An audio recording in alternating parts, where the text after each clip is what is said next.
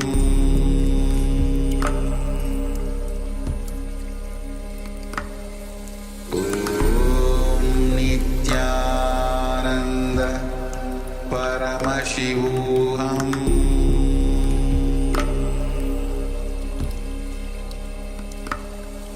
Om Nithyananda Paramashivoham Paramashivoham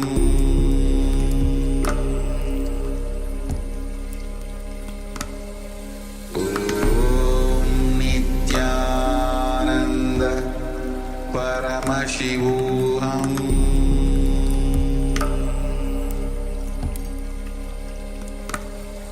Om Nithyananda Paramashivoham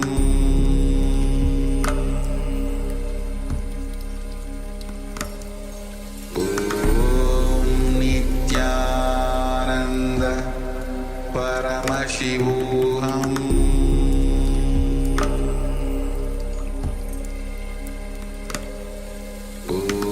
Om Nithyananda Paramashivoham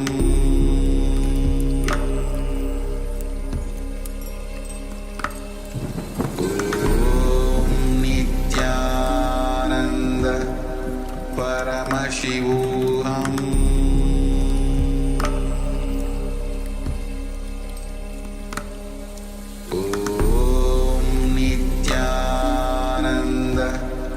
Paramashivoham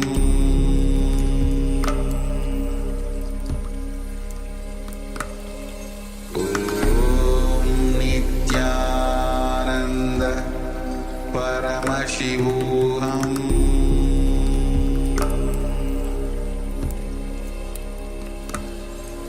Om Nithyananda Paramashivoham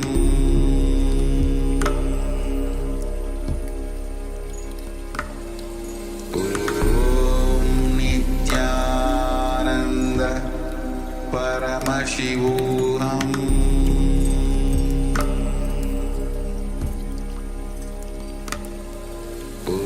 Om Nithyananda Paramashivoham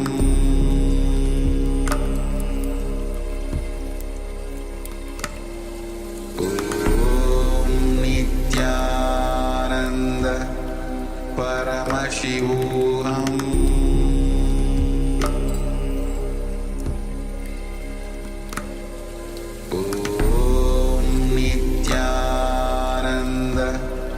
Paramashivoham Om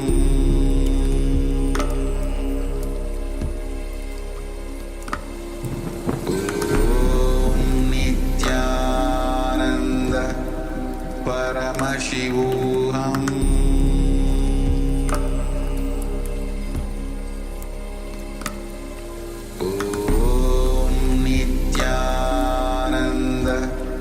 Paramashivoham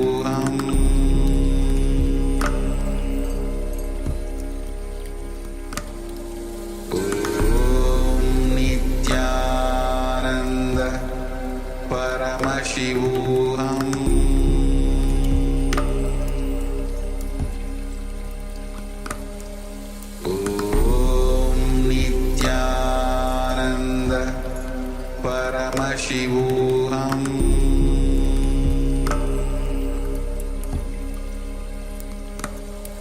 Om Nithyananda Paramashivoham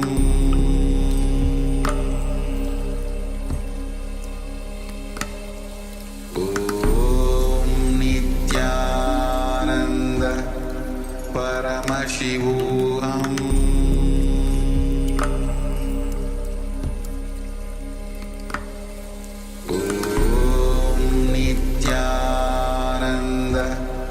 Paramashivoham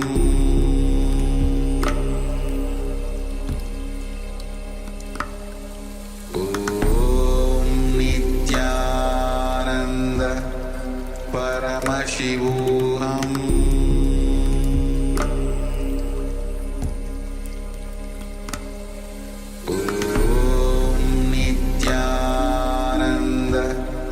Paramashivoham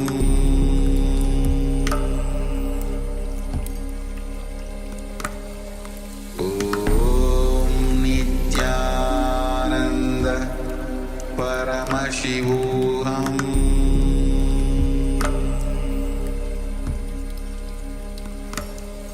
Om Nithyananda Paramashivoham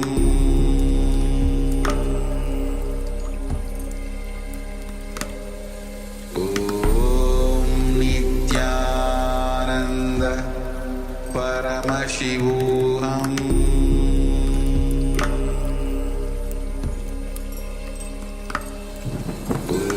Om Nithyananda Paramashivoham Om Nithyananda Paramashivoham Om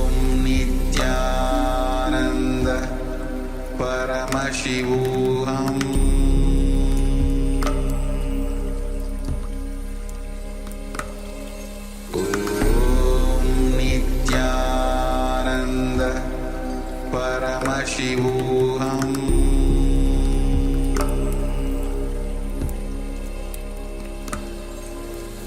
Om Nithyananda Paramashivoham Om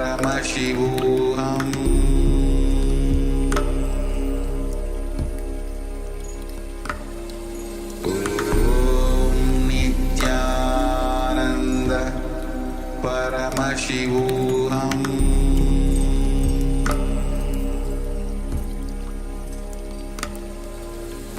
Om Nithyananda Paramashivoham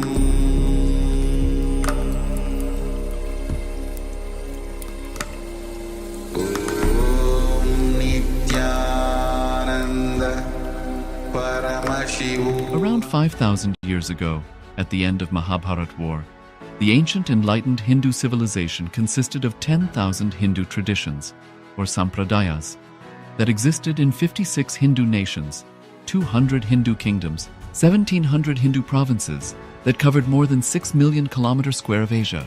The Supreme Pontiff of Hinduism, SPH, Bhagavan Sri Nithyananda Paramashivoham, is the reviver of KAILASA, this ancient enlightened Hindu civilizational nation.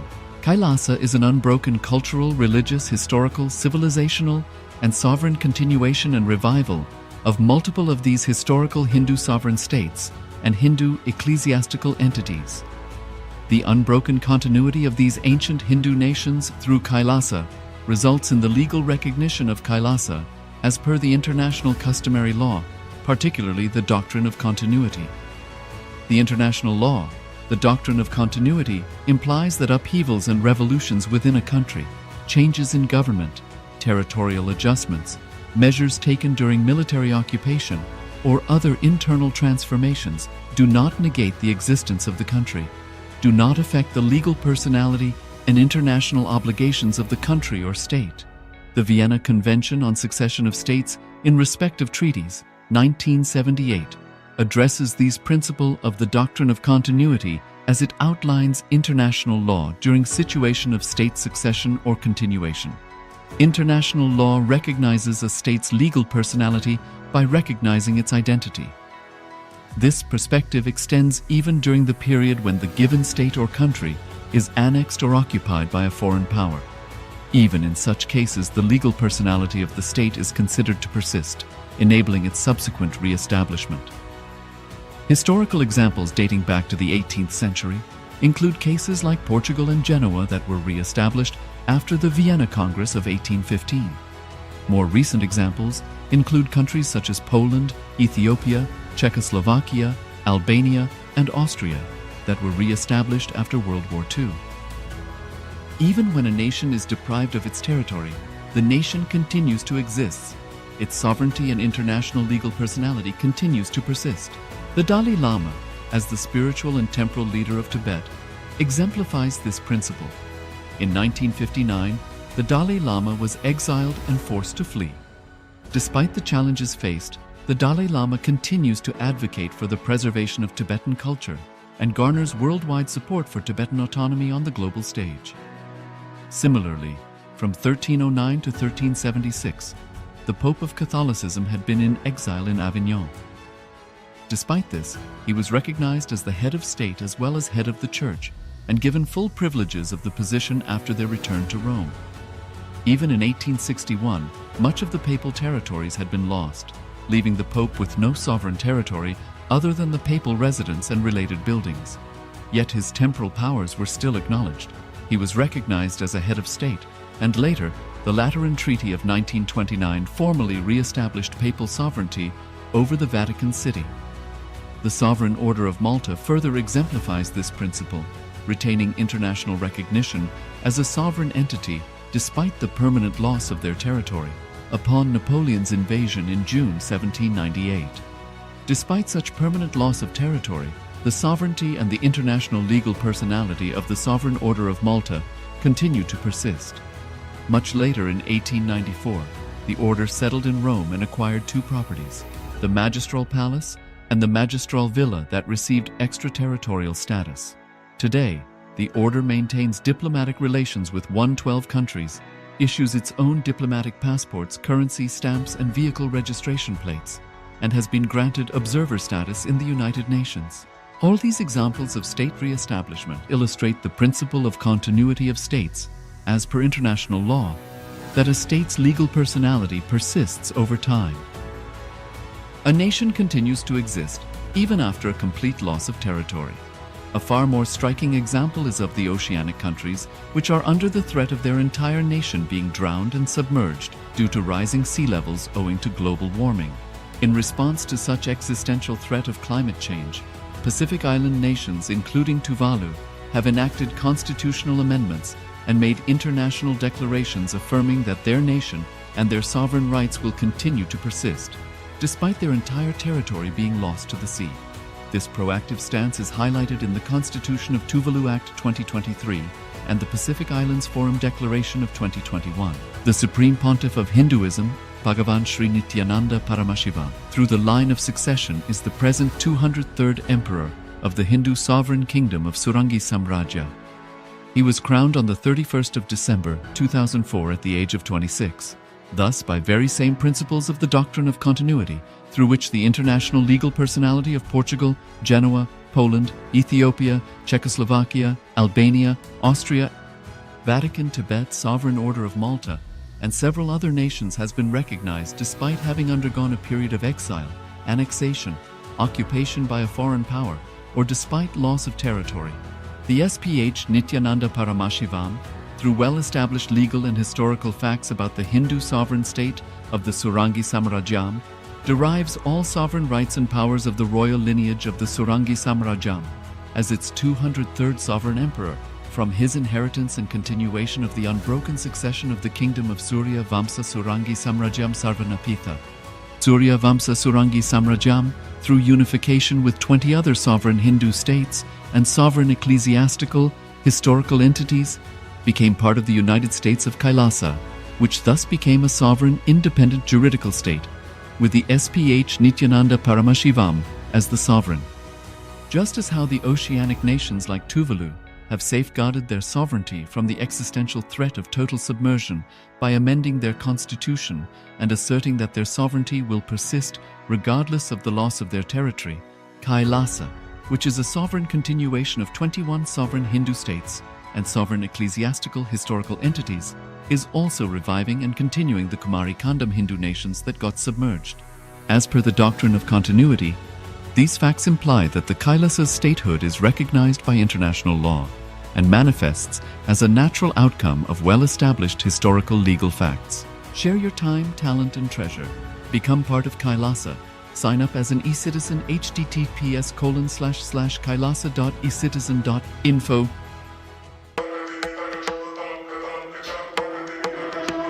With Paramashiva's grace, we have evolved UAN, United Nations for Ancient Nations. Paramashiva successfully manifested, and now he is introducing this to all of you, to the world formally United Ancient Nations. It is United Nations for Ancient indigenous nations. This is a profound intergovernmental body. More than 100 ancient nations are already part members of this UAN. It is to unite and support all the indigenous nations, indigenous kingdoms all over the world.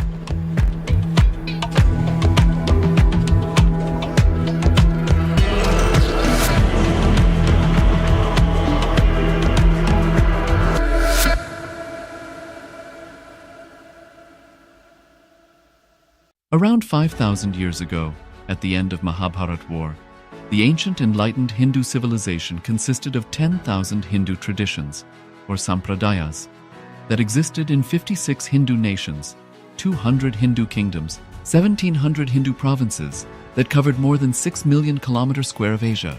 The Supreme Pontiff of Hinduism, SPH, Bhagavan Sri Nithyananda Paramashivoham, is the reviver of KAILASA, this ancient enlightened Hindu civilizational nation. KAILASA is an unbroken cultural, religious, historical, civilizational, and sovereign continuation and revival of multiple of these historical Hindu sovereign states and Hindu ecclesiastical entities.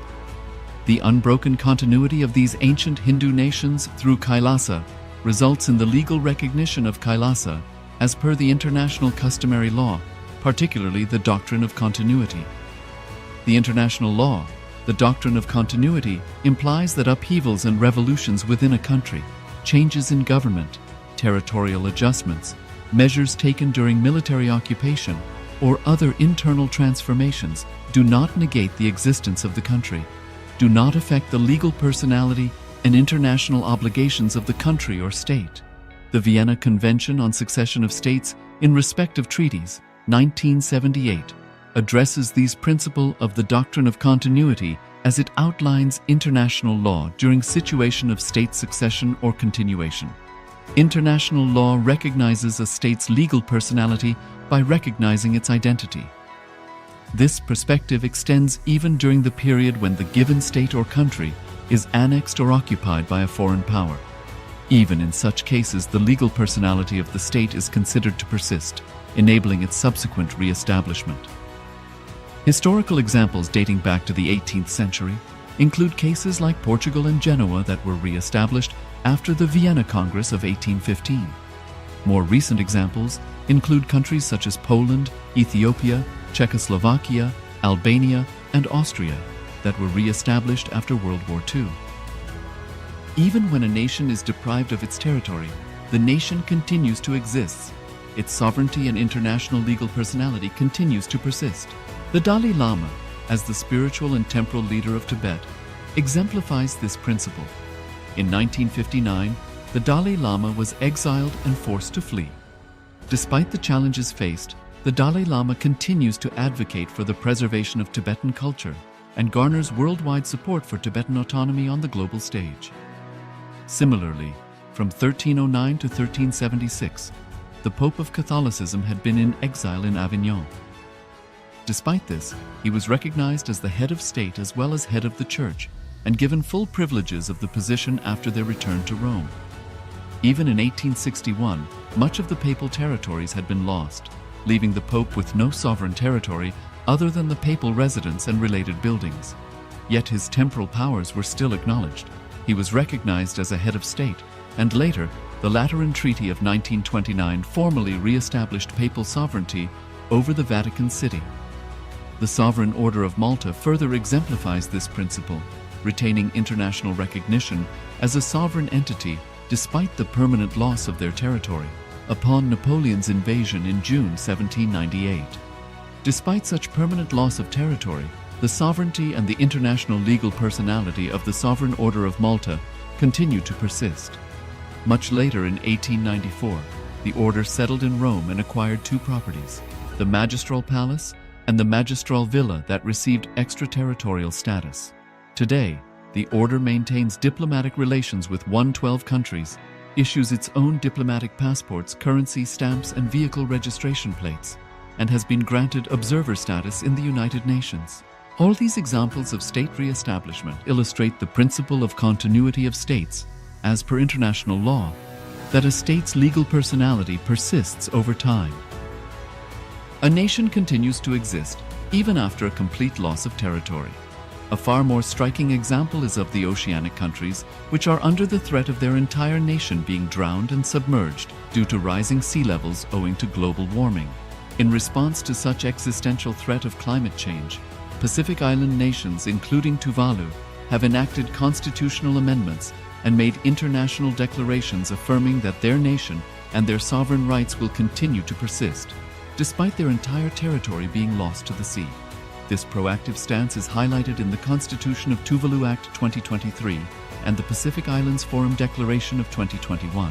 The Supreme Pontiff of Hinduism, Bhagavan Sri Nithyananda Paramashivoham, through the line of succession, is the present 203rd Emperor of the Hindu sovereign kingdom of Surangi Samrajya. He was crowned on the 31st of December 2004 at the age of 26. Thus, by very same principles of the doctrine of continuity, through which the international legal personality of Portugal, Genoa, Poland, Ethiopia, Czechoslovakia, Albania, Austria, Vatican, Tibet, Sovereign Order of Malta, and several other nations has been recognized despite having undergone a period of exile, annexation, occupation by a foreign power, or despite loss of territory. The SPH Nithyananda Paramashivoham, through well-established legal and historical facts about the Hindu sovereign state of the Surangi Samrajyam, derives all sovereign rights and powers of the royal lineage of the Surangi Samrajyam as its 203rd sovereign emperor from his inheritance and continuation of the unbroken succession of the kingdom of Surya Vamsa Surangi Samrajyam Sarvanapitha. Surya Vamsa Surangi Samrajyam, through unification with 20 other sovereign Hindu states and sovereign ecclesiastical, historical entities, became part of the United States of KAILASA, which thus became a sovereign, independent juridical state, with the SPH Nithyananda Paramashivoham as the sovereign. Just as how the oceanic nations like Tuvalu have safeguarded their sovereignty from the existential threat of total submersion by amending their constitution and asserting that their sovereignty will persist regardless of the loss of their territory, KAILASA, which is a sovereign continuation of 21 sovereign Hindu states and sovereign ecclesiastical historical entities, is also reviving and continuing the Kumari Kandam Hindu nations that got submerged.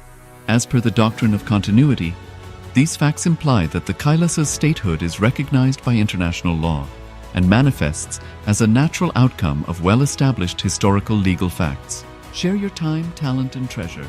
Become part of KAILASA.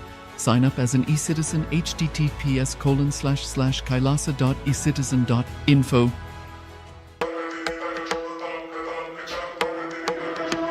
With Paramashiva's grace, we have evolved UAN, United Nations for Ancient Nations.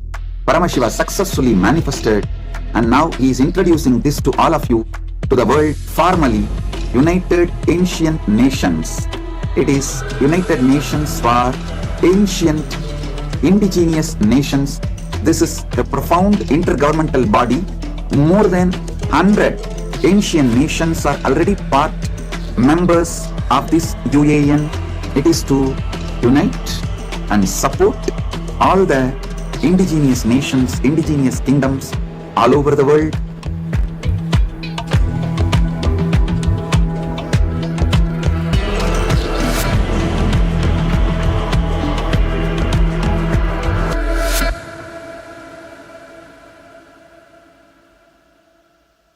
Around 5,000 years ago, at the end of Mahabharat War, the ancient enlightened Hindu civilization consisted of 10,000 Hindu traditions, or sampradayas, that existed in 56 Hindu nations, 200 Hindu kingdoms, 1,700 Hindu provinces that covered more than 6 million kilometers square of Asia.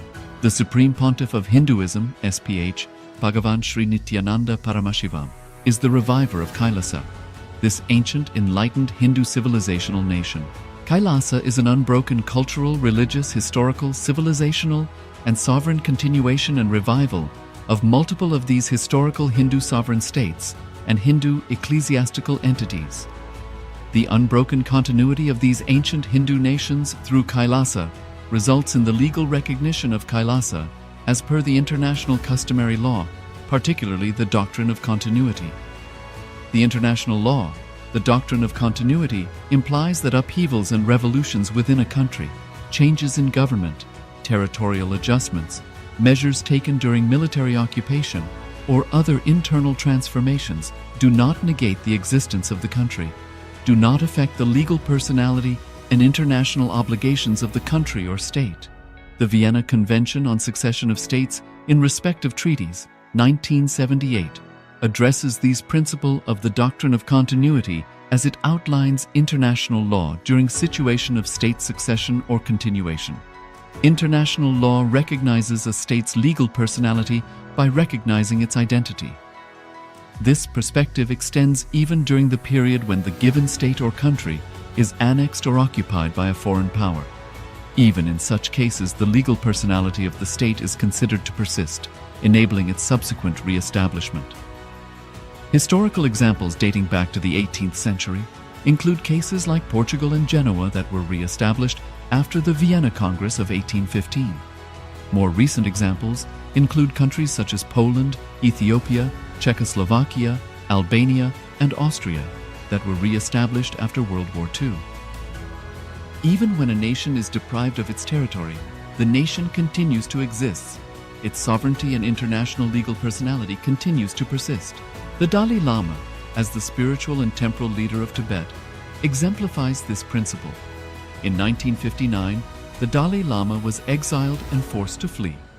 Despite the challenges faced, the Dalai Lama continues to advocate for the preservation of Tibetan culture and garners worldwide support for Tibetan autonomy on the global stage.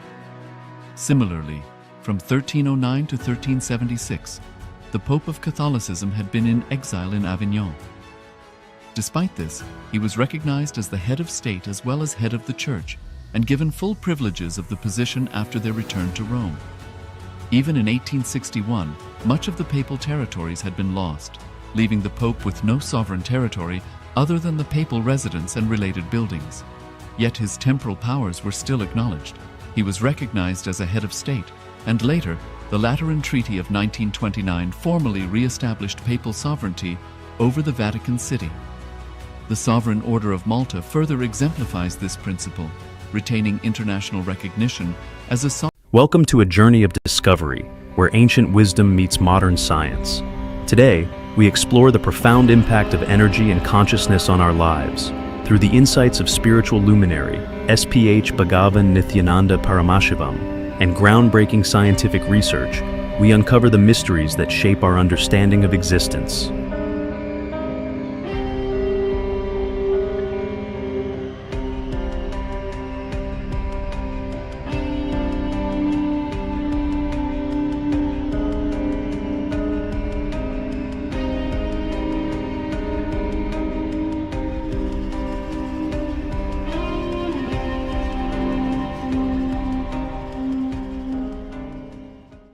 A simple thing you can try by yourself.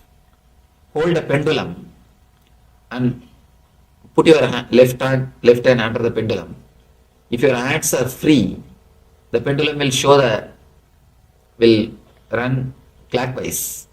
If you just tense your hand, you will see the pendulum will go anti-clockwise. You may think it's a psychological effect. You hold the pendulum and close your eyes, let somebody else put their hand. If their hands are relaxed, you will see the pendulum will show clockwise. If their hands are tensed, you can do it by yourself and see. The pendulum will show anti-clockwise. Thoughts play a major role on the matter. Before the Einstein, matter and energy, they two are considered separate things. But once Einstein has declared that whatever exists is energy, the gap between the thought and the energy has disappeared. So the gap between the mind and the body has disappeared. Here are some of the brain scans I'm going to share with you. This is alert, non-meditative state. If you look at, let me see there, like point. Okay, if you look at the top, it's not very active, not very red and yellow. Yellow and red being the most active front. It's not alert from the back, where he was seeing visual cortex, he was alert. So as I was talking, where you see that is active in the back. That's the front, that's left, and that's right. Next.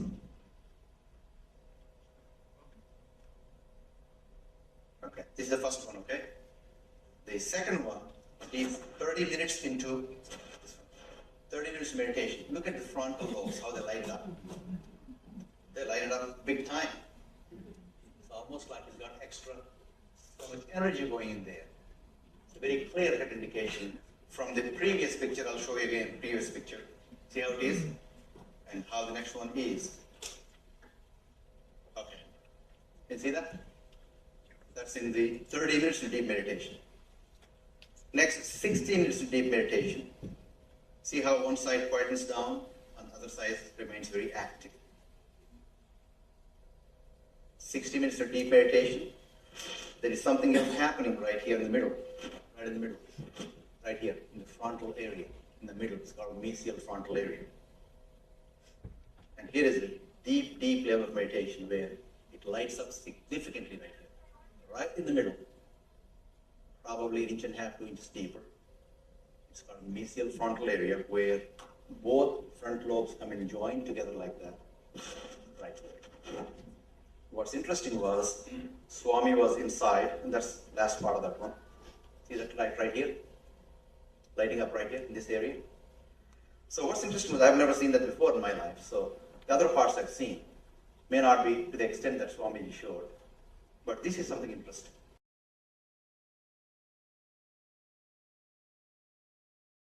SPH Bhagavan Nithyananda Paramashivoham, a beacon of spiritual enlightenment, offers teachings that transcend time and culture. Join us as we dive into his enlightening discourse, recorded in Oklahoma, USA on May 2nd, 2007. Here, he addresses the essence of living in the present moment and unlocking the vibrancy of the soul. Whatever exists is energy. But in our life, the more the time passes, the more the day passes, we only become less energetic. Here, one side, all the great mystics, they claim the more you get old, you are supposed to become more energetic. That is why the East, we always worship the elderly people. We turn towards them for guidance, advice, and for everything. Youth is not worship. Only old, the elderly people are worshipped there. We turn towards to them. We turn and we look from them. We look to hear from them. When Rishi culture again and again says, whatever exists is energy, why are we not able to experience it? Where we are missing? There is a missing link. The missing link is you are caught with the past and the future, which is not existence, which is not reality, which is only imaginary level. Whether it is your past or the future, it's only imaginary level. What you perceive as the past or the future is not the reality. You are not perceiving the reality. Whatever you remember about as your past, whatever you remember as your past is only your remembrance. Please be very clear, it is not your past. It was not your past. We always remember, my childhood days are golden days. My college days are heaven. When I was in India, it was such a wonderful thing. But be honest, when you really lived that time, when you lived, was it great? No. When you lived, it was not. Now, your mind again and again projects, reminds you, it was great. Whatever you remember about your past is only your remembrance, your perception, not the reality. And the same way, whatever you remember about the future, all your worries, all your insecurity problem, all your fears, everything is only going to be your perception. It's not going to be a real future. I've seen people continuously worrying. See, in the beginning, if you have some reason to worry, you worry. After some time, you worry you master the art of worrying. You don't need some reason. You don't need some special reason. You can just create some reason. And after that some time, even if you don't find any reason, you simply start worrying. You are just habituated for that. You are just living with worries. Nothing else. It is just a mental habit. Actually, I did a small research with a group of people. I collected some 50 people, told them to write whatever worries they have about their next 6 months. About the next 6 months, whatever fears, insecurity problem, worries you have, please pen it down. Actually, even according to psychologists, you can't visualize more than 6 months of your life. You may try. You may try to make a calendar for 1 year. You may try to visualize about after 4 or 5 years and all. They say the data which you have, with that you can process only next 6 months of your life.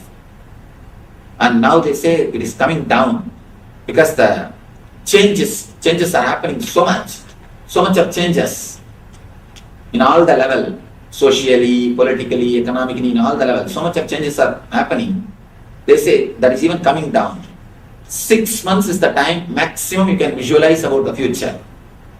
So I told them, whatever fears and insecurities you have, please pen it down. They penned it. And then, after 6 months, again we all met. And I collected those papers when they penned it down.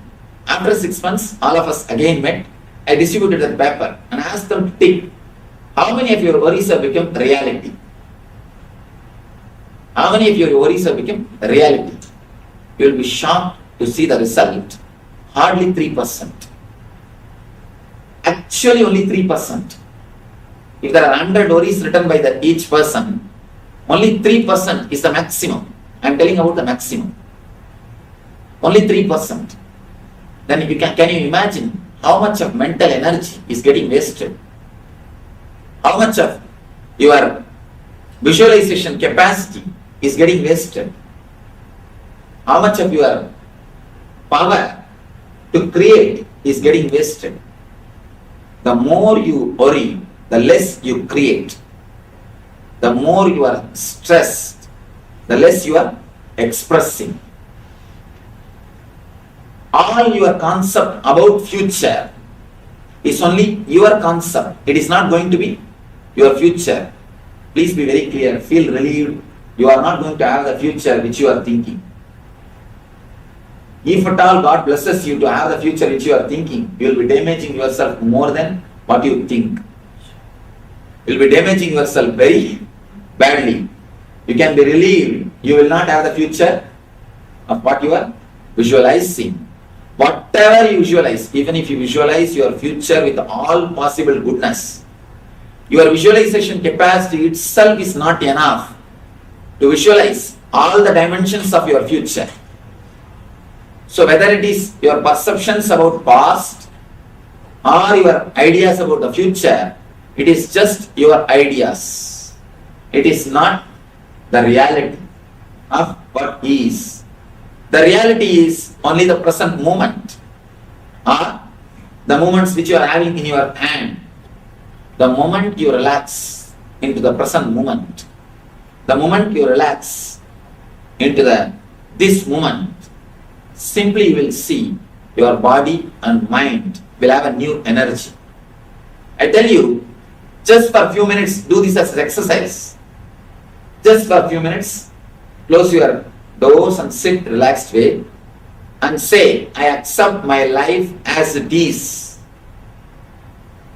My life, my comforts, my relationships, my body, my mind, I accept everything as it is now. Let me accept myself and the whole thing as it is now and come to the present moment. The moment you take a clear sankalpa, sankalpa means a conscious decision. the moment you take a conscious decision, very clearly come down to this present moment and start relaxing, you will be surprised, you can say you will be shocked to see the energy which happens to your being. Actually, only then you touch your inner being. Only then you touch your inner being, the source of your energy. As long as you are bothering about the future or thinking about the past, you will be away from the source of energy. The source of energy is always the present moment. When you come to the present moment, only then you are rejuvenated, you are fresh, you are alive, you start living. Physically, the concept of time makes you old, sick, uneasy. Mentally, the concept of time gives you stress, load and boredom. That's one more problem. Boredom is one of the important problems because of the concept of time. If you are caught in the past, you are just a stone, a rock which can't be moved, dead, no energy. If you are caught in the future, if you are caught in the past, dead rock. If you are caught in the present, if you are centered in the present, you will be a flowing river, water. You will be just a flowing river. You will be just a flowing energy. Whoever is in the present moment, just swallowing the future and making it as a past consciously, will be overflowing, bubbling with energy. The Mahadeva, Shiva, who represents the rejuvenation process, are creating space for new things to happen. He is causeless auspiciousness. If you are centered in the present moment, you will be beyond fear, your Kundalini will be awakened, you will be radiating the causeless auspiciousness. The person who achieved that state, who is centered in the present, only he is worshipped. That is why in Vedic temples, behind every deity that arch will be there. Means he is in the present. You also be in the present. You also be like him. That is what is told. Symbolically, that is what is told to you. Be like him. Be in the causeless auspiciousness. Be a rejuvenator. In your mind you can see. You can decide whether you want to be a creator, means stuck in the past, Brahma. Whether you want to be in the past, means constantly brooding about the past, thinking that in that way things could have happened, this way it should have happened, I think I should have decided that, I think I should have done that, I think I should have done this.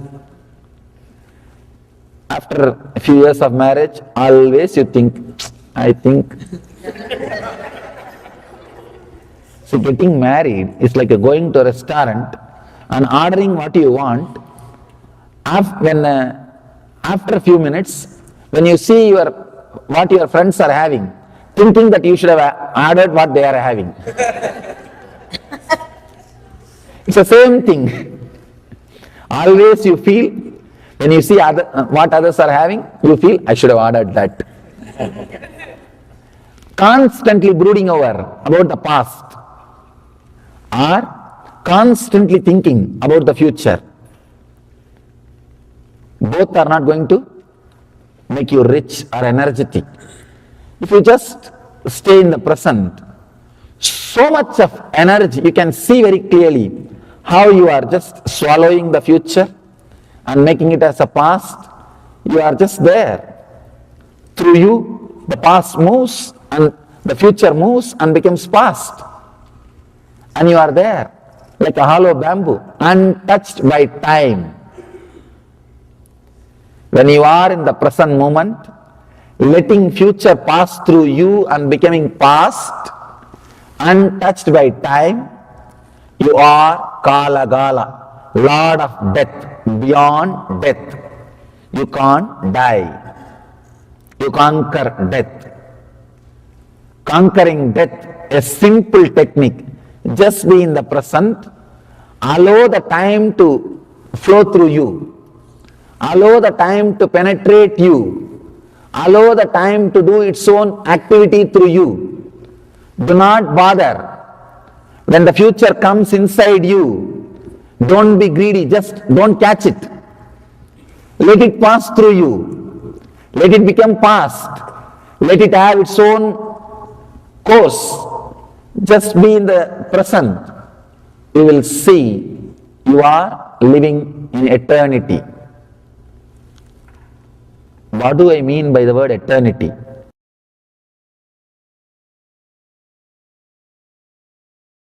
As we conclude our exploration, we invite you to reflect on the integration of energy and consciousness in your life. Whether through science or spirituality, may this journey inspire you to unlock your potential and embrace the infinite possibilities of the present moment.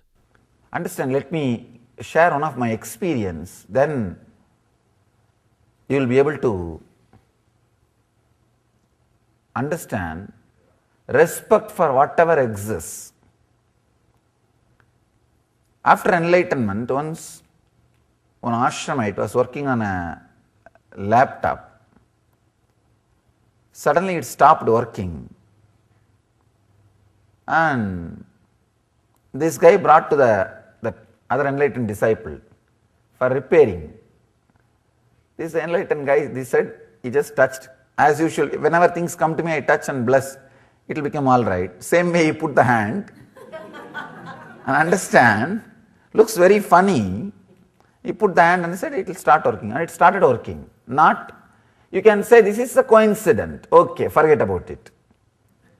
This may be coincident. Not just that, even the trees which are practically dead, no leaf.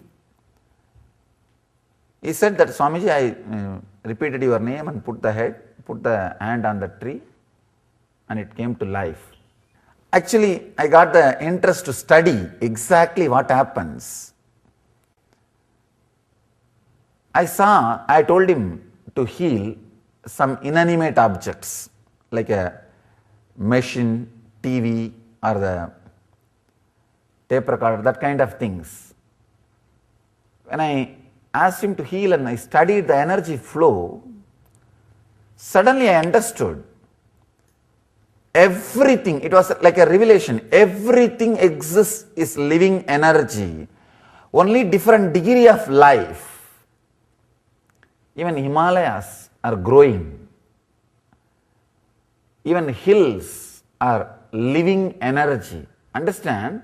Different frequency of life, but whatever exists is life, is energy. When you start respecting, when you start living with that respect, whatever exists is energy, suddenly you will see the whole nature reciprocates. The whole nature lives with you.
This is the subject.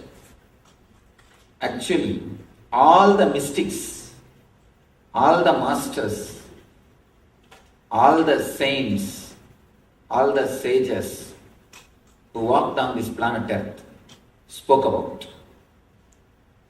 Whatever they spoke about is nothing but this one single subject. Whatever words they might have used, whatever name you may give for that words, you may call that as Sermon on the Mount, or you may call that as a Bhagavad Gita, or you may call that as a Quran, or you may call that as a Saint Avesta, or Guru Granth Sahib, whatever name you may call, all words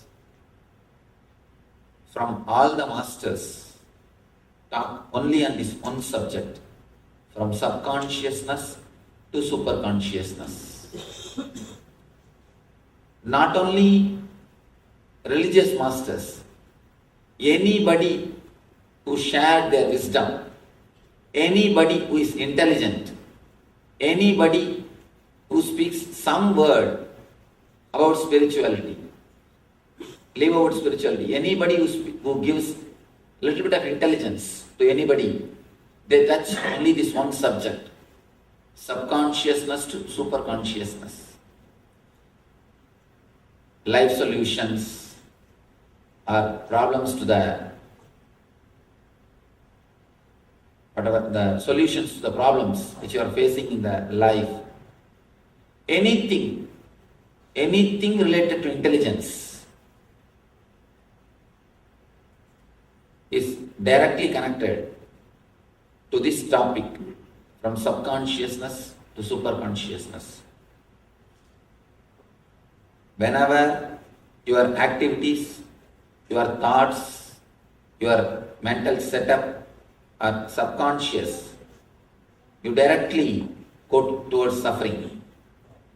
You travel towards mithya, means which is ephemeral. The moment your words or your deeds are with consciousness, you simply travel towards superconsciousness, nithya, the eternal or eternity. All our growth, if at all you consider that somebody is growing, it can be only in this direction, from subconsciousness to superconsciousness. If you are moving from subconsciousness to superconsciousness, only then you are growing. Otherwise, you are only getting aged, getting old. Getting old is not growing. Anubhava is not anubhudi. In Sanskrit we have two words, anubhava and anubhudi. Anubhava means just getting old. Anubhudi means learning from the experiences. Anubhava is getting experiences. Anubhudi means learning from that experiences. A simple example. There are people who learn from experiences. First they touch the cigar fire and then they understand, oh, cigar fire will burn. Then they touch the matchbox fire. They say, oh, matchbox fire burns. Then they touch the oven fire. Oh, oven fire burns.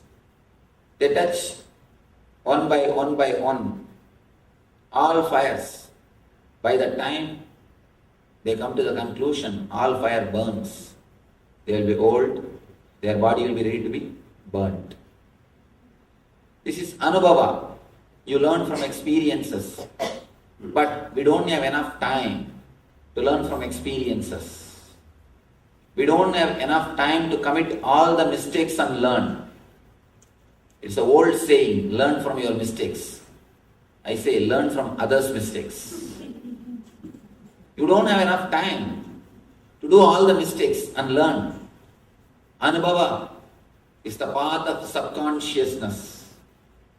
Next, another beautiful word, anubhuti, means learning straight away from one mistake.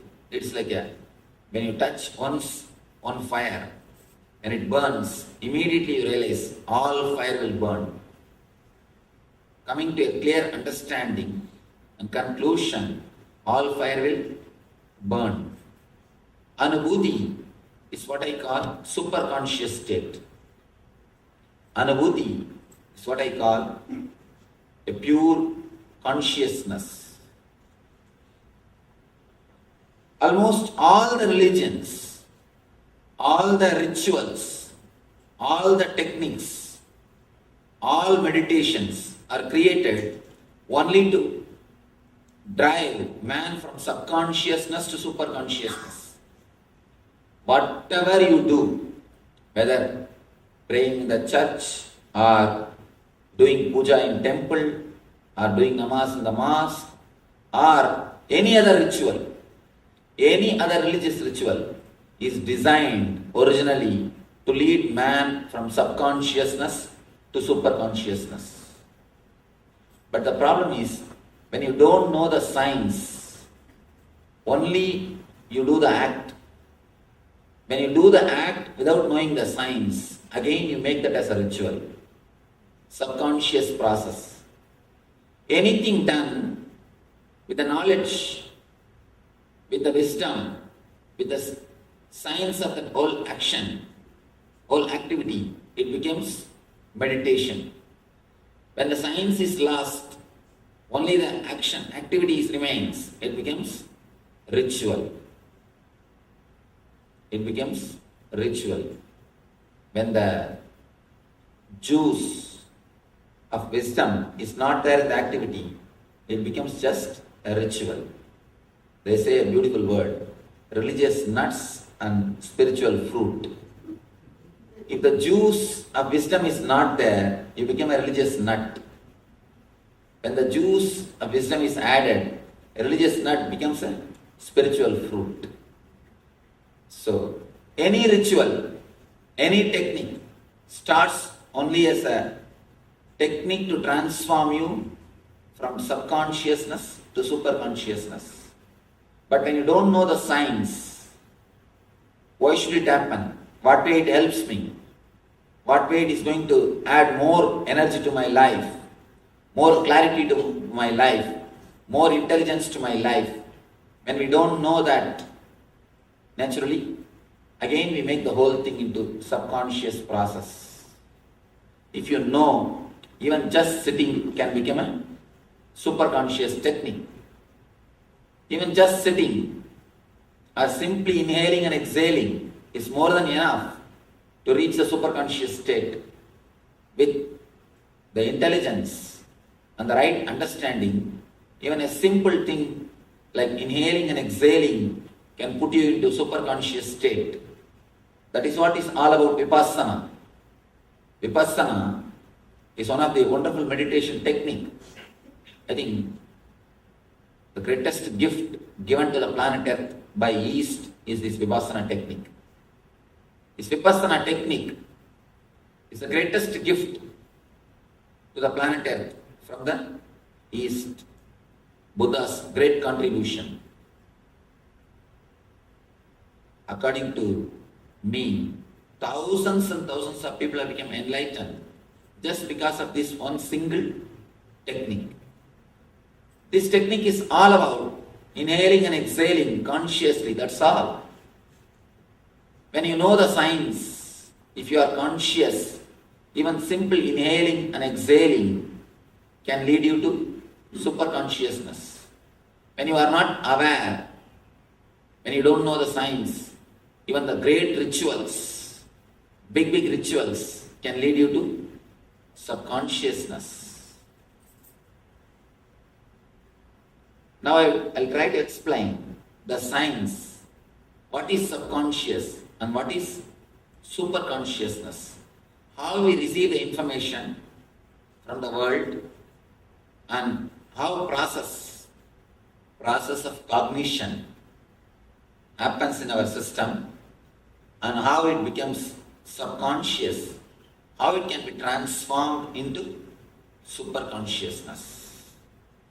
I'll explain based on Patanjali, a great master who happened in India. Based on his theory, I'll try to explain, then we'll analyze that theory with question answer, and that will help to internalize. Actually, a simple theory will not help much. When you analyze it with question answers, with a discussion, then it can be internalized in your system. So I'll try to propose that simple theory. You see, here is a small diagram. I'll try to explain how we receive the information from the outer world, how the process goes on in our being.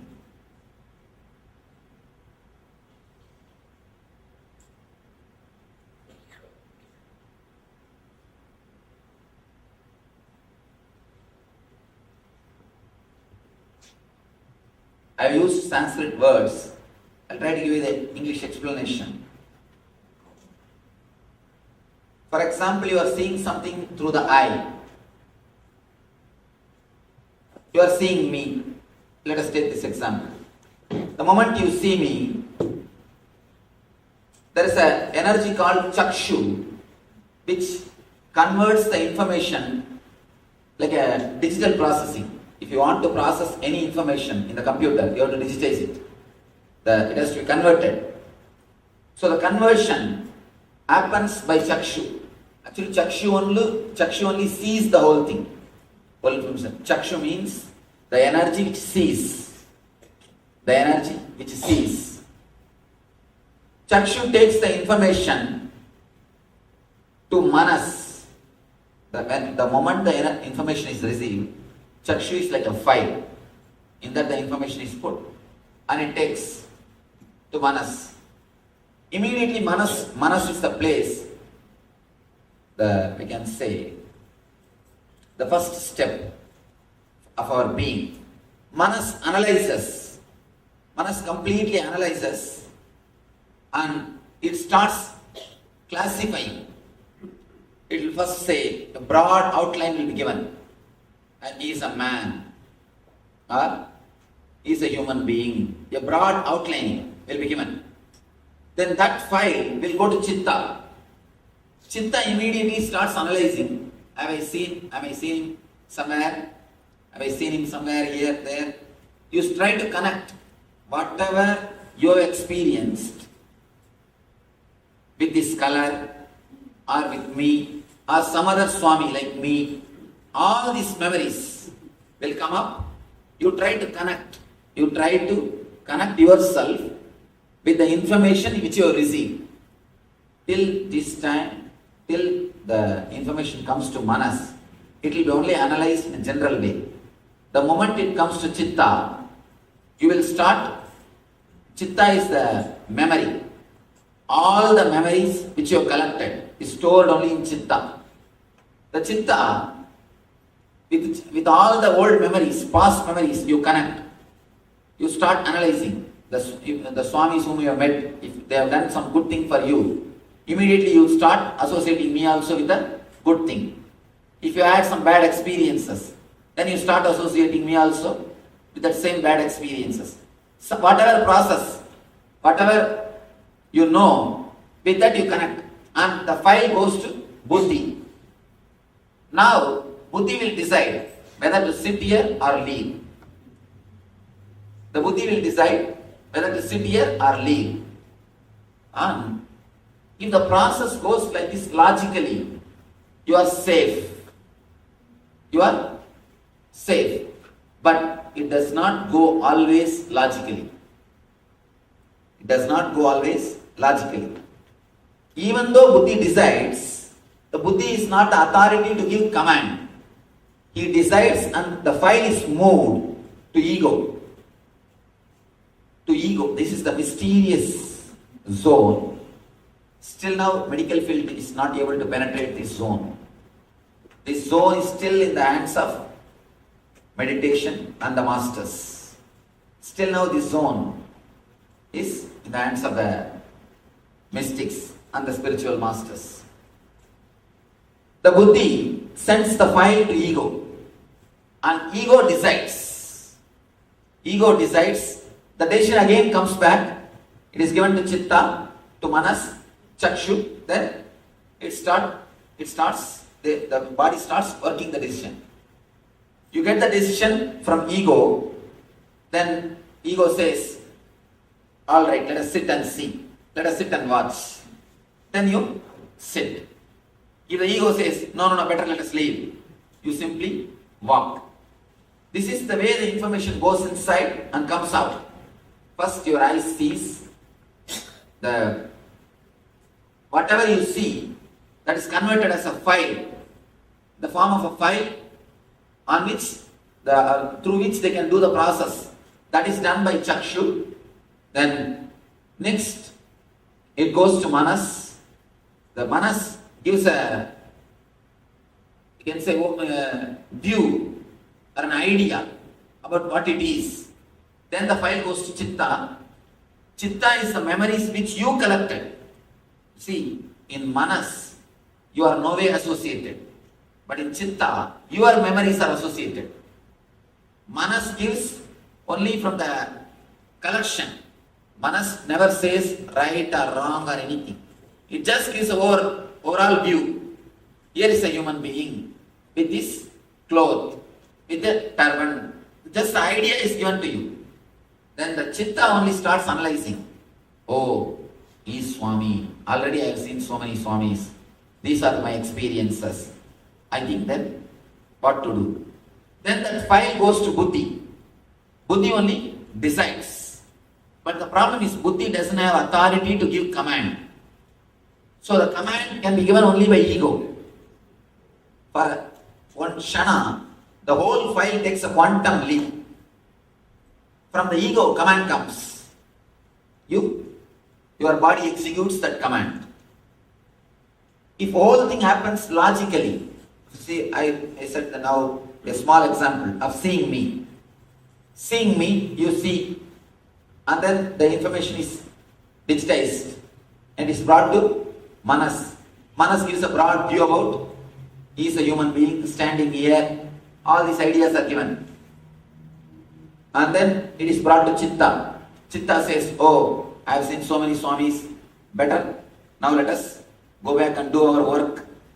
Then immediately your buddhi decides. The file goes to the buddhi. Buddhi says, I have seen so many Swamis. Let us go. Then you decide to go. You leave. If this process happens, no problem. If it happens logically like this, no problem. Things go safe and your things go smooth. But sometimes, till here, one type of logic works. For example, smoking.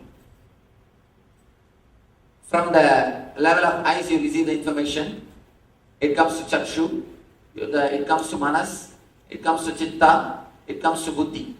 The whole file, when it is processed, your buddhi says, no, smoking is not good for health. I don't want. Already I had so many bad experiences about smoking. That is the end conclusion of the buddhi. But suddenly something happens when the file moves like this.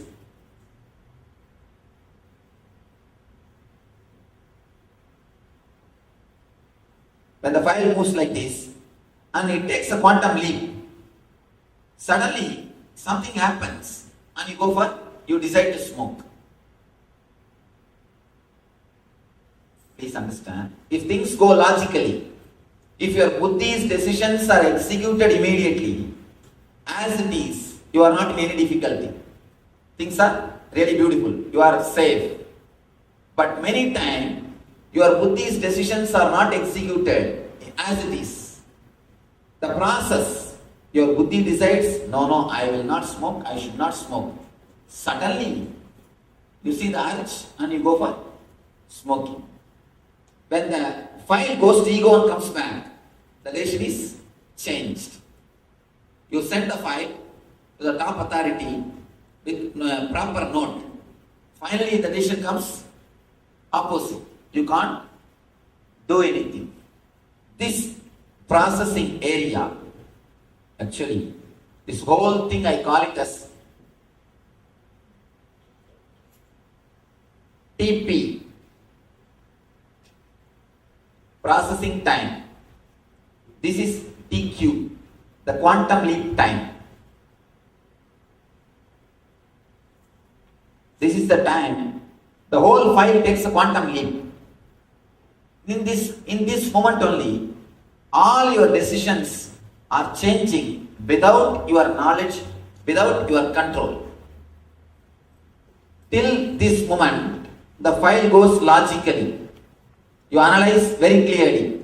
First you see me, then it is digitized, then it is taken to Manas. Actually, if the Chakshu is not there, you will not even see me. Many times you can see, you will be sitting and listening to music deeply. If somebody walks in front of you, you will not know. Or you will be watching movie. If somebody calls you, you will not know. Means that Chakshu or the energy behind the sense is not associated with that sense.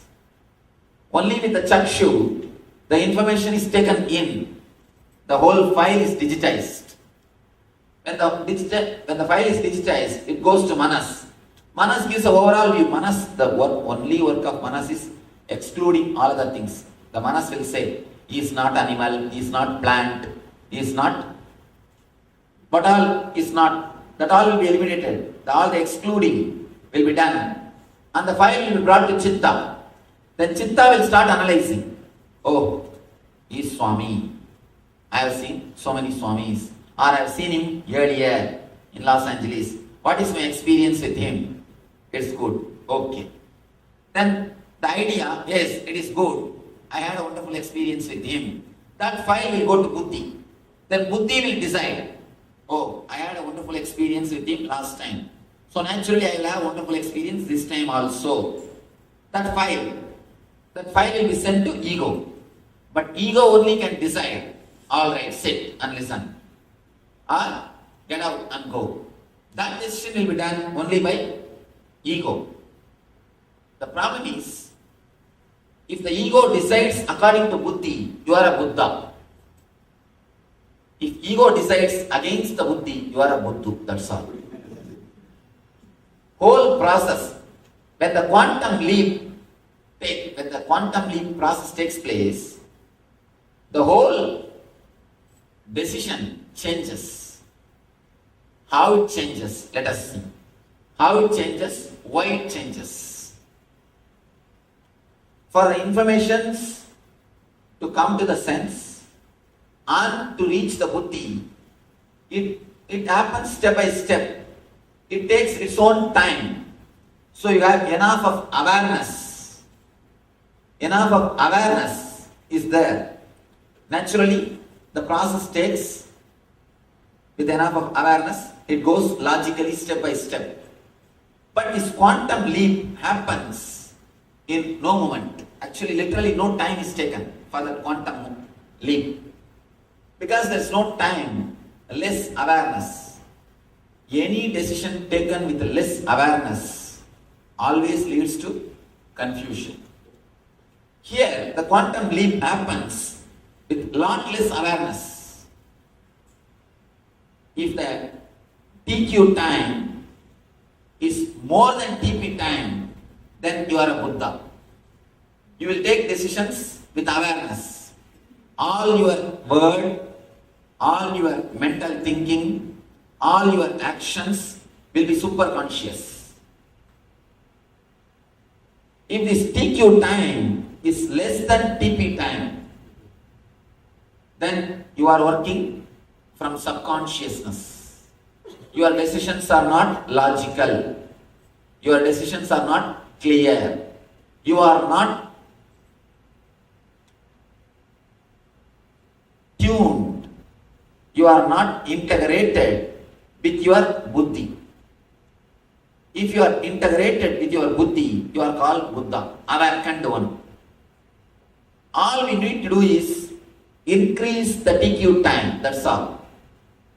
Now I give you a small equation.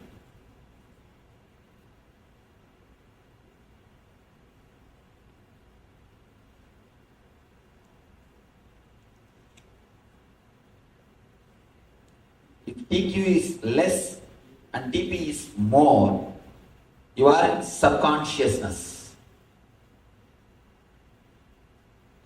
If TP is equal to TQ, you are in consciousness.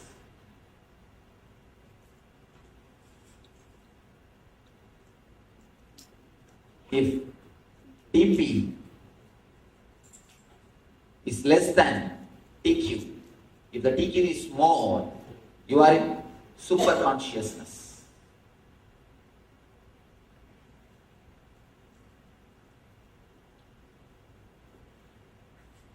Actually, when the TQ is less, it gives you a sort of a thrill and kick. Quickly deciding. Deciding quickly gives you a sort of a thrill. You feel you are very courageous. A small story. One Nithyananda, means a courageous guy, and his friends, they all decided to go for a bullfight. Before going, they all went to a bar and started drinking. One friend told Nithyananda, why don't you also drink? Why are you sitting? Drink, it will give you a lot of courage to go ahead and drink. The fellow said, that is what I am afraid. That is why I am not going to drink. If I drink, I may have the courage. Actually, when your TQ is less, you feel you are courageous. If you continuously decide without having the TQ or without taking time, you claim yourself as a bold person. You think yourself as a great person. The person who decides, that is what in the social way, if somebody continuously goes on making decision without thinking, what we say? We say he is a great courageous person. We say he can do so many things. He can achieve so many things. But anything great, not only anything great is achieved, satisfaction that I live is achieved only by more TQ. Only by more TQ. See, as long as this time is more than this time, you are in subconscious.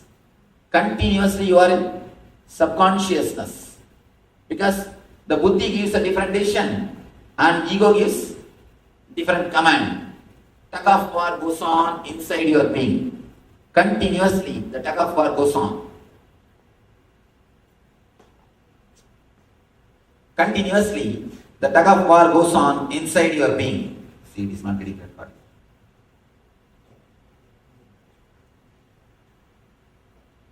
The guilt, fighting with yourself, everything happens only in this spot. Buddhi gives one decision. Buddhi writes something in the file and ego gives different command.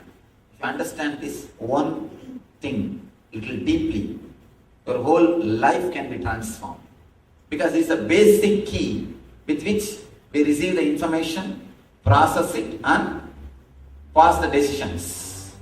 If you can understand this one thing, that's more than enough to transform your whole life.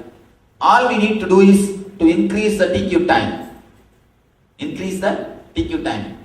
The file, when it goes to ego and process is done and the command is given to the buddhi, this time, if you can increase, if you can infuse spirit or awareness into this area, this TQ area, your whole life will be transformed.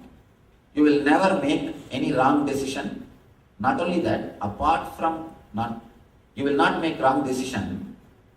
Any decision which you make, you will know the consequences. we destroy our senses, we overdo things, we exploit our body, we abuse our system when the TQ is less than TP. You can see in your life, till night 3 o'clock, you sit and watch the football match. Your eyes will be begging, please give me a little sleep. Your eyes will be begging. The moment advertisement comes, your eyes just closes by itself. But you don't leave your body. You just force. Again and again you abuse your body. We abuse our body because we don't have enough of TQ. We don't have enough of awareness in the decision-making system. And anything, if you feel intellectually I am able to understand, but I am not able to practice, the problem is in the TQ. Intellectual understanding means till buddhi things are okay. But emotionally I am not able to experience, or in reality I am not able to practice means the TQ is not sufficient. Almost all our problems is only this subconsciousness. When the TP is more than TQ, you are working subconsciously. Even your inhaling and exhaling, if it is done subconsciously, you are not completely doing it. Please be aware. When you are not aware of your inhaling and exhaling, your lungs are not completely filled. Just this moment you can experience. Just become aware of your inhaling and exhaling. You will start doing deeply. You will feel your whole lungs. This moment, just become aware of your inhaling and exhaling. It will be at least 1.5 times more. You will be inhaling. The moment you infuse awareness, even your inhaling and exhaling, the quality of inhaling and exhaling transforms. The moment you bring awareness, your thinking system is under your control. Lot of times, without even our knowledge, continuously we bring negative words inside. You can see in your life, if you just analyze, if you can just sit for 20 minutes and write down whatever comes in your mind. Of course, you can't write down because the speed is too much. Do one simple experiment. Sit in front of a tape recorder and speak out whatever comes in your mind without editing. Let it be recorded for just 21 minutes and listen after that. Rewind it and listen. Then you will understand what is going on inside. Without even your awareness, without even your knowledge, continuously you are using a lot of negative terms, negative words to abuse your own self, to abuse your being. Your logic continuously attacks you. Actually, it's like you have a sword and you are continuously torturing yourself with that sword. Same way, with your own inner chattering, you will be continuously torturing yourself without even your knowledge, because the TQ is less than TP. The time which is taken for processing becomes more than the time which is taken for decision making. Decision making happens in this area. Processing happens in that area. Decision making happens in this area. It's like the boss who is supposed to decide never comes to a factory and he sits somewhere, sees the file and never even bothers about the file. Just out of his ego, he says, do this. That's the same thing happens in this area. Here is the worker, supervisor, manager, general manager, CEO. All these guys, they make decision. And finally it goes to boss. But just boss writes something else in the file and sends the file back. You can't do anything. You can only execute what the boss says. This is the same process happening inside our system. When the decision making is not done with awareness, simply you torture yourself. the words which you use with yourself, the words which you use with others, the mental setup with which you work, and the activities or the actions which you are doing, everything is straight away connected to this TQ. To this TQ, because this is the zone where the decisions are made. This is the zone where you create an image about yourself, you create an image about the world, you create an idea about the society, you create an idea about persons. Everything is done only in this TQ zone. Infusing spirit in this TQ zone is what we call spirituality. Infusing spirit in this zone is what we call spirituality. Infusing consciousness in this zone only makes you super conscious. A simple inhaling and exhaling, infuse your awareness. You will start doing deeply. You will start doing deeply. And infusing awareness into your simple breathing can transform your breathing. Same way, if you can infuse the awareness into your thinking, it can totally transform your thinking. If you can infuse awareness into your activities, into your actions, simply you are transformed from subconsciousness to superconsciousness. A small example.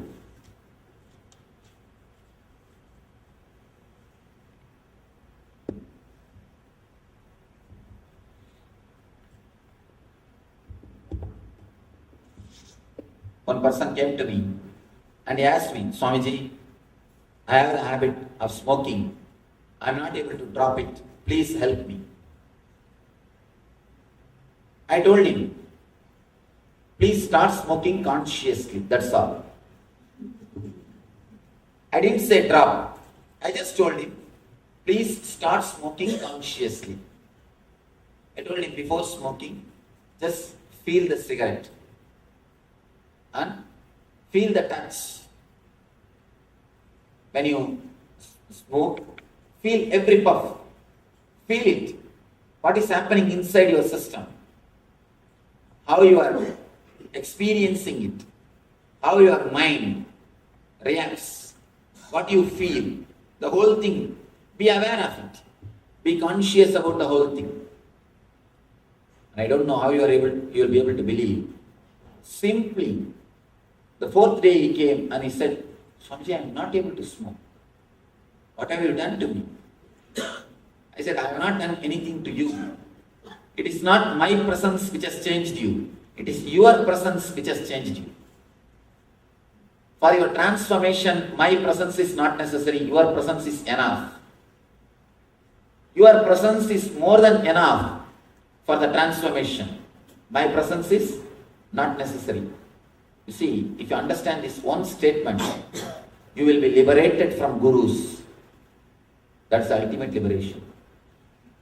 I tell you, liberation from gurus is the ultimate liberation. If you can understand this one technique, for transformation, my presence is not necessary. Your presence is enough. This one word is more than enough. Just infuse consciousness in the TQ. Just infuse consciousness in every action, in every moment.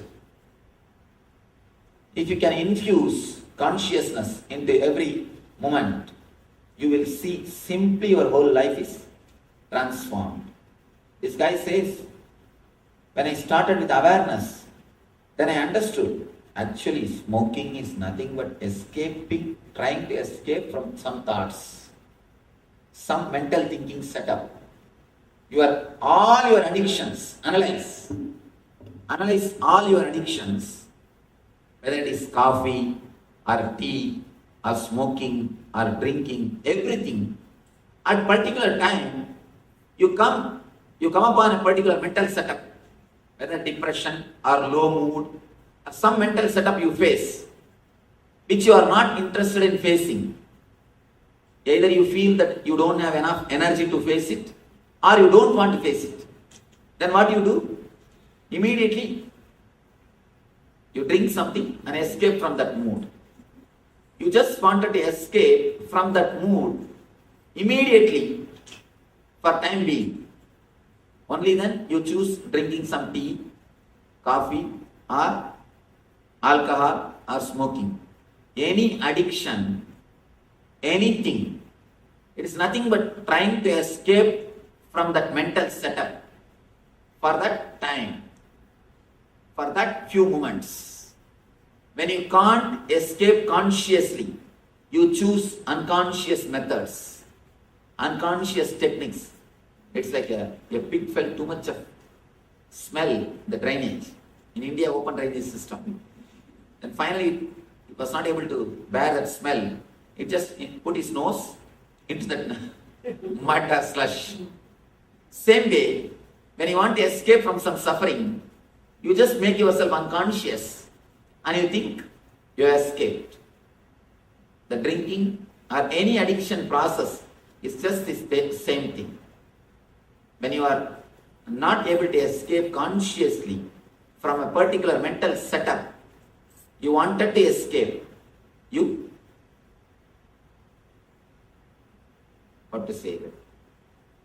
use some outside things to make you unconscious, alcohol or drinking or anything.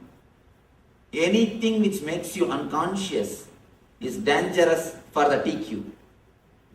For TQ, you will not be able to make right decisions. Anything which makes you unconscious will naturally lead you to more and more dullness. You will be abusing your body, your mind and your whole system continuously when you use methods and techniques to reduce the TQ, means putting yourself into unconsciousness. Naturally, you are traveling towards the path of suicide. It's like a slow suicide. Actually,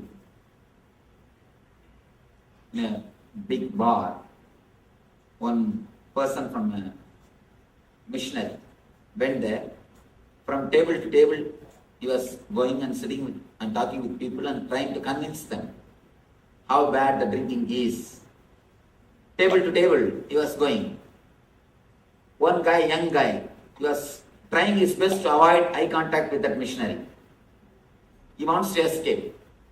But exactly the person came and sat in front of him, in front of the young guy, started advising him.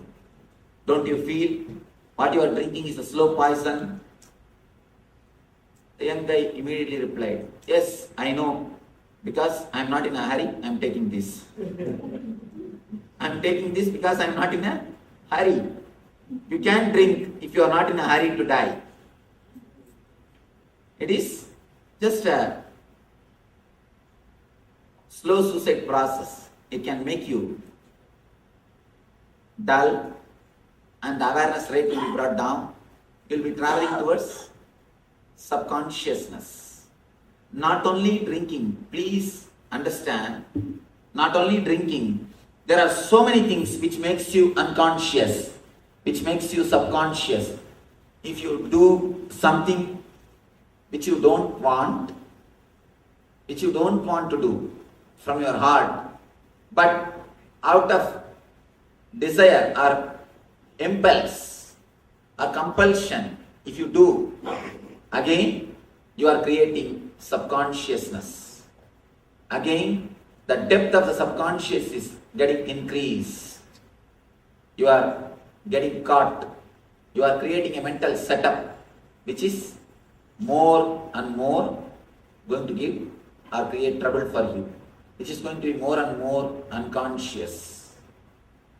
Your whole life structure needs to be flooded with this single idea, with this single understanding. If you flood your whole life, it will be simply transformed. If you can understand this one key sutra, this one key mantra, infusing awareness into your TQ zone, infusing awareness into the area in which you are making the decisions.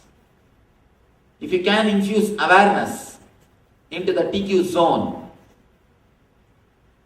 your whole life will be transformed from this moment.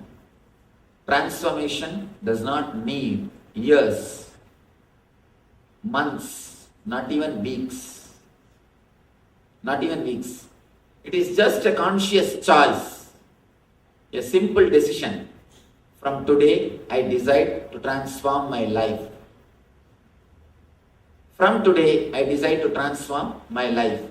If you are in subconscious level, the moment you choose, you will move towards the conscious level. If you are in conscious level, the moment you choose, you will move towards the superconscious level. It's the ultimate technique, not only for the spiritual progress, even to live life happily. This is the master key.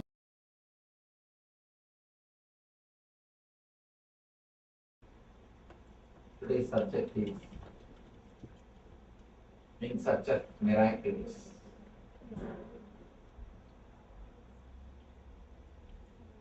From the time immemorial, human beings are searching continuously what we call miracles, extraordinary happenings. Almost all the religions, all the spiritual groups, all the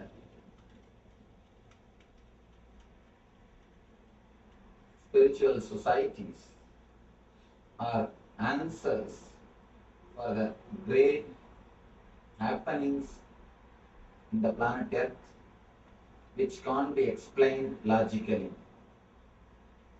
There are so many thousands of things happening which is beyond logic. Whenever anybody tries to explain the things which is beyond logic, he creates a new religion. All our search, all our seeking,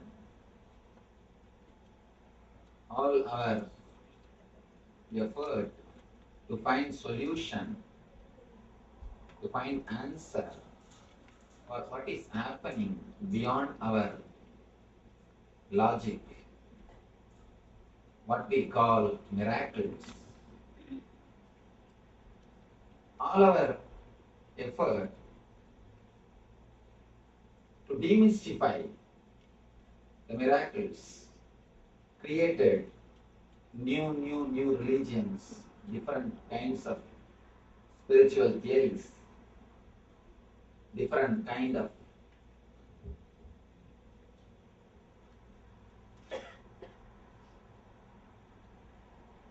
understanding about these energies. First, let us understand the word miracle. There is nothing on this planet Earth which is miracle actually. Patanjali declares very clearly, the greatest spiritual navigator ever born on the planet Earth. Patanjali is a person who declared first time there is no such thing as miracle happens in the planet Earth. Whatever happens has got clear cause. Cause and effect. If you do not know the cause, then you think it is miracle. You think it is something extraordinary. If you know the cause, you understand its cause and effect. If you do not know the cause, you always think it is miracle. Patanjali is the great spiritual navigator master who declared everything has got cause. and there is nothing called miracle. He demystified the whole science, and in a way he made the whole spirituality as a science, which is possible in everyone's life.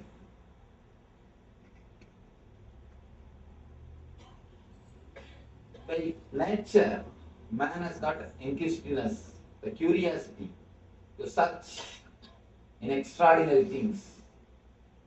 That is why, from the time immemorial, again and again, we are searching something extraordinary, something supernatural. We don't keep quiet, just living the basic life. We want something more, something more, something more. So we search what is happening, what is happening in the planet Earth, what is happening in the sky, what is happening beyond. The search for the miracles continues. Patanjali is the first rishi who declared, to open all the secrets, to open all the truths. He makes it as a science. Which way, through which technique you can achieve which miraculous powers. First thing, he guides the people to achieve miracle powers. Next thing, he teaches whatever is happening is miracle. He gives the two kind of solutions for life. First, he gives the techniques to achieve all the miracles. Next, he teaches what the technique to see everything as miracle. According to me, there is only two kind of lifestyle. One is living as though nothing is miracle, or as though everything is miracle. There is only two kind of lifestyle. For both lifestyle, Patanjali gives methods. He illumines a new path for human beings to travel. He shows a new way, and he demystifies whatever we call as miracles. Step by step, he explains the different kind of miracles and how those energies can be achieved, how you can penetrate. Now, I wanted to analyze one or two things. Search for miracles, is it going to help us? First, let us analyze. Searching for these miracles, is it going to help us in our practical day-to-day life?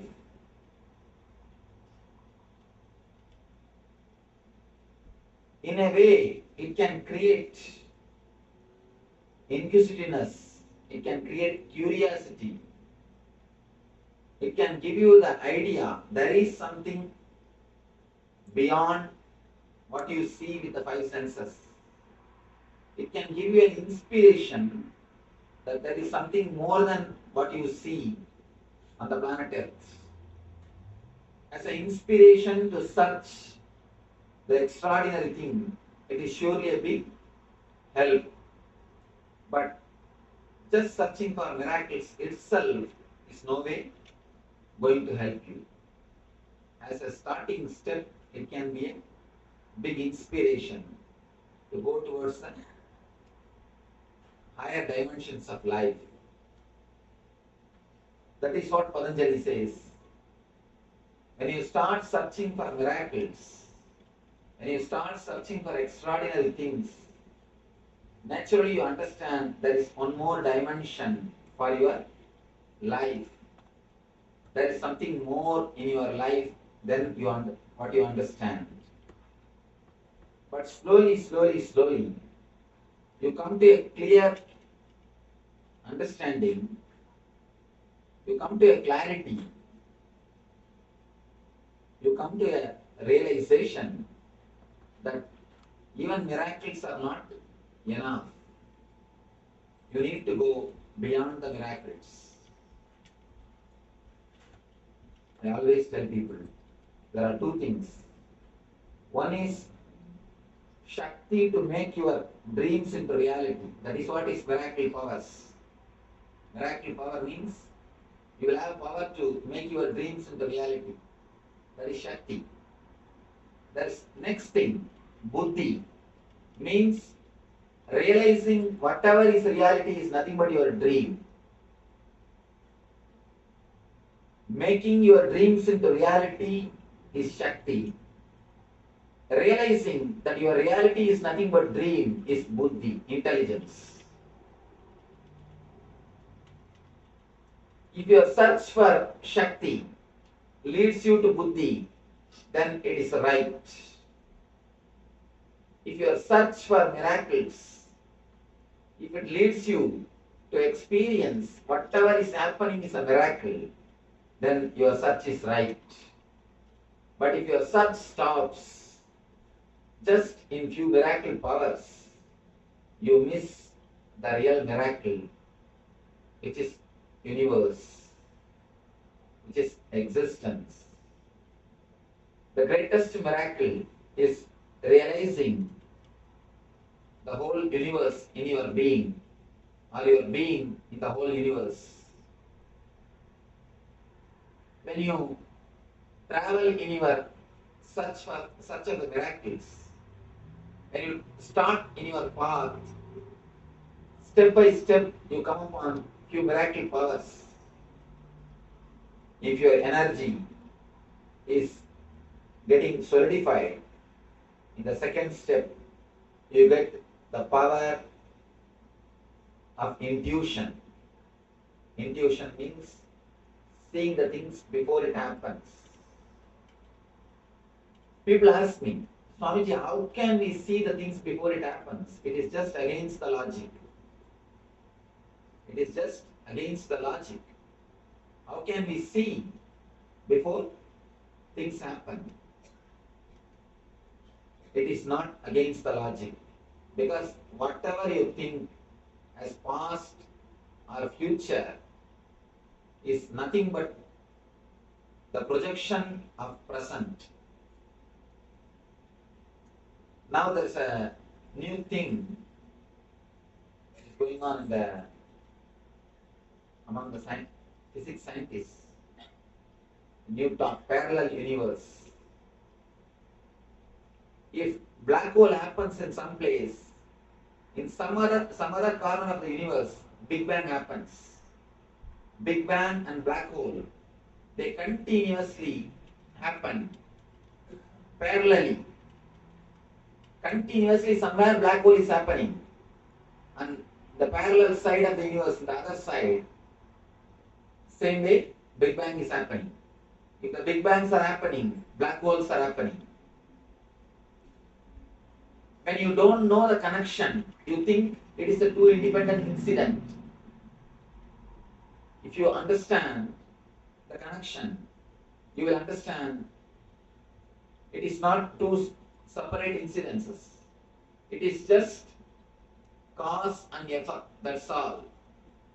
They say even a single atom cannot move without creating effect in the other side of the universe.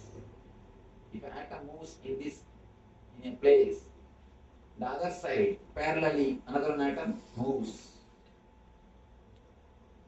If you understand this parallel universe theory, you will be able to understand your future and past are not two independent things. They are just deeply related with the present. Understand the time as a shaft. Actually, time is a shaft. One side is past incidences, other side is future incidences. Center present. You never touch the time shaft actually. You are always pulled in the past or by the future. You always live in the past or live in the future. You never touch the present moment. Present moment is the time through which you can touch this time shaft. Eternity is past, present and future. All the three is eternity. But you can touch the eternity only in the present moment. If you are in the present moment, only then you can touch the eternity. If you touch the eternity, you can understand the past and future are not different from present. They are just extensions of present. From the past moment, this moment is taking birth. From this moment, next moment is taking birth. If you have the glimpse at least once of the present moment, if you live even for one moment in the present moment, you will have a clear glimpse, clear idea about the future. Just yesterday in the Shakti Spurna program, one devotee questioned me, Swamiji, sometimes I feel when I am in a party, suddenly I feel the same party has happened in my life. I had been to the same house already once. And I feel suddenly the same incident is happening. And I feel in 5 minutes somebody is going to come. Or some incident is going to happen. Exactly in 5 minutes the same thing will happen. How this happens? Is it happening only in my life or in everybody's life? How I am feeling like this? Then I asked, there were 80 people. I asked, how many of you have experienced the same thing in some time of your life, one or other time of your life? You will be surprised. More than 70% of the people raise their hands. And they say, all of us had this experience in some time in our life. If you enter into some house, suddenly you feel, I came to the same house. And you know which side, which room is. And you straight go there. The same incident. Yesterday I was surprised, in the 80 people, majority of the people had this experience in their life at least more than once. When you experience the present moment at least once, by mistake, actually by mistake only we fall in the present. We never enter into present consciously. Because if you enter into present consciously, you will never move out of the present moment. You, by mistake, sometimes you suddenly fall into present moment. Your consciousness drops into present moment. You have nothing to bother, nothing to worry, or nothing to think. In those moments only, you feel the glimpse of the future and you feel the same thing has happened already. In that moment, you touch the time shaft. You experience the glimpse of the time shaft. When you touch the time shaft, you experience the whole universe is nothing but the projection from present moment. Your past and your future is not two independent things. It is just deeply dependent on your present moment. You will understand the bridge between your past and future, but we always miss. We always miss. We always miss the present moment. And not only that, not only we miss the present moment, we miss actual problem. Why we miss the present moment? We never look into the present moment. We always we try to find solution to wrong method. A small story. One American guy was traveling in London with a British gentleman and British lady. Both of them were sitting next to him in the train. The lady had a pet dog. Suddenly the dog jumped on him and pissed. Made the whole area mess, dirty. Instead of apologizing, this British lady, she started patting the dog. Oh, you have cold bladder. I should take care of you.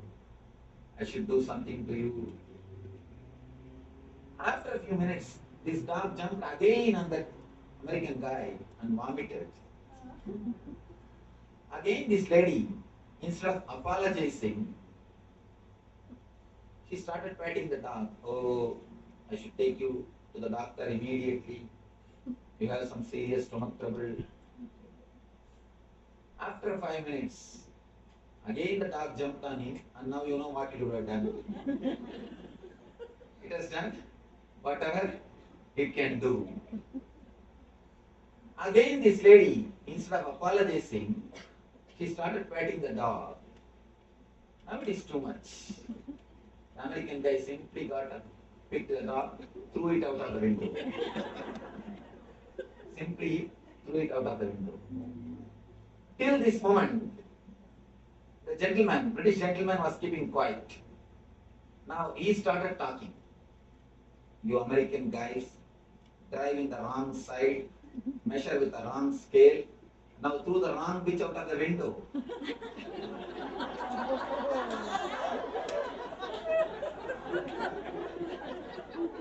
You always throw the wrong bitch out of the window.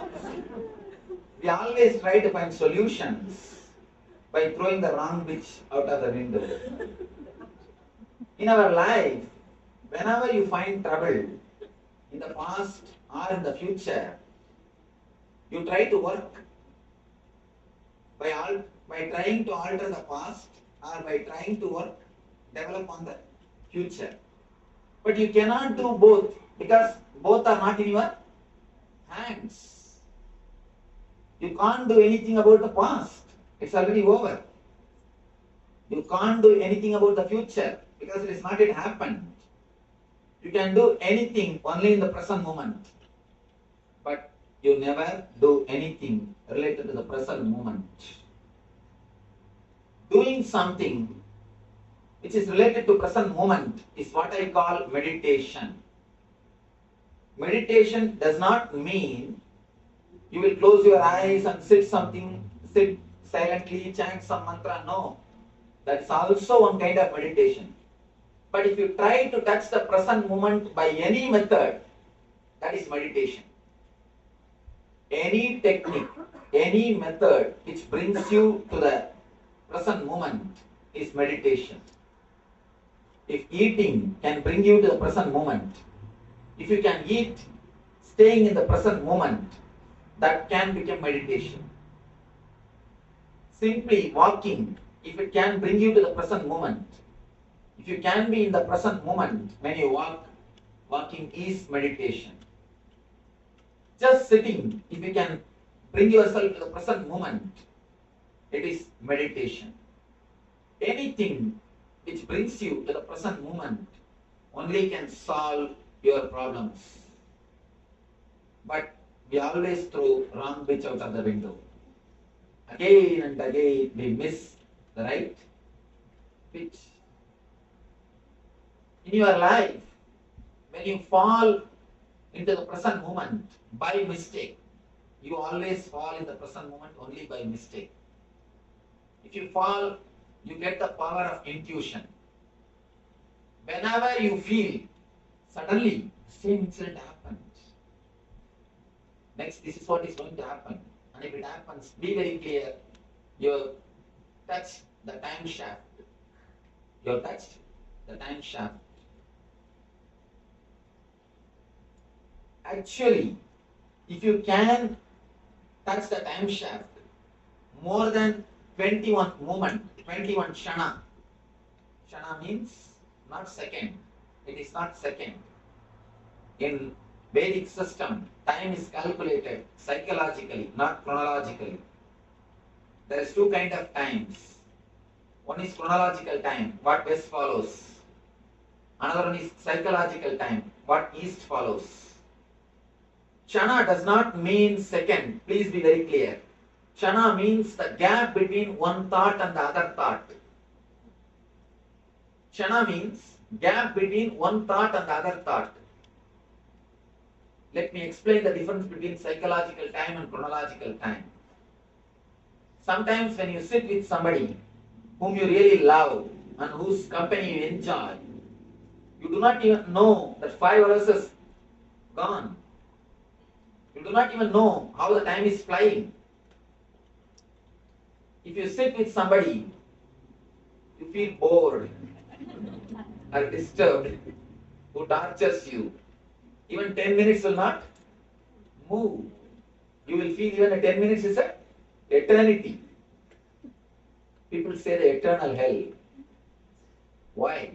Because in the hell never time moves. In the hell never time moves. The number of thoughts, if it becomes more, you feel time is not moving. If the number of thoughts becomes less, you will realize time is flying. So in the East, we always measure time based on the mental setup. Based on the mental setup. That is why we always tell, for the higher level jivas, for devatas, our 1 year is 1 day for them. The 1 year of human beings is 1 day for devatas. Means the number of thought is very less.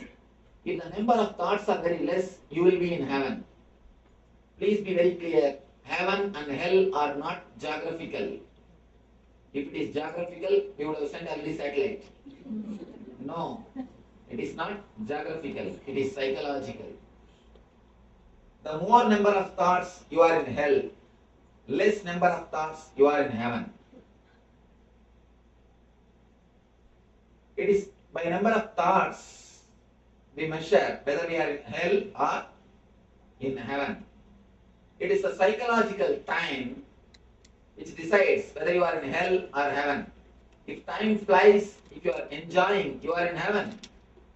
The time is not at all moving. It is just stagnant. You feel bored. Then you are in hell. It is just a psychological setup, not chronological. If you can hold the time shaft just for 21 minutes, just for 21 Shana, not even minutes, 21 Shana. The word minute cannot be the right translation of word Shana, because the very meaning itself is different. If you can penetrate the time shaft consciously, 21 Shana, you will know your whole future. You will know your whole future. Just 21 Shana is more than enough to know the whole future, but we never penetrate the present moment. We never allow ourselves in the present moment. The morning, if you are brushing your teeth, you will be thinking of your office. If you are in the office, you will be thinking of evening going to the beach. If you are in the beach, you will be already planning of when to go back to the house. If you are in the house, again you will start planning about next day work. If you are here, you can be sure you are not here. If you are here, one thing is sure, you are not here. You always escape from the present moment. Even if you don't have any worries to worry, even if you can't get any reason to worry, you just start planning for future.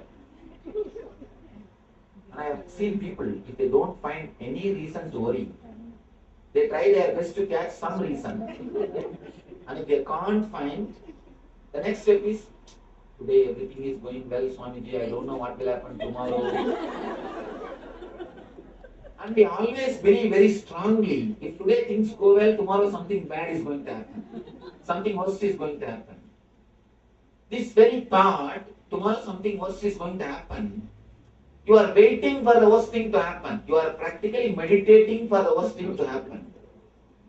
You are literally waiting to get hurt. When you beg to get hurt, naturally God graces you. When you wait to get hurt, naturally, he graces you. No other way. Otherwise, you find some reason and hurt yourself. When you don't have any past things to worry, you start creating something in the future to worry, to create. You never touch the present moment.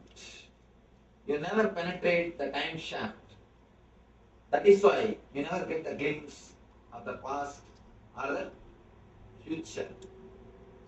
When you touch the present, you experience the intuition power. The next level, when your being becomes a little more solid, the next level of energy, you get a next power which we call Siddhi, which we call the next Siddhi. The next Siddhi is altering the future. Understand, the first level Siddhi is knowing the future. The first level Siddhi, you can only know the future. The next level experience, you get the power of altering the future. How this happens? How this happens? How can we change the future?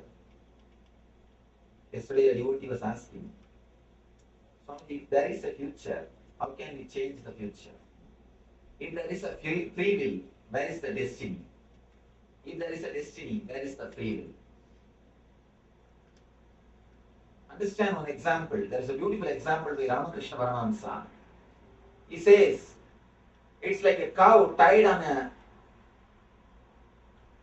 post. The rope length is 5 meters. Inside the 5 meter, cow has got free will. It can sit, stand, go around, do whatever it wants. But more than 5 meters, the cow cannot go. Beyond the 5 meter, it is destiny. But inside the 5 meter, it has got clear free will. If the cow behaves properly, if the cow doesn't do anything wrong, the cow lives properly, silently, not disturbing anybody, there is every chance the owner will extend the length of the rope or free the cow totally. Same way, the free will which is given to you, if it is handled properly, if it is used properly, if you don't use it to hurt others or to hurt yourself, please understand, not only hurting others, even hurting yourself is a sin. When you continuously worry, you are hurting yourself. There is Upanishad Sutra, Anandam Brahmedi Navyajanat. Ananda, the bliss is existence. Don't waste it. We are wasting our life without living the natural bliss, which is our nature. Every moment which you spend, which you live without being blissful, is wasting your life and a deep disrespect to your life. Life itself is just a bliss. The very nature of life is joy and bliss. Every moment you spend in suffering is a disrespect to the life. Please be very clear. A real puja, a real worship is living joyfully and blissfully. Somebody came and asked me, Swamiji, in my house there is no peace. Please give me some technique, some method to bring peace. I told her, first thing, all of you sit together, eat together, spend time, laugh, dance. Naturally you will see, you will have more understanding.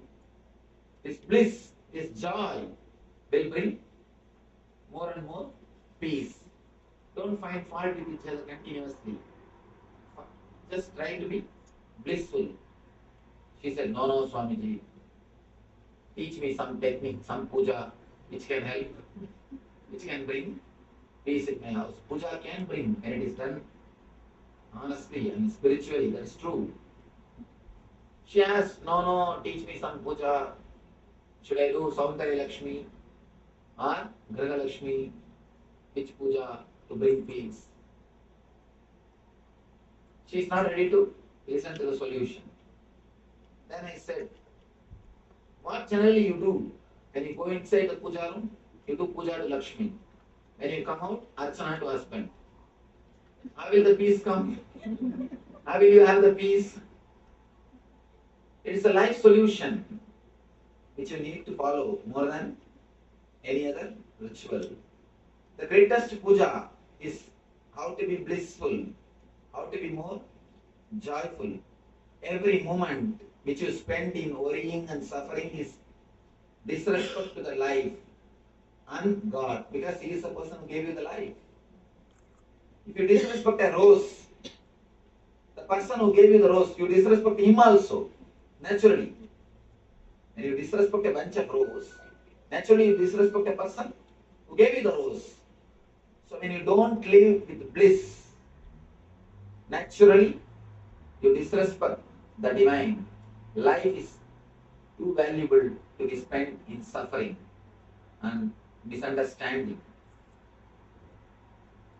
When you don't hurt yourself and hurt others, there is every chance the rope length can be extended from 5 meters to 10, or you can be liberated. The persons who are liberated are only called as Jivan Muktas. When you actually live in the present moment, you can never hurt yourself or you can never hurt others. When you live in the present moment, your being feels so much filled with the life. You will be flowering, you will be overflowing with so much of energy. You can never hurt others. You can never hurt yourself. All disturbances to yourself, to others happens only in unconscious level. As long as you are unconscious, you will hurt others and you will hurt yourself. The moment you become conscious of what is happening inside your being, naturally you will stop hurting yourself and you will stop hurting others. Masochism and sadism is one and the same. If you hurt yourself, naturally you will hurt others. If you hurt others, naturally you will hurt yourself. Because you have only one mind, you don't have two minds. You have only one mind. It's like a double-edged sword. If you kill others, you will naturally commit suicide. If you try to commit suicide, you will naturally kill others. It is a double-edged sword. When you come to the present moment, when you start living in the present moment, you will see a new dimension of your being opens. You experience the new taste, new space of your being. When you experience the new space of your being, your past stops binding you. Your future starts listening to you. As long as your past binds you, your future will never listen to you. People come and ask me, Swamiji, I want to stop smoking. Please tell me something.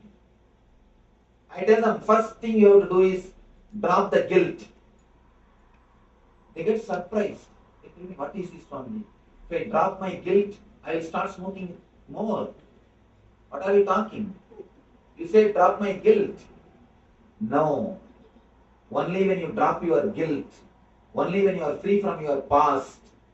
Guilt is from past. Only when you are free from your past, you will have enough of energy to change your future. As long as you carry the guilt, you will project only your past into future. Understand? When you carry the guilt, you already decide you can't change your future. If you have the confidence that you can change your future, you will not carry the guilt. The moment you carry the guilt, you decide, you take it for granted, I can't change my future, I am going to go only in this way. That is why you carry the guilt. That's a beautiful character described in Ramayana, Vali. The story says, anybody who faces the Vali will lose half of their power and the half of the power will go to the Vali. If you stand in front of him to oppose him, half of your power will go to Vali. Same way, if you stand in front of your past to fight with him, half of your power will go to him. Your guilt will suck half of your energy. Understand? All your negativity has got only one power, which is supplied by you by having faith on that negativity. That's all. All your negativity has got only one power, that is supplied by you by having faith on that negativity. When you decide, I have to fight to drop my smoking, you give power to smoking to fight with you. You give half of your power, then you start fighting. It's almost like you fight with your shadow. You will never win. You will never win. Again and again and again you can see, the deeper the guilt, you will commit the same mistake again. The more strongly you take the vow, I will not become angry next time, more you will become mad. The more stronger the vow, more madness. The more strongly you decide, I will stop smoking, more quickly you will pick up in your hands. Because the thought is there continuously. You will project your past into the future continuously.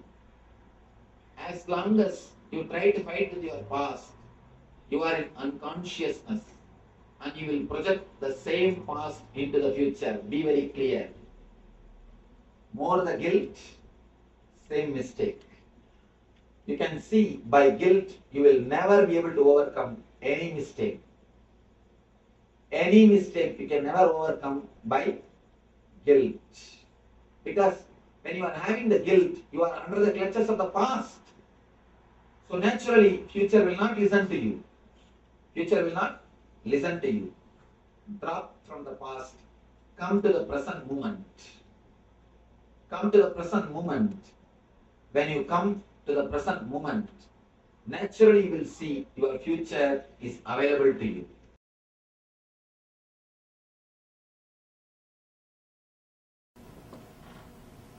I welcome you all with my love and respects.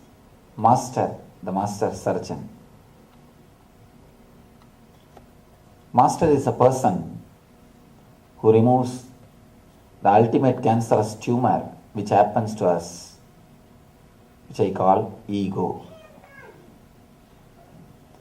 Ego is the ultimate cancerous tumor which happens to our being.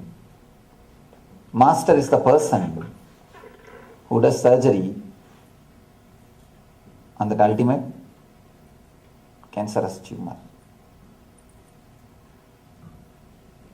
He never allows you to stuck or be comfortable with anything less than enlightened state. Usually, not only in the normal level, even when we start progressing spiritually, after some time, in some layers we get caught, we get stuck, we don't move further. Somewhere we will be caught, stuck, and we will not even know that we are stuck. In all these kind of situations, in all these kind of moments, again and again and again, Master helps us to awaken, or he pushes us. Go ahead. Don't stop.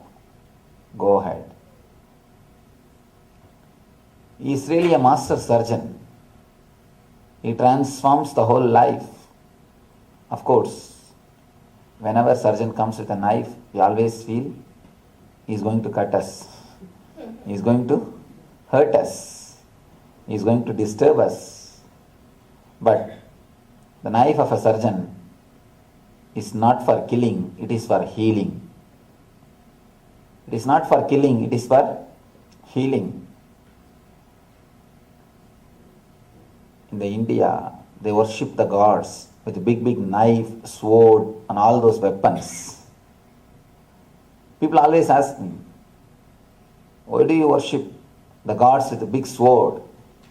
Why do you worship gods with a big knife in their hand? Why gods need all these weapons? I tell them it is a symbol. Symbolically they represent that they are surgeons. They are going to straight away cut your ego. They are going to straight away remove the cancerous tumor. It's a metaphysical representation that they are the master surgeons.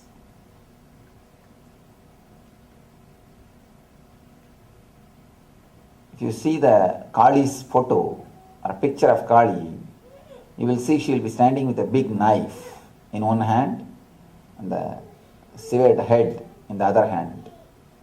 The severed head is a representation of ego. The sword is a representation of knowledge or wisdom.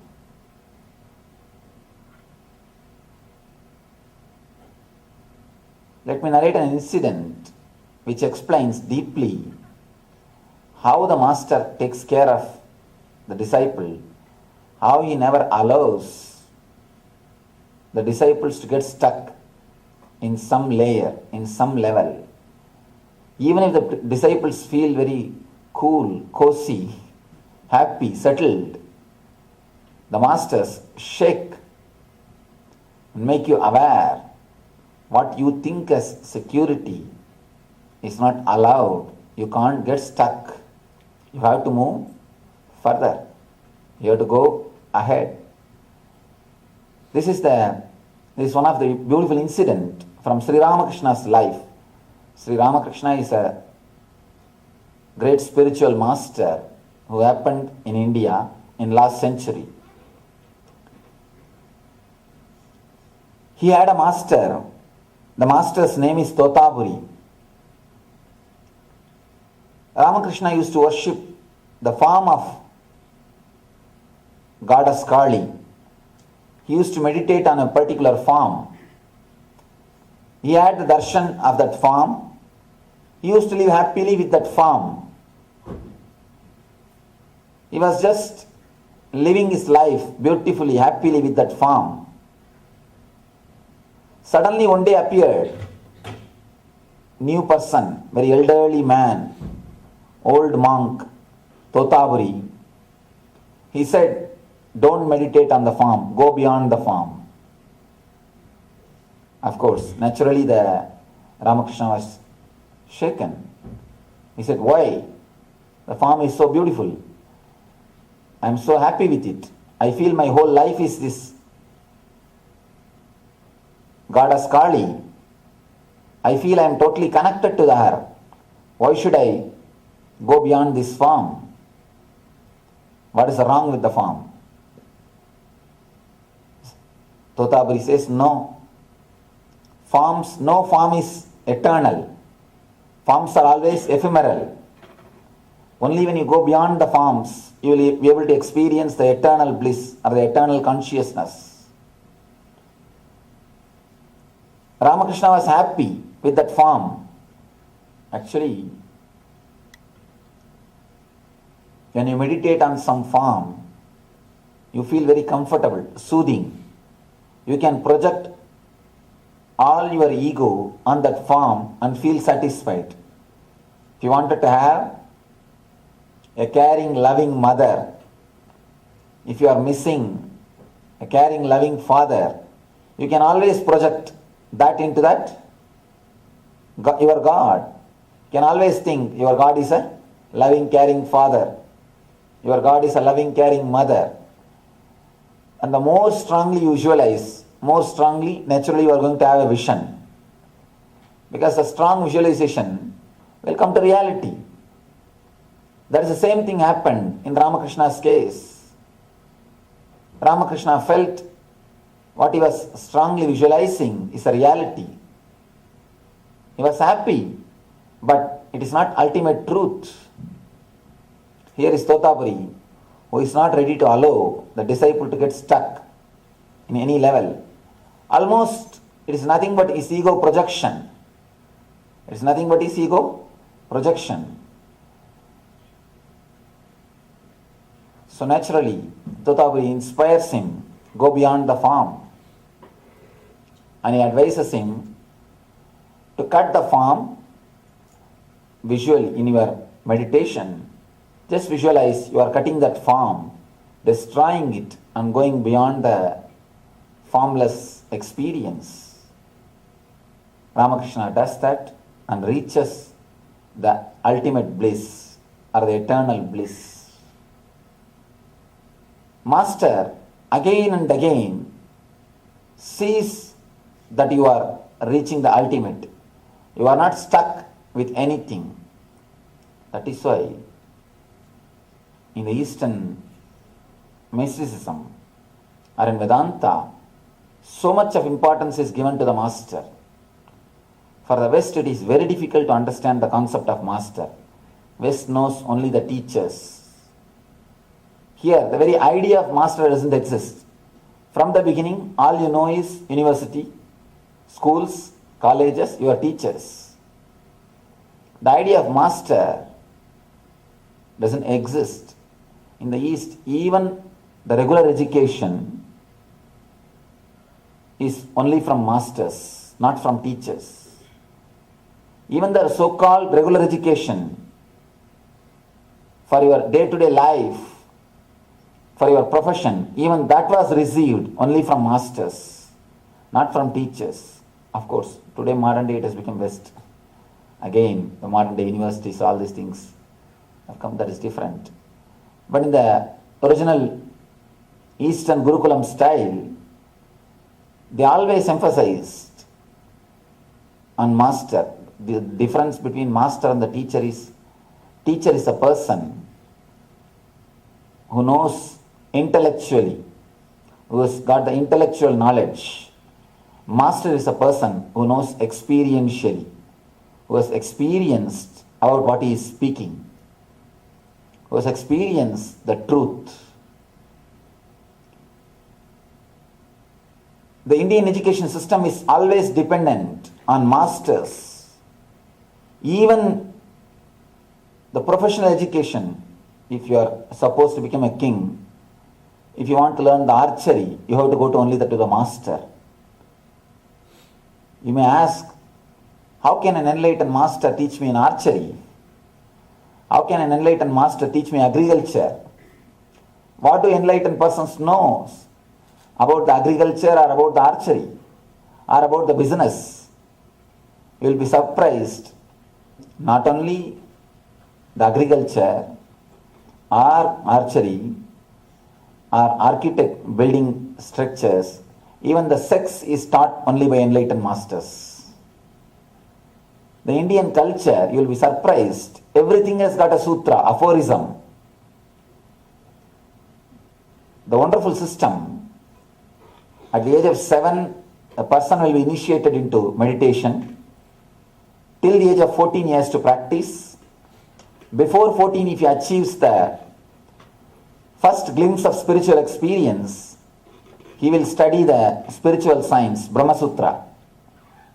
If he doesn't, he will science the study of life. He will study the aphorisms of life, Kama Sutra. Person who studies Brahma Sutra will take sannyas. The person who studies Kama Sutra will take Grihastha life, marriage.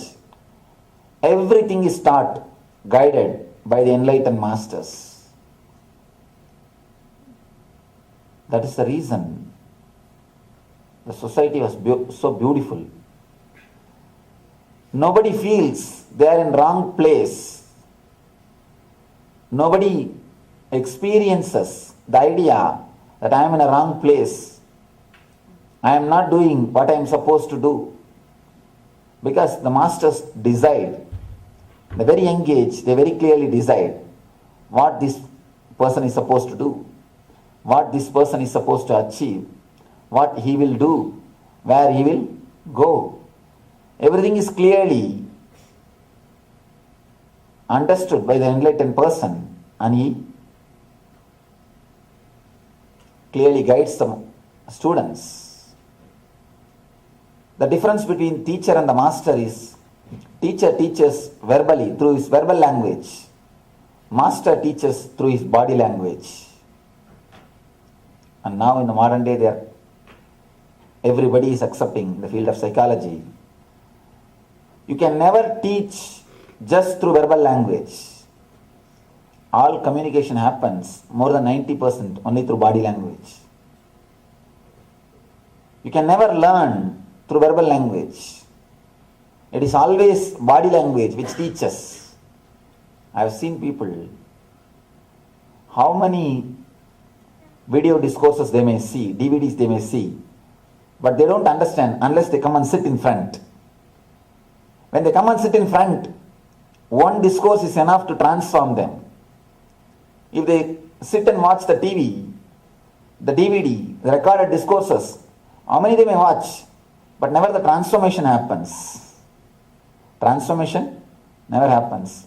For transformation, the direct touch is necessary.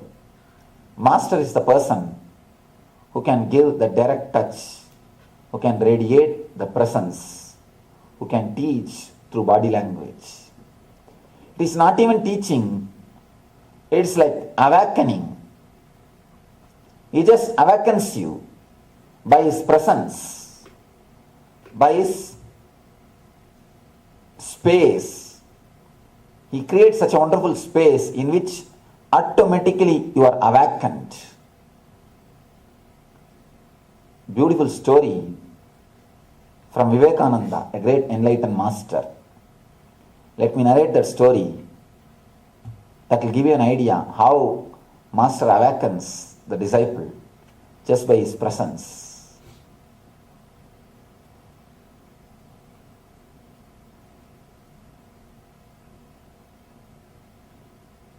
There was a lioness in a forest. It was pregnant, about to give birth. One day it was searching for food. It was going around the forest, trying to catch some animal.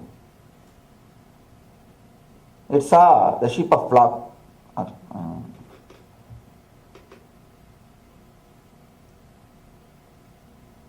and jumped, and it was trying to attack. It just gave birth to a lion and died there itself because the jumping is too much. It was not able to manage or maintain. Gave birth to a lion and died. The cub was left orphan. Nobody was there to attend. These goats, they somehow felt very friendly with this cub, and they took this cub. Cub started growing with these goats. It started drinking the goat's milk and started eating the grass, almost living like a goat. And actually, one more thing, the way in which you are brought up, that is the way you will have an idea about yourself. And don't think we are human beings just by birth. You walk with two legs because you are taught and you are brought up in that way. Otherwise, naturally, we will be still animals. This cub was brought up just among the goats, and it really felt it is a goat. And it used to eat the grass and drink the goat's milk and play with the goats, live like a goat and create sound just like a goat. After a few years, one day, one lion was again attacking that same group, and it saw a cub along with the goats, and it just attacked that cub, brought the cub out of the group. Cub started shouting, leave me, don't kill me, don't kill me. Lion said, don't worry, I won't kill you, you are not a goat. Cub said, don't tell me all these things. Don't kill me, don't kill me. Just give me that assurance that you will not kill me. Lion said, don't worry, I will not kill you. It just left. The cub ran and his cub escaped and ran. Next day again, lion attacked the same group. Again it attacked the same cub and brought it out. Again the cub started shouting, crying, oh, don't kill me, don't kill me, leave me. Lion said, don't you understand? I am not catching you to kill you. Understand, you are not a goat, you are a lion. Again the cub started crying, no, I am lion, I am goat only. Don't kill me. Anyhow, lion tried its best to convince the cub. Cub is not ready to get convinced. Lion left the cub. All right, go. Third day, slowly the cub started feeling somehow connected with the lion. It started remembering the lion again and again. Why should he catch me? Twice he caught me. He could have killed me. He's not killing, or he's not ready to eat me. Why he should again and again catch me? And again he's advising me I am a lion. Why should you do that? He started contemplating on the lion. Something of that lion, some quality of that lion started attracting him. In the heart, without his knowledge, unconsciously, he started contemplating on the lion. Third day, when the flock crossed that area, the cub stood and watched whether the lion is coming or not. Fourth day, the cub started waiting in that same area to have a glimpse of lion. Now lion appeared again, came near the cub. This time it doesn't have to catch the cub. Cub just stood. Cub started trusting the lion. Just stood. Lion said, how are you? How you are doing? After a few words, lion called the cub. Why don't you come and spend some time with me? The moment cub heard this word, got frightened. He can see and spend few minutes, but he is not courageous enough to go with the lion. Again the cub escaped. After a few days, again the cub saw the lion. Now he has got some courage. And not only that, slowly he has developed a little bit attachment towards the lion. This time he brought a little bit of grass to the lion to offer. Sir, why don't you eat this?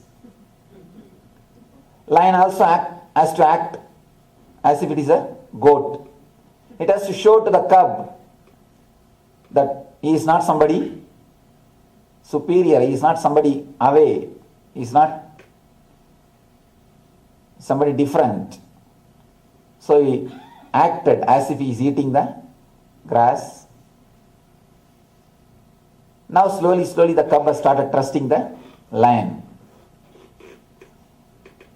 Now lion started acting. Instead of telling the cub that you are the lion, lion started acting as if it is goat. So that the trust can happen between the cub and lion. Slowly, cub started trusting the lion.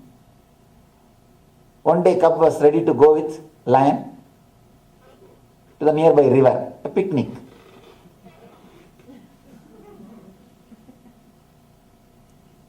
Lion took the cub, both of them went near the river. When they were standing near the water, suddenly lion grabbed the face of the cub, head of the cub, neck, and said, look at the river. Cub said, yes, I am seeing. What you are seeing? Cub said, our faces. Do you see my face? Yes, I am a lion. Yes. Do you see your face? Yes, I am seeing. You are also a lion. Again, the fear came up. Cub said, no, no, no, no, no, leave me, leave me. Started shouting. Now it is too much. The lion had little meat. It just took the meat and forcibly put inside the mouth of a cub. Cub slowly started chewing. The taste of the blood. When the cub started tasting the blood, slowly he started feeling, yes, I could eat the meat. I am not just a goat. If I am a goat, how can I eat the meat? The first experience that I am the lion started happening. Of course, again the cub is not ready to be convinced. After a few minutes, just out of the old habit, he vomited the meat. Again started shouting, no, no, no, don't try to brainwash me. Don't try to teach me. I am goat. He started running.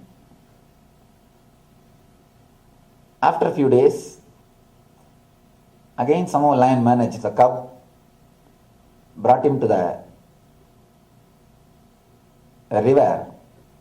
This time he decided he has to realize. He has to experience. This time when he brought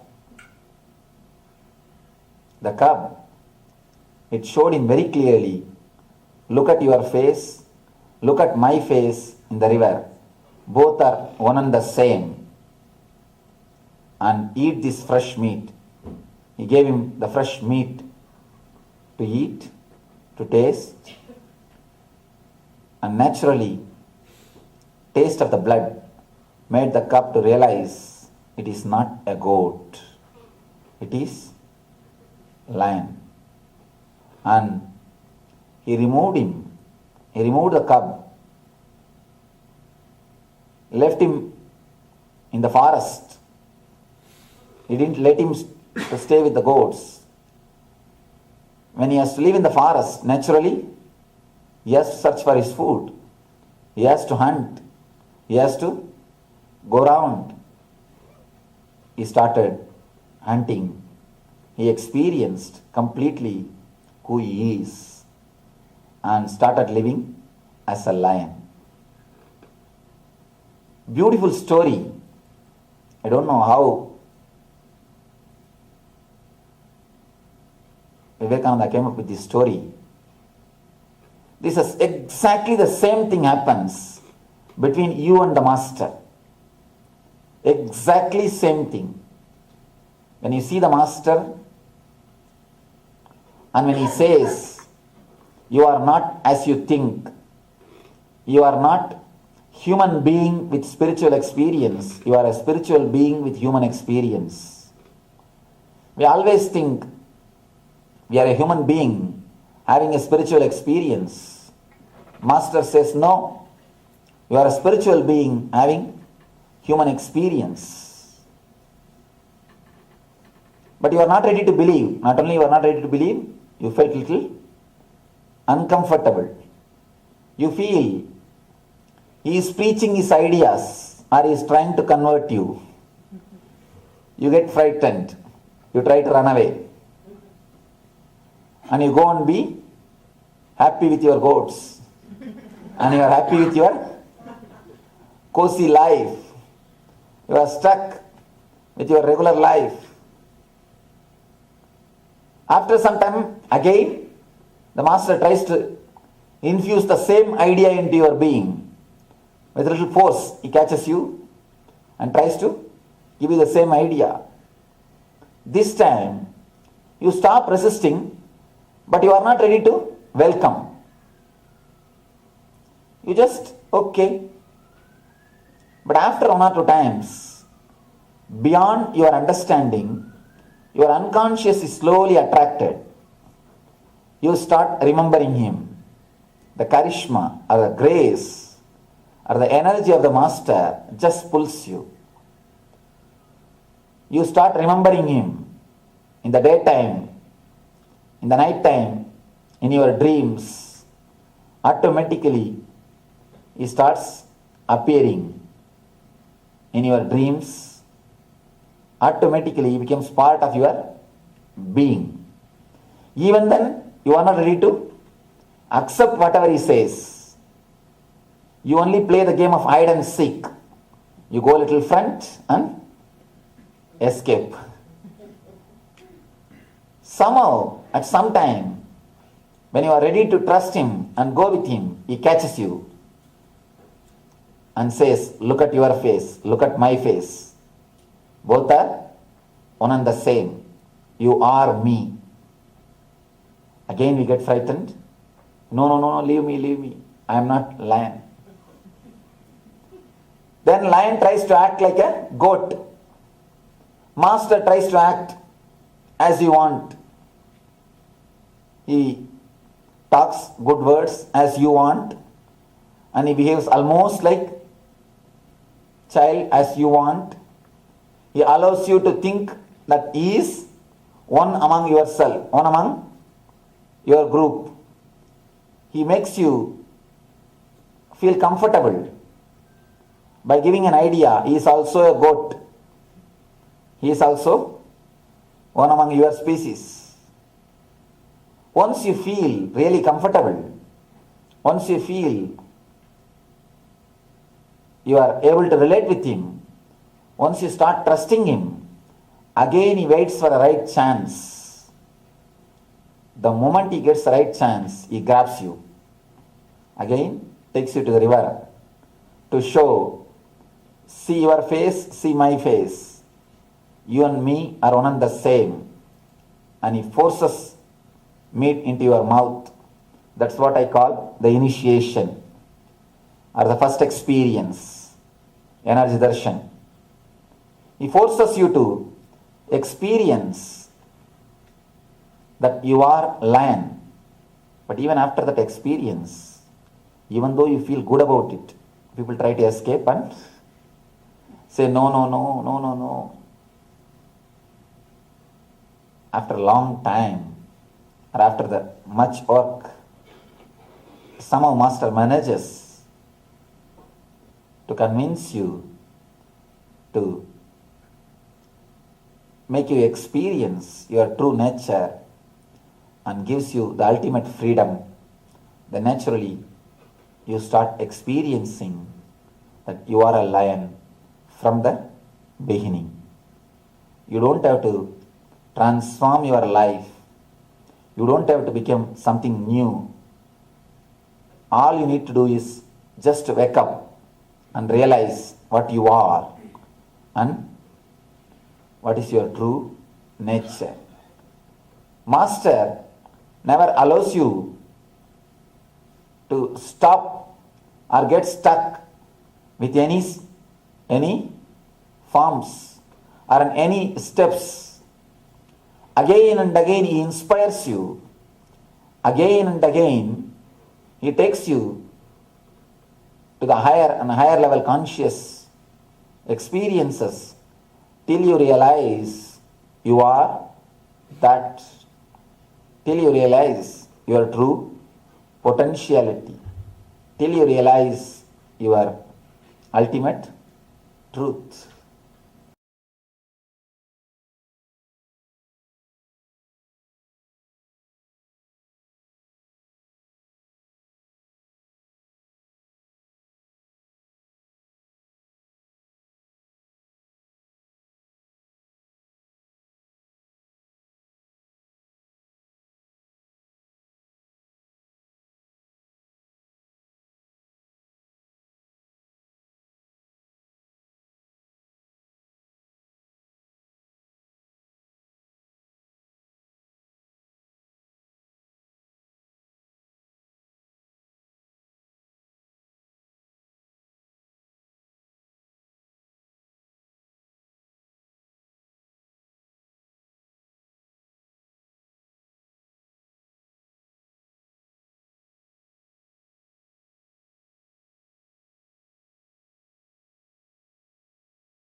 If you know how to be aware of the gaps, silence, you will have my presence. I am here, or you are here, only to have the presence, not to have communication. If I don't speak, your mind will start speaking to yourself. That is the only reason I speak. So that if I speak, at least your mind will relax. You will stop speaking. If you really stop speaking and start listening, you will start. Not only you will start listening, you will see something more will be happening in you. It is the presence of the master that is important. If you think you are learning, you are missing. If you understand there is nothing to be learned, there is nothing to be known. If you attend 2-3 satsangs, then you will understand. I am speaking the same thing. I am telling the same thing in different words. Just I am changing the words. Just I am changing the cloth, overcoat, not even cloth, overcoat. Today one color coat, tomorrow different color coat, day after tomorrow different color coat. But the main message is the same. Of course, main message can never change. The same thing I am speaking. Why I am speaking every day? So that I can make you silent. My speaking is more or less like a technique. It is not philosophy. It is not talking. It is not teaching. Actually, I don't want to teach you anything. If we can do something to forget whatever you have learned, that is the best thing. Because in the process of learning, we have lost much. If you understand this one thing, it will be nice. Till the age of 7, children think by visualization, not by verbalization. You need to understand that visualization and verbalization. Till the age of 7, when you say something, children immediately see the scenes. They just visualize and then they process. But once you put them into the school, the visualization is reduced to verbalization. Visualization is just killed, destroyed to verbalization. The intuition is reduced to intellect. There was a great mathematician from India. If you have heard of his name, I don't know, Paramashivoham. A great mathematician. In his time, nobody else would even come near him. Ordinarily, other senior mathematicians, if they take half an hour for one problem, this man, this Ramanujan, will give the solution just by a second. You tell the problem, there is a solution. Simply solution is there. The poor man doesn't know how he arrived for solution. People used to ask him, please give me the way. He says, no, I do not know. Because I think in visualization. Just I see the problem. Next vision is solution. Over. The thinking is more like intuitive, not intellectual. He just sees the problem. The next slide, the solution is there. Every kid, not only Ramanujan, everybody, when we came to this earth, we had the capacity of visualization. That is why the eyes of the kids are so alive, so vibrant. If you look at the eyes of the kids, that's a great meditation. below the age of 7, if you just look at their eyes, that's a great meditation. That is why they say that eyes are the index of the mind. Not only index of the mind, index of the being. Whatever is inside will be shown by the eyes. We never look into each other's eyes. Why? Even if somebody looks into your eyes, after a few seconds, you just turn away. Because you are afraid you may find out what is inside. In the mouth, you show a big smile. But inside, you think, let me take care of you later on. Not now. Especially when somebody dies, when you go there to anywhere, you can always see people have got a line of violence or vengeance inside. In their mouth, they will be telling, oh, he has gone, it is too bad. I feel sorry for you. Inside, oh, he has gone, good, let him go. I was thinking how much he was troubling us. It is good that he has gone. You think one thing, you can speak one thing. In words, you can cheat. In words, we can play. We can think one thing, we can say another one thing. But in eyes, you cannot play. In visualization, you cannot play. You cannot play in visualization. Your eyes will show who you are. Your eyes will clearly express what you think. That is why we never let anybody to see our eyes. If somebody looks into your eye deeply, you just turn your eyes. You can find out whether that guy speaks truth or not by looking at his eyes. If he is courageous, then he will again look at he will just gaze your eyes. If he doesn't have enough of courage, you can always see, he will turn his eyes. With kids, they just visualize. They don't verbalize. But when you put them in the school, then whole visualization capacity becomes verbalization. They are taught how to read, how to write by force. At least till the age of 7, kids should not be put in the school. Till the age of 7, they should be allowed to learn with the nature. They have their own inbuilt mechanism to learn. They learn from the trees, learn from the nature, learn from the father, learn from the mother. They have their own method to learn. If we let them learn till the age of 7, the visualization will never become verbalization. The capacity to have the intuition will be retained. But when we put them in the school, the visualization turns into verbalization. Then they start thinking in words. The mind starts working with words. With words, you take long time. With words, you take too much of time to come to any solution. That is the difference between Ramanujam and other mathematicians. Ramanujam thought in visualization.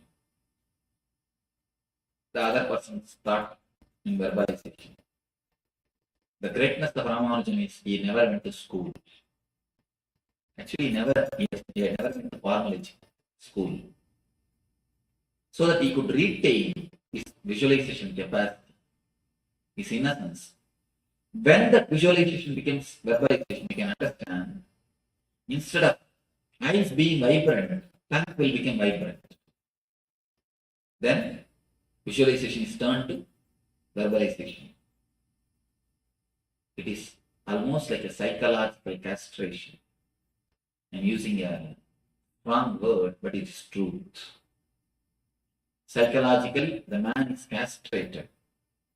The being is castrated. Because with visualization, any problem, you will have immediate solution. With verbalization, you have to go through a long process. to come to a conclusion. Verbalization belongs to logic. Verbalization belongs to head. It is easy to have, but visualization is difficult to handle. A man who has got a visualizing capacity will have a tremendous freedom. He will be so ecstatic, joyful. You cannot put up with him. That is why, from the time immemorial, all the enlightened masters are poisoned, crucified, thrown, the stones are thrown, they've been thrown out of the country. Start from Shankar, Buddha, Jesus, Krishna, every master. Of course, when the disciples write the history, they try to change. But if you see the truth, you cannot tolerate a more intelligent person in your society, amidst us. We feel too small in front of them. That is why we even reduce the visualization capacity of the kids to verbalization. Once they become just like us, buffaloes, we feel comfortable. Till we make them buffaloes, we don't feel comfortable. No parents feel comfortable comfortable with the energy of the kids. They roll this side, that side, do this, do that. You always feel uneasy. You try your best to control them. You try your best to suppress them. Once you make them silent, dull, dead, just like you, then you feel, now you have your son or your daughter. Visualization is reduced to verbalization. Philosophy is always oriented on verbalization. Mysticism is always oriented on visualization. That is why for meditation you need visualization. For philosophy you need verbalization. How philosophy deals your 3 layers of problems. How mysticism deals your 3 layers of problems. Physical illness. All the medicine system, healing system, born out of philosophy, treats the symptom. If you have problem in the lungs, only the lungs are attended. Only that portion is attended by some chemical or by some operation or by some injection. That portion is attended. But we forget to understand, by giving medicine only to that portion. If you have headache, you are given medicine. What happens? Headache becomes stomach pain. Then immediately some more medicine, that becomes knee pain. Then give some more medicine, that becomes psychological depression.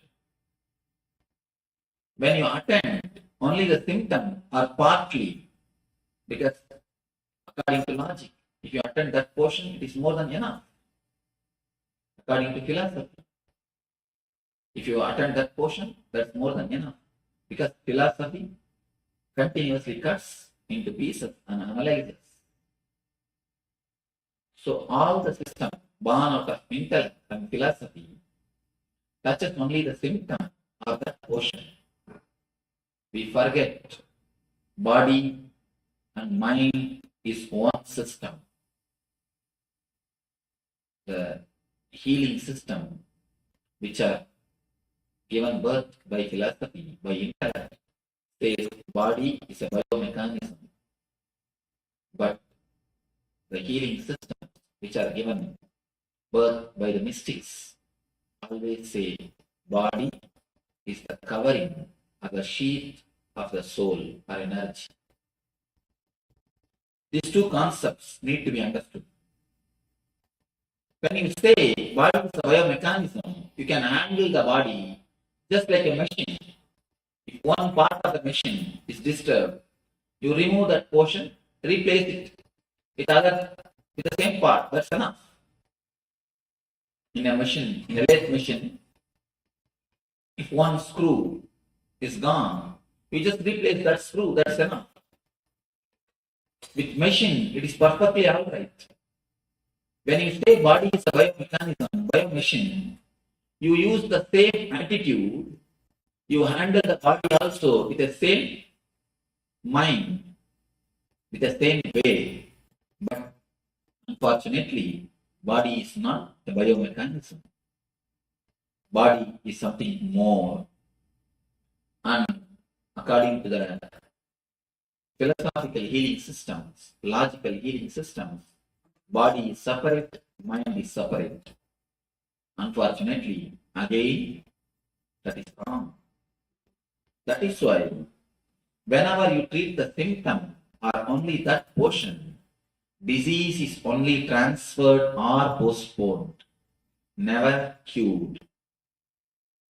Whenever you take medication for symptom or only that particular disease, you can be sure the headache you will see the headache will disappear. But either today or tomorrow it is going to come as stomach pain. The time which is taken for the headache to become stomach pain, that period only you call it as a period of health. That's all. That gap you think as a healthy time. Either today or tomorrow, the process is going to happen. One more thing, a simple thing. Body continuously is circulated or flooded with the same energy. You cannot say, if you have a problem in the lungs, only lungs have got separate energy and whole other body has got separate energy. No. Even in the physical level, physical plane, you cannot say here separate blood is flowing and there everywhere else separate some other blood is flowing. No. So the medicine healing systems which are born out of intellect or the logic or the philosophy cuts and analyzes, treats only the symptom or that portion. The healing system which are born out of mysticism, especially Ayurveda and the meditation healing, they go to the root of the disease. They say there is no different names for disease. No different names for disease. Only two things, either disease or health, that's all. People come and ask me, Swamiji, what all the disease you can heal? I tell them, what do I know? I do not know anything about anatomy. I can heal the disease which you can name and diseases which you can't name. That's all, that much only I can say. Because according to me, according to the meditation healing, only two things. Low energy, high energy. Disease, health, that's all. The root is only one thing, either low energy or high energy. We do not look at the man. The mystics do not look at the man as the biomechanism. They look at him as something more than biomechanism. It is the root which needs to be healed. It is the being which needs to be healed, not the part or the symptom. If you try to cut the trees to destroy, if you try to cut the branches and leaves to destroy a tree, can you successful? If you try to cut only the leaves and the branches to kill a tree, You can never be successful. Now they say if you prune a tree, it grows much better way, in a much more quick way. So by treating the symptom, by treating the outer layer, you will not be touching the disease. In the language of the mystics, they touch the root. Go to the very root of the disease. Go from where disease starts, where your being and mind is not ease with each other. The root of the disease is the uneasiness between your mind and your being. The uneasiness only creates diseaseness in you. The diseaseness only becomes disease. The healing system which are given birth by the mystics looks at the being as a whole. Whenever you are whole, you are holy. Understand this thing. Whenever you are whole, you are holy. They look at the very being, at the very root from where the basic disease is appearing, from where the cure can happen, from where the root is coming out, from which point you can remove the very root. The approach to the body or to the human being itself is totally different from the language of mystics. That is why for any disease, the same healing. You may think how the same healing can work on any disease. Because there is no too many names. How many names you make, it is only one thing. Low energy, high energy, that's all. When the energy is attended, many people come to me for healing. They would have come to get healed some problem in the heart. But after 2-3 days, they come and report to me, Swamiji, my stomach pain has disappeared. I had a tumor in the hip that has disappeared. How it is? I didn't tell you about that. I always tell them, never think disease are separate. You have 2-3 disease. Never think you have 2-3 disease. Disease means it is only one. It is only one. Low energy, that's all. The whole thing can be classified under one category, under one thing. So when you touch the root, you heal the disease. Whenever you touch the symptom or the part, you only transfer or postpone the disease.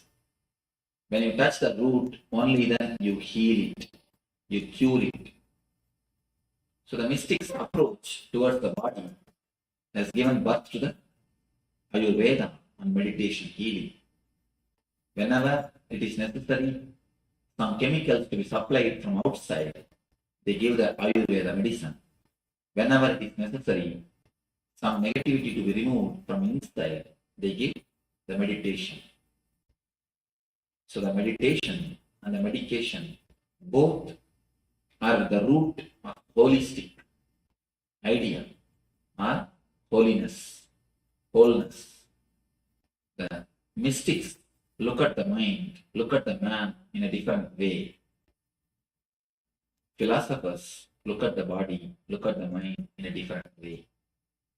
Next, in a mental level, the level of education or information, how the mind is looked by the philosophers. According to philosophy, you are a matured man if you know the informations. According to philosophy, you are a man who has got your own position or social status if you know the facts and figures. You don't need to do anything more. Just the fact is more than enough. Just figures are more than enough. Just if your mind is alive, active, if your mind has got enough of information, that is enough. That is why all the schools, all the universities, all the mental education centers, mental training centers created by philosophers, created by logicians, helps you to improve your concentration. They speak only on concentration. They speak only on collecting information. They speak only on processing the information. Collecting and processing the information, nothing else. If you know that, that is more than enough. That is why all the schools, universities, they train only on the facts and informations. They make your head too big. Your whole energy is just sucked by the head. And you should know a fact. Just a few months ago, I read in a poll survey. In every university, when a person leaves the university with a gold medal, especially gold medalist, every university, at least some 50 to 60 people leave the university every year with a gold medal. Every department will be having a gold medalist. They took a survey. After 10 years, how the gold medalists are living. What is their life? They say more than 70% of the gold medalists live in a poverty land, in a poverty way, and broken relationship. Their lives are just hell. It's not small number, more than 70%. It is true. What I am giving you is a fact from a poll survey. I read it in a magazine. More than 70%, either they live under the poverty line, below poverty line. And not only that, broken relationship. The life has become just hell. Why? Too much of energy when it is sucked by the head. You do not know how to forget your head. That's the problem. No, really. You can never live with a philosopher. You can never marry and have a good life with a lecturer or a professor. I tell you, especially philosophy professors. Because even in the house, they will be like a teacher. They will be like a professor. See, a doctor, when he comes back to the house, he knows how to remove the stethoscope and keep. How to remove his overcoat and keep. Even a lawyer can keep some of his coat outside. But what will happen to professor? What can he do? He has to keep only his mouth shut, which is impossible. Almost impossible. It is very difficult to live with philosophers. It is really.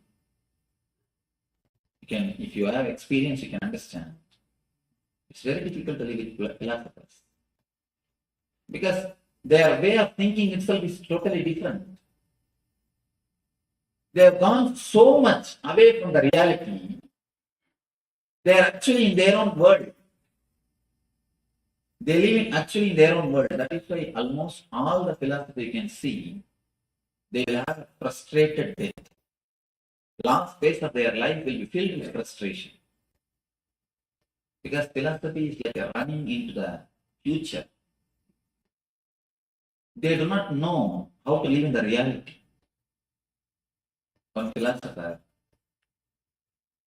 And one more thing, philosophers are the people who will never have pet animals. You can see these are all few things. Philosophers can never put up with pet animals. Because they want everything perfect. They will have not much time to play with pet animals. And you can see them. The philosophers cannot spend much time with kids.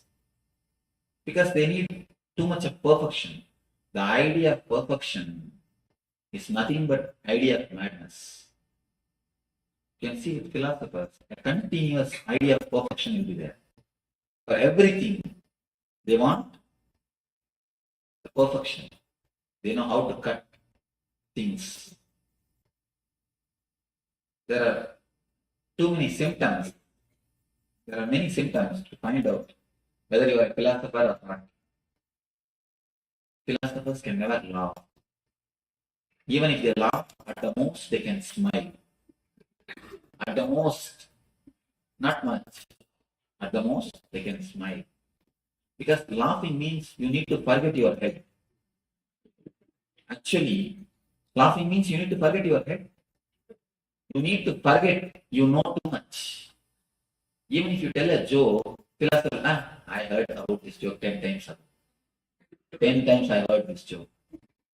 10 years ago I read this joke. But even first time you would not have laughed. Because as soon as you read the joke, you will think, oh, it is from like that joke. Okay. It must be from that book. Or you will be thinking, I think this is from my book he has stolen. Intellectual property. You can always see philosophers can never laugh. Because to laugh, you need to have a little bit of innocence.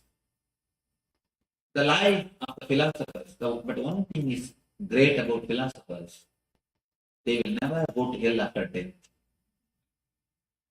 Why? They are already living.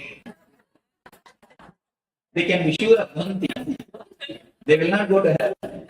After death, you can be sure of one thing. The life of philosophers is such, they are totally disconnected from the reality.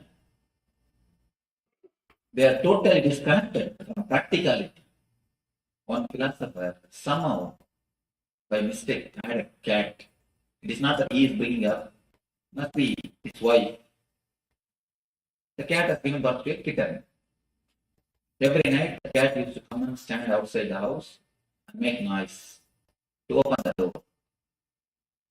He is totally bored or disturbed to come and open the door. And you can see laziness is always great quality of philosophy. That's one more thing.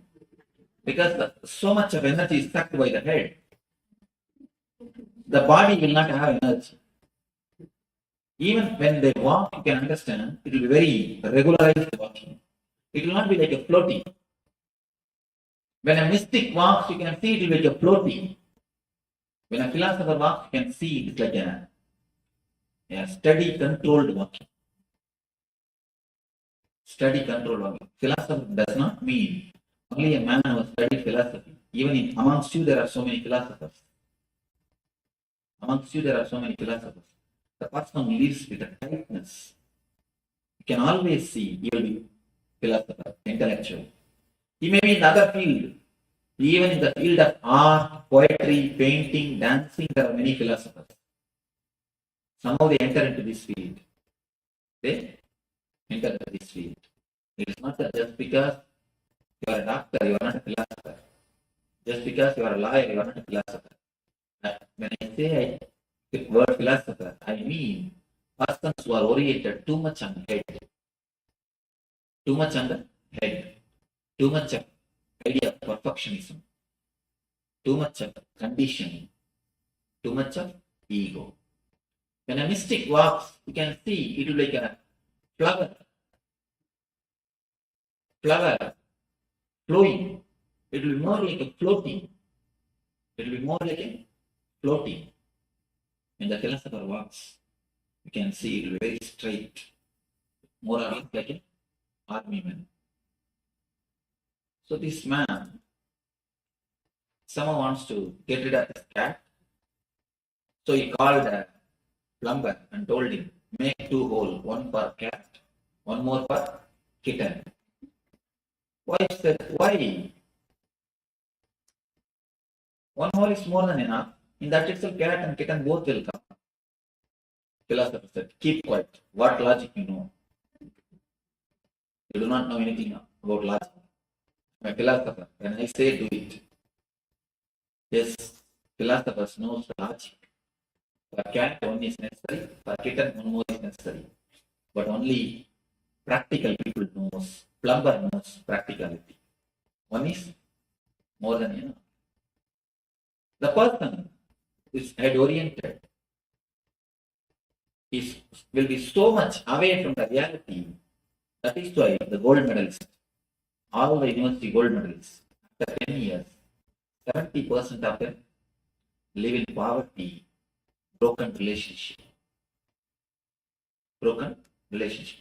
To relate, you need your being, not only head. I have seen many people coming and talking to me. Swamiji, my husband is such a great philosopher. It's so difficult to relate with him. And male come and complain to me. My wife is such a person of perfectionism. It is very difficult to live with her. Whenever someone is philosopher, you can be sure the house which is supposed to be a Dharma Kshetra will become Guru Kshetra. Dharma Kshetra will become Guru Kshetra. Because the philosophy makes you move from the reality. With philosophy, your energy is just sucked by the head. Only head, nothing but head. Just head, head, head. Nothing else but head. With mystics, the training of the mystics, the mystical education centers, ashrams. Ashrams are the mystical education centers. The philosophical education centers are schools and universities. Education centers are mysticism and mysteries, ashrams. Ashrams are the mystics. They always train a man not to make his logic or the head too big. They always teach him how to switch off and on the mind. Here, in philosophy, how to collect more and more information is taught. With mystics, how to switch off and switch on, how to use your mind is taught. Here, how to expand your mind is taught. With mystics, how to use your mind is taught. That is why in philosophy, nothing more than mind exists. The ultimate thing, according to philosophy, is mind, that's all. But according to mystics, ultimate thing is something beyond mind. They call it spirit or self. They say there is something more than mind exists. Mind is nothing but one more component of your being. Just like you can handle the body, you will be able to handle the mind also. Mystics always teach how to handle the mind. Philosophers always teach how to expand the mind. Expansion of the mind needs concentration. Handling the mind needs meditation. That is why in all the philosophical education centers, the concentration is given importance. Mystical education centers, the mystical training centers, meditation is given importance. Here, awareness, there, concentration. Philosophy gives importance to concentration. Mystics give importance to meditation. With meditation, you know how to handle your mind. It is more or less like one more component, one more part of your system. When you want, you can remove, clear it, and reuse it. When you don't want, you can switch it off, keep it aside. According to philosophy, mind is ultimate. According to mystics, mind is only second layer. There's something more in it. That is why in the world of mystics, they are always free from mind. wherever the mystical education centers prevail, you can see depression has never attacked those parts of the world. In America, only in 2003, last year alone, 103 million depression medication prescriptions are issued. Only in 2003. I thought 103 million is too much. But one of our devotees who is in San Diego, he is a person who is doing research on this. He gave me the clear research survey. 103 million depression medication prescriptions are issued only in America. Why? Because according to philosophy, mind is everything. You do not know, we do not learn how to handle the mind. We learn only how to expand the mind. It's like a purchasing car without knowing how to use the brake. You got a new big car, got into the car, started driving in a freeway. Finally, you come to your house, but you do not know how to stop the car. What will happen? It means, somebody told me, it means we are not driving the car, so the car is driving us. That is what is true. When you do not know how to stop the car, you are not driving the car. Car is driving you. Whenever you expand the mind without knowing how to stop the mind, be sure you are heading towards depression. It is inevitable you are heading towards depression. Depression is nothing. It is just too much of energy sucked by the head.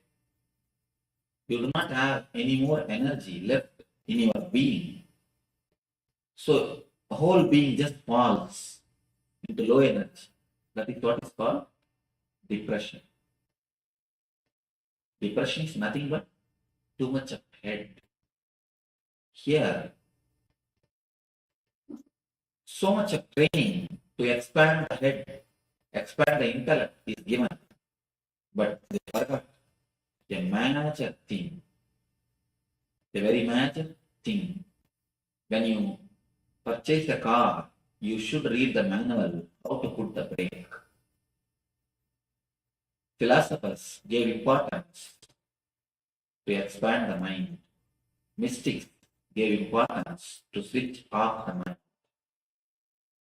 Once you know how to switch off and switch on, you will know how to handle the car. Once you know how to put brake, you will know how to use it. The third layer, the problems of the spirit, are problems of the being. How philosophers handle it. Strange thing. Somebody asked me, Swamiji, is there anything essential missing in psychoanalysis? Why? Even after so many years and years and years of analysis, we are not able to find any result. Somebody came and asked me about a psychoanalysis. One psychoanalyst, actually. I told her, not something essential. The very essential is missing in psychoanalysis. Psychoanalysis is the solution for the problems of the being from the philosophical mind, at the philosophical level. What actually psychoanalysis does? What actually psychoanalysis does? Continuously analyzing. That's all. You will be speaking your problems, and the psychoanalyst will be listening to the problems.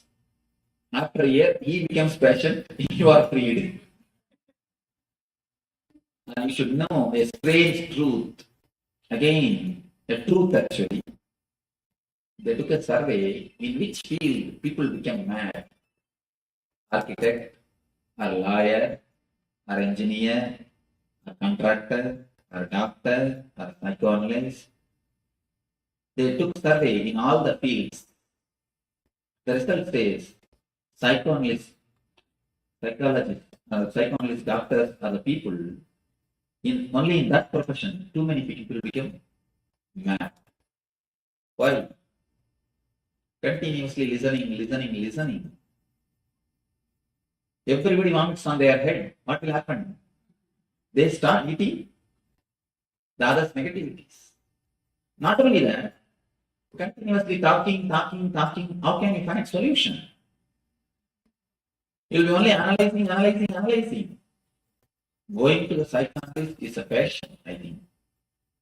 If you go to a bigger psychoanalyst, you are a rich man. It is nothing but a passion. You can never get a solution. Except solution, you can get everything. I have not seen a single man who underwent psychoanalysis and got healed. There is a small story.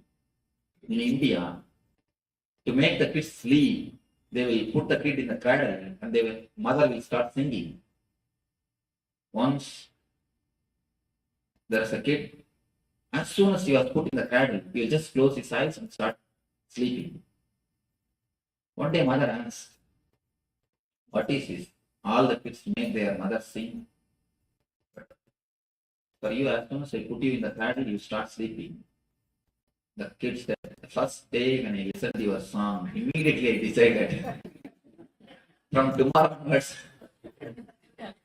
just I'm going to go to the sleep as soon as you put me in the bed." Out of fear of mother singing or being bored, the kid goes to sleep. In that way, in some cases, rarely, out of fear of going to the psychoanalyst and analyst and talking the same thing again and again, you may become all right. You may get well out of the fear of sheer boredom, going to the same person, telling the same problem. I have seen sometimes, and especially the Freudian system, they will have a screen between the patient and the doctor. And you know that sometimes doctors have to attend 2-3 patients. So they record voice. Yes, tell me. They just record and keep the tape recorder and go away to attend the next patient. No, really it happens. The patient is sitting other side of the screen and telling same thing. And the strange thing is patient also knows there is no doctor at the other side. The other side only, the tape recorder is listening. But just by telling, they feel all right. There is at least they are able to tell. Psychoanalysis is nothing but a place to catharsis. Especially in the modern culture, you have no place to speak out. There is nobody to listen. Everybody is busy. Or everybody wants to speak. Even in your conversation, when you speak with your friends, you listen so that when you speak, he will listen. That's all. When he speaks, immediately you are ready to reply. You are just preparing your conversation. Why you keep quiet? Out of simple politeness, so that he will listen when you speak. It's more or less like a contract. Please listen when I speak. I will listen when you speak. Otherwise, nobody wants to listen to the others. Everybody wants only to speak. It's more or less like a catharsis. Because so much is there in the head, you do not even know how to switch it off. What to do? You just vomit out. You want somebody on whom you can vomit out. You pay psychoanalyst just to listen to you, nothing else. So that you can continuously vomit. Poor fellow has to sit and listen. If any of you are psychoanalysts, be very clear. Either meditate or mad, that's all. No other way. You have no other option. Either meditation, I saw a board on the road, either picket or ticket. Somewhere where the parking is at the picket or ticket. This is the only choice. Meditate or mad. Nothing else. No other way. No other way. Because continuously people are vomiting on you. What will you do? Psychoanalysis is the solution given to the levels of the problems of the beings by the philosophers. But the solution never works. If you are bored, totally, if you are tired of going to the same psychoanalysis, if you yourself decide that I have become all right, then you are all right. That's all. There is no other way of solving it. Enlightenment is the solution for the being level problems by the mystics. Philosophers give the solution of psychoanalysis. Mystics give the solution of enlightenment. Enlightenment means not analyzing, just throwing away. Analyzing your dustbin, is it going to help you? Analyzing your dustbin, is it going to clear you? Analyzing your dustbin is not going to make to solve the issues. If you want to clean your house, if you put everything from the dustbin, start analyzing it. Is it going to clear your house? Is your house is going to become clean? No. Only by throwing the things totally away, merging into the ananda, ecstasy, the problems are going to be solved. Three things. For a physical problem, they make the energy to come from inside. For mental problem, they teach you how to switch it off. For the being level problem, they put you in the ecstasy or the bliss. The solution from the mystics is total. Solution from philosophers is intellectual. But for the logical mind, if you look superficially, the healing system born out of logical things feels like good. The education system born out of logical mind feels like good. The solution for the being level problems, psychoanalysis, feels very good because they are the established systems. Mediocre things always flourish because mass is always mediocre. The mystical things are never for mass, it is only for very few intelligent people. For mystical things, you need to have a little patience. You need to go through it. You need to allow the process to happen. You cannot just jump. But mind is monkey. Mind is totally restless. It wants instant. A small story. 3 monkeys. They got 1 mango. All the 3 wants to share the mango. How can 1 mango be shared by 3 monkeys? They went to a master for solution. Master said, all right, all the 3 of you, plant this mango. Once the mango tree comes, you will have lot of mangoes. You can satisfy your whole life by eating the mangoes. These 3 monkeys thought, all right. They planted. 1 monkey took the responsibility of pouring water. The other monkey putting the manure. 3rd monkey, security. 6 months, they did their job religiously. But unfortunately, the seed has never sprouted. The tree has never happened. They went to the master to complain. What did you teach? What has happened? We have lost even that one mango. Why did he give such an idea for us? The master called all the three of them, started inquiring what has happened. First monkey said, every day religiously I poured water morning 6 o'clock. I stopped even going for a morning walk, but I poured water religiously. Second monkey, every day evening 4 o'clock I put the manure. I stopped even going to the gym. Doing this religiously I did. I do not know what has happened. Third monkey, 24 hours I was standing there as a security. I never even went for my dating. I was there as a security. Not only I was standing there as a security, every day at least once I digged out and saw whether it is sprouted or not. You need to give little space for the mango to sprout.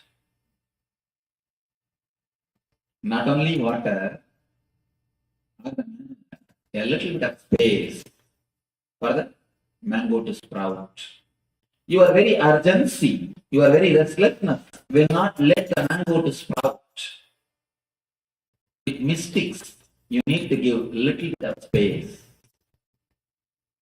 little bit of time to let the meditation work in you, to let their presence work in you.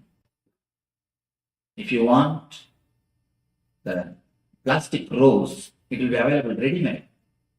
But if you want the original rose, you need to wait for a few days so that it can flower. If you get from the market cut rose, don't think it's original rose. When I say original rose, I say the rose with the plant. You need to wait for a few days. So you need to wait. But mind is such, we are not ready to wait. The restlessness, that is why we take the solutions given by philosophers. We take the solutions given by logic mind. When you take the solutions of the logic mind, the philosophy, you solve it only superficially.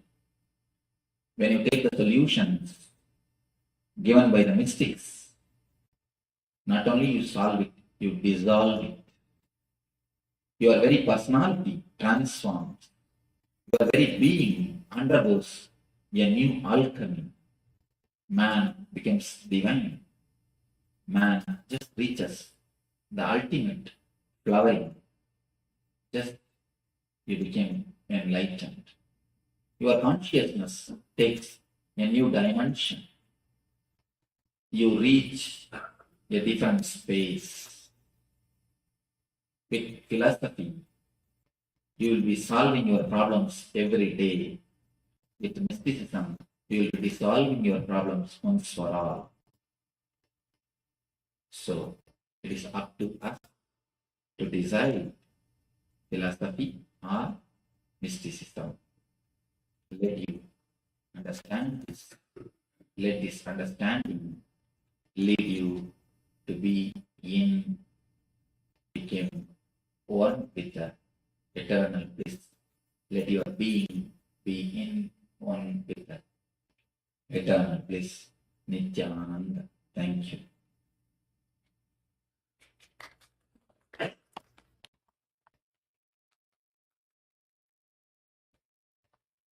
Few questions can be answered.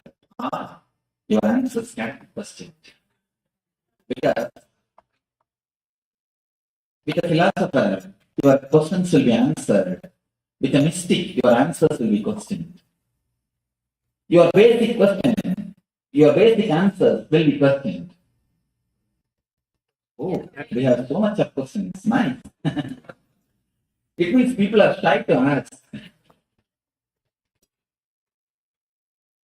We have so many deities and rituals. Is it necessary to follow all this?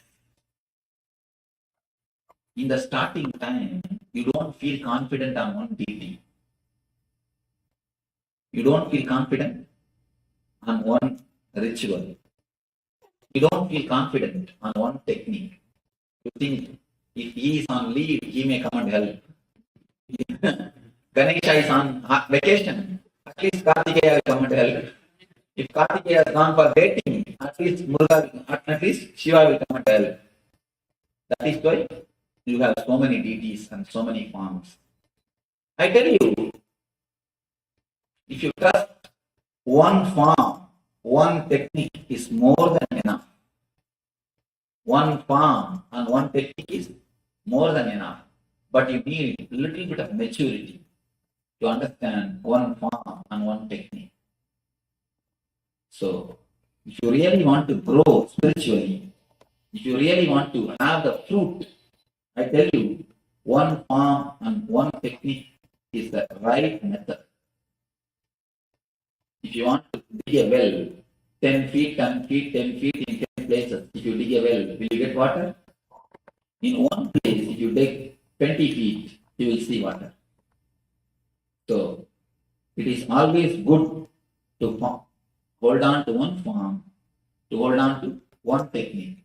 Understand that same form only is all the form.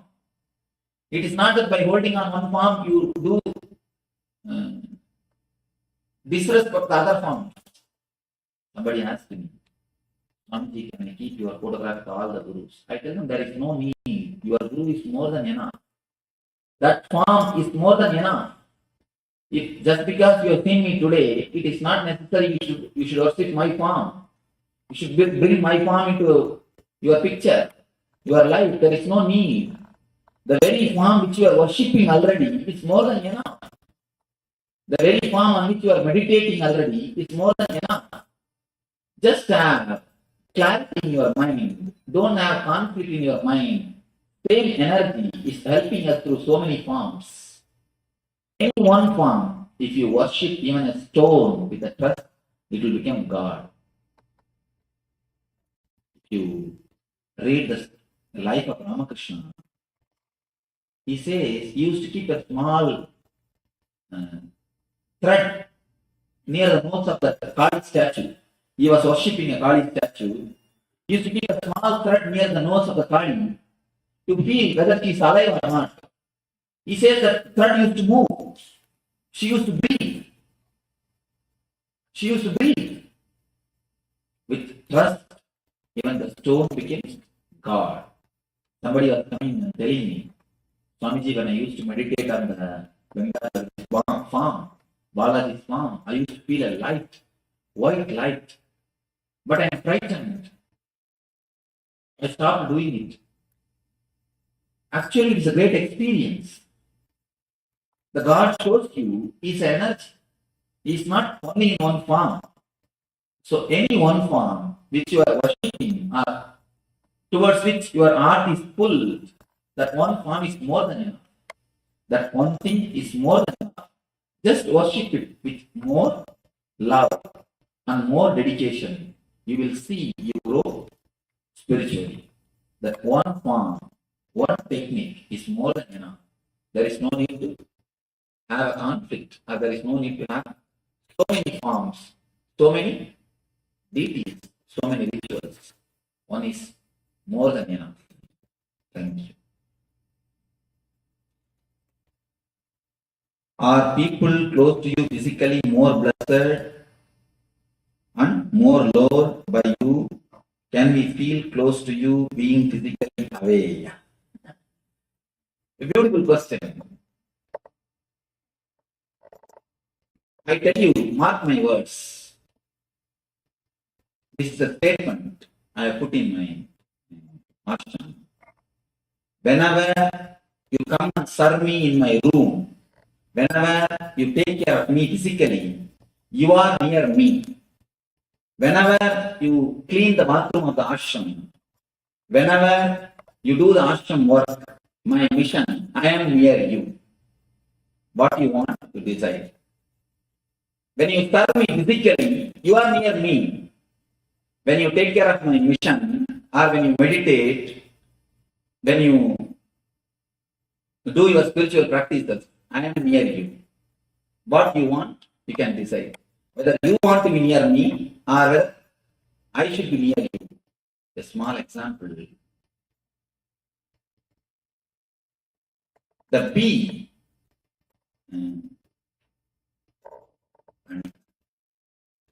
ஈக்கு என்ன வார்த்தை? The fly will go and sit. The மாட்டு மடி என்ன சொல்றீங்க? No. Will go, மாட்டோட மடி பால் வருது. Cow. The fly or the bee will go and sit in the cow udder, but it will drink only the blood, never the milk. 24 hours the bee will be sitting in the cow udder. It will drink only the blood. But the calf will go near the cow only 10 minutes, but the calf will drink the milk. So physically being near me or being away is no way related to the spirituality or being loved by me. You should understand in the chariot, somebody has to be a wheel, somebody has to be a flag. If the flag thinks, I am not given the opportunity of being near a wheel, being a wheel, then flag will not understand a small thing. You should understand this. Once the Vishnu, he went to Vaikuntha. He entered, before entering into his room, he left the sandals, his shoes outside the room and went inside the room. Then the conch and the Sangha chakra, you can see, the conch and the disc, both of them laughed at the Padri, at the sandals, telling, hey, how much you serve the Lord, how much you put your energy to hold the Lord's feet. You see, when he goes to his room, you are left outside. You are away. You are not taken inside. Only we can go to his room. Only we can be with him in his bed. You see, you are there. We are only going with him. You cannot be physically near him. Then the Padre asked the Lord, "Oh Lord, is it true?" Then Vishnu says, by touching the Padre, people can become enlightened, but never touching the Shankar chakra. Not only that, Vishnu says, oh, this is told like that. First thing, they did not understand the importance. And next thing, they did not understand the truth. So just for this sake, let them take birth as a Bharata and Chaturghna and worship you for 14 years. He cursed them. Shanga and Chakra only took birth as a Bharata and Chaturghna. 14 years they have to worship the Bharata for this one word. In Ramavatar, the Vaikuntha, when it happened, Vishnu says, both of you take in the next incarnation, let you both take the form of Bharata and Chaturghna and worship the Padma. And not only that, that is why in Ramavatar, Bharata and Chaturghna has to be away from Rama for 14 years. Only Lakshmana was with him. So never the physical nearness means I accept. If you understand one more thing, I have only one body, how many can serve me? There are so many everywhere.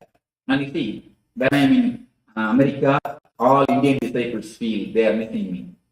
When I am in India, all American disciples feel they are missing me. Physically being near me has nothing to do with the idea that I love you or I don't love you. My love is above the physical presence. And one more thing.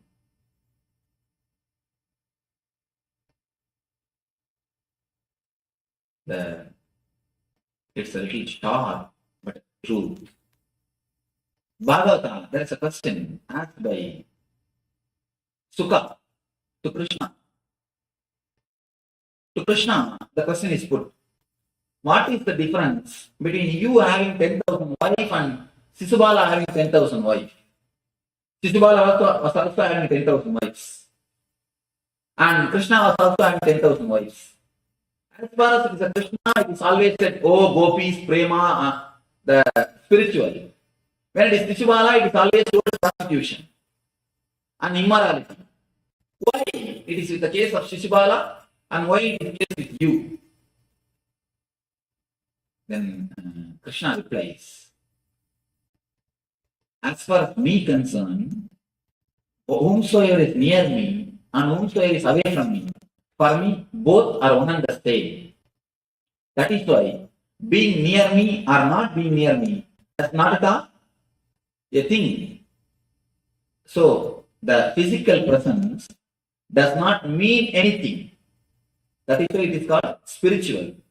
In Shishibala's case, the people who are physically near him, they are treated in one way. The people who are physically away from him are treated in another way. That is why in his case it is prostitution. In Krishna's case it is the prema bhakti. So being near me or being away from me is no way related to the spirituality. All of you be very clear once for all. And one more thing, sometimes I make you a flag. Each one's attitude, I give them according to the post or the place to live around me, to be around me. You see, some of my disciples, I never tell them to meditate. If you ask, there are few people who live with me, they never know how to close their eyes. Still now they do not know how to heal.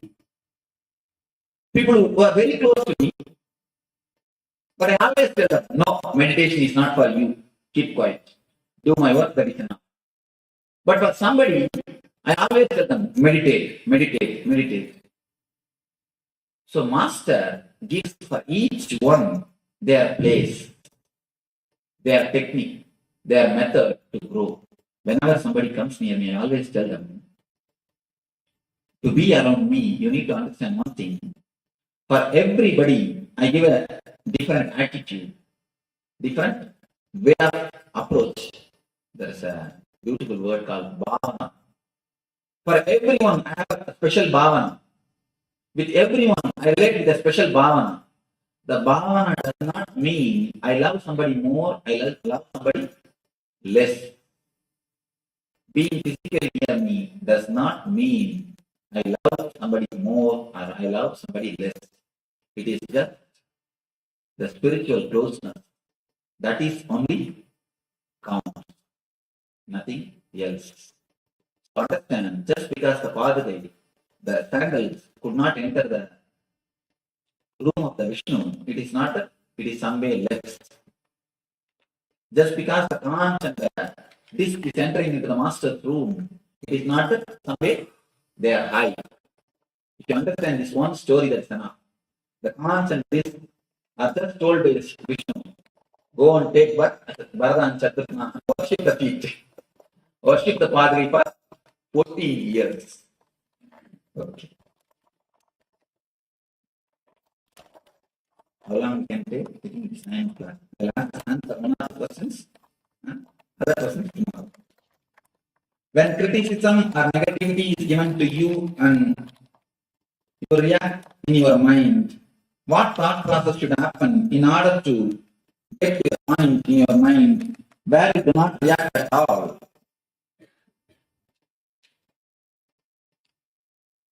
Understand. It is you who choose to get hurt. Precise. Why are you so much bothered? You do not know about yourself. You don't have self-respect. That is why you are shaken by somebody else's opinion. If somebody says you are a dog, you just bark at him. If somebody says mad, just yell at him. You prove that you are dog. You prove you are mad. Because you don't have self-respect. You just give respect for their words.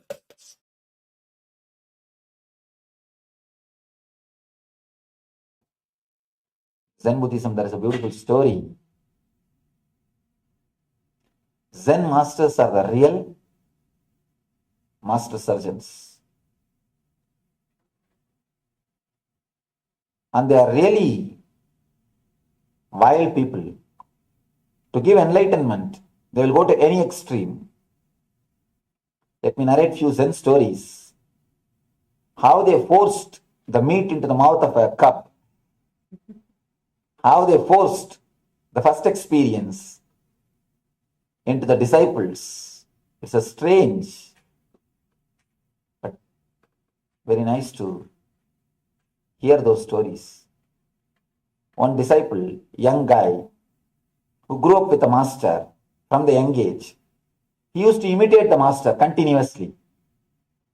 Master had a habit of, after saying everything, he will show like this. He has got a habit. The disciple also will do the same thing. He will stand behind, and whenever master gives a discourse, he will imitate the master. He will repeat. He will do the same thing. One day suddenly, master just removed his sword. The Zen master used to have a sword. He just removed his sword and cut the hand. Just chop the hand. The disciple had so much of trust and he was so much connected to the master. Immediately, without a second thought, he felt, if master does, there must be something good. He must be doing only for my good. That trust, actually, when you enter into the ultimate fear, deep fear, if you are conscious and aware, you enter into the enlightened zone. If you are moved, if you are unconscious, if you are shaken away, if you are taken away by your emotions, you fall into the lower level conscious or lower level spaces. If you are aware in the peak moods, you enter into the higher level consciousness. This guy had such a deep trust towards the master. Even when his hand was cut, he knew for sure, he was very clear, something is good. If master does, it must be something good for him. And that very trust transported him to the higher level consciousness, suddenly experienced the enlightenment. Story says he became enlightened. Now other disciples, they took care of him. They did some, whatever has to be done, the first aid or whatever possible help. Once he got healed, some disciples asked Master, it's nice, he became enlightened, but he lost few fingers. Why should he lose few fingers for enlightenment? Master says, people lose lives, thousands of lives for enlightenment. Few fingers are okay. Leave it. Good bargain. It's something not bad. Another beautiful incident of same kind. One person went to the master asking for enlightenment. The master was walking on the third floor of the building. The disciple was walking behind him. Master, please help me, guide me, give me enlightenment. Suddenly the master turned and pushed the disciple from the third floor. Just he pushed. Again, the disciple was so deeply connected. Of course, Zen masters don't do this type of techniques unless a disciple is very deeply connected. Only to ripe disciples, this type of techniques are used because these are instant techniques to give enlightenment. Straight techniques. Again, the disciple was so connected, so deeply connected. He felt when master does, there is something good. And when he fell, he was just floating in the air and fell like a flower. The story says the moment he touched the ground, he touched the heaven. When he touched the ground, he touched the heaven. He became enlightened. The deep trust, whatever master says is good for me, whatever master does is good for me, that very trust has made him enlightened.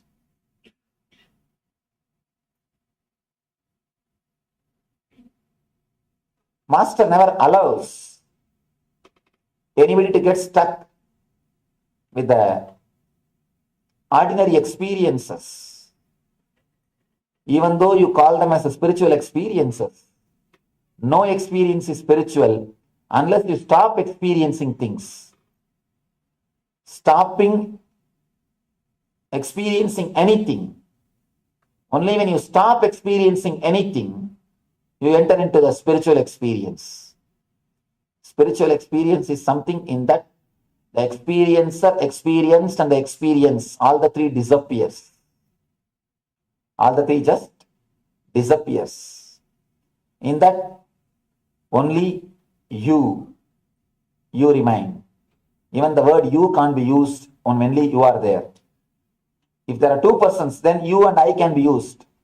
If there are no two persons, neither the word you nor the word I is meaningful. Both loses its boundaries.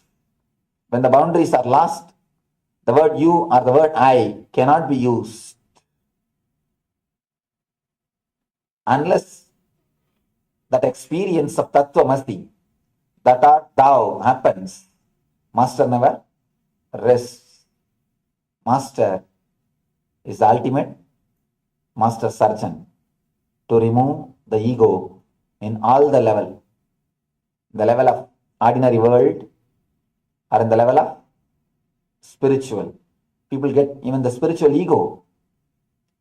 They think they become more holy, holier than you. When that attitude happens, again you are stuck. Master will never allow you to get stuck even in that region, even in that area, till you realize, till you experience the ultimate, till you experience the truth of yourself. He never rests. He continues to do his surgery on your being.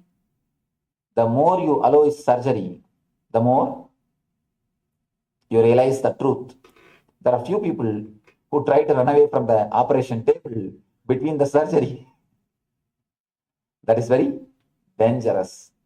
That's why I always tell people, before surrendering, do all your checking, verifying, window shopping, everything. Do everything before you surrender. Once you surrender, allow him to work on you. If you try to escape between the surgery, it's very dangerous. Very dangerous. Let us request and pray to this ultimate master, the divine existence, the cosmic energy, to do the master surgery on us and give the eternal bliss, Nithyananda. Thank you. If you have any question, I'll spend a few minutes with your questions. Yes. The environment of our physical environment, our streets, our roads, our buildings, our farms. The way in which an ordinary man reacts, the same way only enlightened master reacts. There's a beautiful story. Before enlightenment, mountain is a mountain, tree is a tree, river is a river.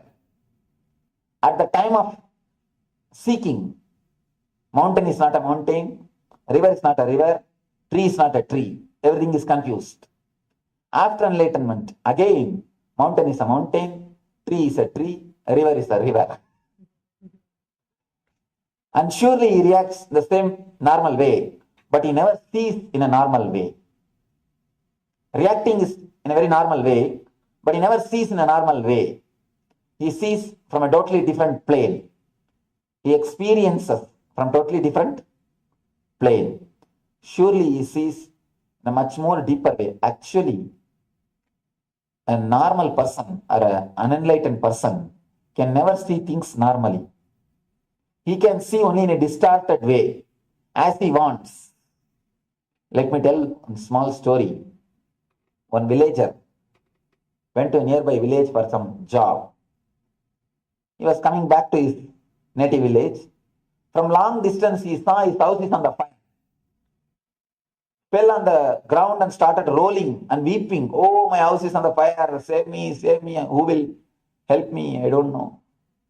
Suddenly, one of his sons ran towards him and told, Father, don't weep, don't worry. Yesterday, we sold that house. It is not ours anymore. The guy got up. Oh, then it's okay. Then he started enjoying. After a few minutes, the next son came. Father, we sold, that is true, but we have not yet got the money. We have not yet got the money. Again, he started rolling on the ground and weeping. Oh, my house is on the fire. My house is on the fire. Save me, please help me. After a few minutes, the wife came. She said, don't worry, today morning we got the money. It is in the bank. Money is transferred. It is not our house anymore. This guy got up and said, oh, it's okay. Then okay. Started enjoying. Same scene, same person, same situation. See the different reactions. The moment he sees it is his, the reaction is different. The moment he thinks it is somebody else's, the reaction is different. So normal person never see things in a normal way. We perceive only according to our judgment or according to our understanding, according to our perception. With an enlightened person, he sees things very normally, as it is, flat. Neither hatred nor attachment. Any other question? Yes.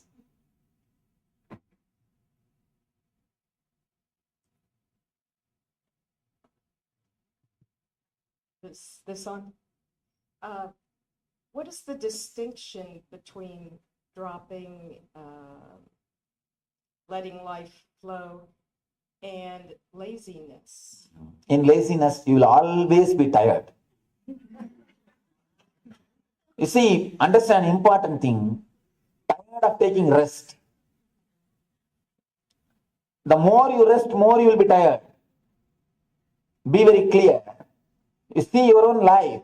The more you rest, more you will be tired. Laziness will always have tired of taking rest. Letting go, you will be again and again fresh and alive. You will be just bubbling, radiating. If you are bubbling, radiating, alive 24 hours, you are letting go. You are allowing the life energy to penetrate you and live through you, express through you. If you are 24 hours tired, you are lazy. Verily, by your experience, you can understand. See, a person who allows the life to penetrate him, who just lets go the things, who just surrenders. The person who surrenders, he will never have a doubt or confusions. The person who is in laziness, again and again will have a confusion. What am I doing? Is it right? Am I doing right thing? If you are having confusion, please be very clear, you are in laziness. The moment you surrender, this confusion will disappear. You will be in ecstasy. That's the only difference. Next.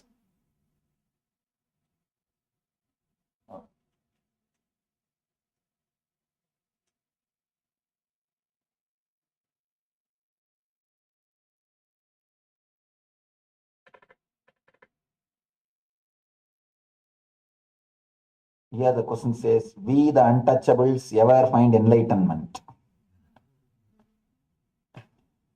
As long as you have an idea that you are an untouchable, you can't find enlightenment. The moment you drop that idea that I am untouchable, you are enlightened.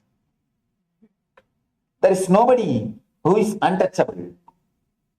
No, the very idea that untouchables is something wrong. I think the very idea is maybe because of some inferiority complex. Nobody is untouchable on the planet Earth, except the person claims, I am holier than you. He is the only untouchable, you can't touch him. If somebody claims, I am holier than you, you can't touch him. He is the only untouchable. He will not allow you to touch. Except that person, everybody can become enlightened. The person who thinks he is holier than somebody, Except him, everybody is touchable. Everybody is capable of having enlightenment. Only he can't because he is untouchable. He will not allow you to touch him. Next. Yes. Please ask. Swamiji, do you know how you became enlightened? Oh. The moment you become enlightened, the very doubt disappears, whether you are enlightened or not. The very doubt disappears. And you are just clear. Do you know you are seeing me? Are you clear about that? Same way. How you don't have any doubt about you are seeing me or not? Same way I have no doubt. It is just a clear-cut vision or experience. Straight away you see it. You experience it. So the question simply disappears. As long as you have the question that whether you are enlightened or not, you are not. Please be very clear. As long as that question is there, you are not. Once you are, the question disappears. Yes.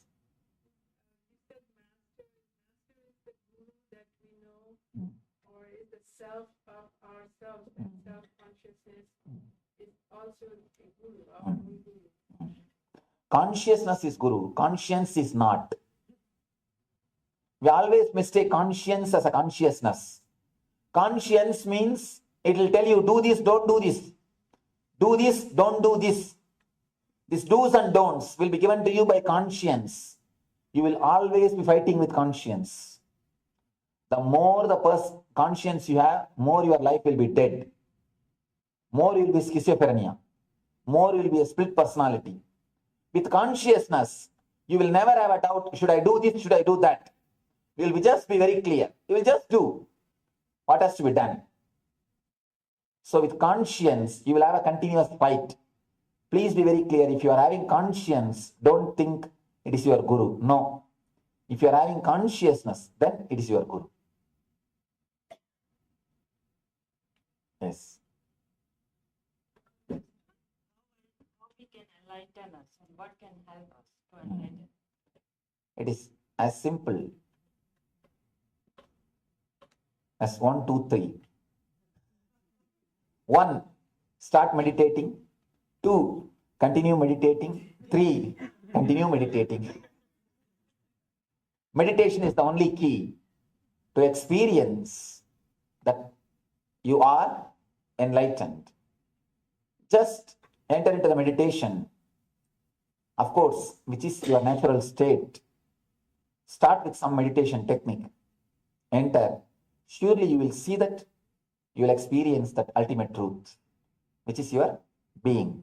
Even though you don't believe you are a lion, you are lion. Yes. Don't we have to do specific practices like in Patanjali Yoga Sutras, like yamas, niyamas, brahmacharya? And I tell you, the yama, niyama, even after death, you will not be convinced that you have done perfectly. The yama and niyama is a nice technique to escape for you and for the master. If you press the master, why still I am not enlightened? He can always quote, you are not practicing yama and niyama properly. And you can convince yourself, I have not done that properly, that's why I am not becoming enlightened. Yama and niyama is a nice method to postpone. According to my experience, I tell you, yama and niyama happens after you enlightened. After you get enlightened. Never before you get enlightened. You can never be completely, honestly truthful. Tell me. The first rule is ahimsa. Asteya. Ahimsa means that non-violence. And then satya means truth. Then brahmacharya, celibacy. Then comes the asteya, aparigraha, means living with minimum things. All these things will happen after enlightenment. It can never be done before enlightenment. If you try to do before enlightenment, it will be like a plastic flower, plastic rose. It will not be like a real rose. I tell you, straight away start working for meditation. Work towards the enlightenment. Let the enlightenment happen, then all these things will follow. At least in my experience, I tell you, I have seen thousands of yogis. I have not seen a single yogi who accomplished all these things and then went to meditation. No. It is not even 8 steps, it is 8 parts. All the 8 should be at a time practiced. All the 8 should be practiced at a time. It's not that you will go step by step. No. It is not Ashtapadi, it is Ashtanga. Anga means part. The word Sanskrit word you should understand. When Patanjali says Ashtanga Yoga means 8 part of the yoga, not 8 steps of the yoga. 8 step means first step you will finish, then you will go to second step, then you will go to third step. That's the way. But here it is not 8 steps, it is 8 parts. So 8 part, all the 8 should be practiced at a time. Only then you will be able to realize. Never think you will do first one, second one, third one. No. The first one itself will never be completed unless you experience the enlightenment. Yes. Yes. How do you release doubt? How do you? How do you release doubt? Doubt. That's a nice question. Just surrender. Tell the divine. You are the person who gave the faith. You are the person who gave the doubt. Have both. Leave me. Doubt about yourself. And again, that's what. You see, of course, you can surrender to the divine. You can say, again and again, I am having doubt about myself. There is some part believing in me, some part doubting me. Please just take both and leave me. You can surrender the doubt and faith both. As of now, you wanted to keep the faith and you wanted to leave only the doubt. That's where the trouble starts. Drop both. Then you will go beyond. To the conscience of, do this, do that, having to eliminate that, to enlightenment. The sociopath, serial killer has no conscience, no doubts. How do you throw the baby out with the wash? That's a wonderful thing. Wonderful question. A real man who is with conscience will never hurt others. He can't hurt others. He can't disturb others. He feels the other being also himself. He can't kill others. He can't do anything wrong. The person with conscience, even if he does not do wrong, he will be violence in his being. A person with conscience, he may not kill with a knife, but he will be killing the people with his word. He may not use the sword, he will be using the word, because his being will be very violent. So with conscience, even if you are non-violent socially, it's not okay. But with consciousness, you can never be violent. And according to me, morality should be based on consciousness, not on conscience. This whole NSP, this weekend workshop, which I am doing, is all about this conscience and consciousness. The conscience is a poor substitute for consciousness. Because we are not able to experience the consciousness, we cut out of the conscience, we start living based on that. This whole NSP, these 2 days, I'm helping, or I'm trying to see that people reach there at least one glimpse of consciousness. They experience at least one glimpse of consciousness, so that they start living with consciousness instead of conscience. I always tell people in that whole program, the conscience is just a mask, or anything based on conscience is only skin deep. You know how deep the skin is. It is not going to be eternal. Anything based on consciousness will be eternal. Surely we should work for conscious experience. Just because we don't have conscious experience, we should not compromise with conscience. We should not compromise with conscience. Our morality, our understanding, lifestyle, everything should be based on consciousness, not on conscience.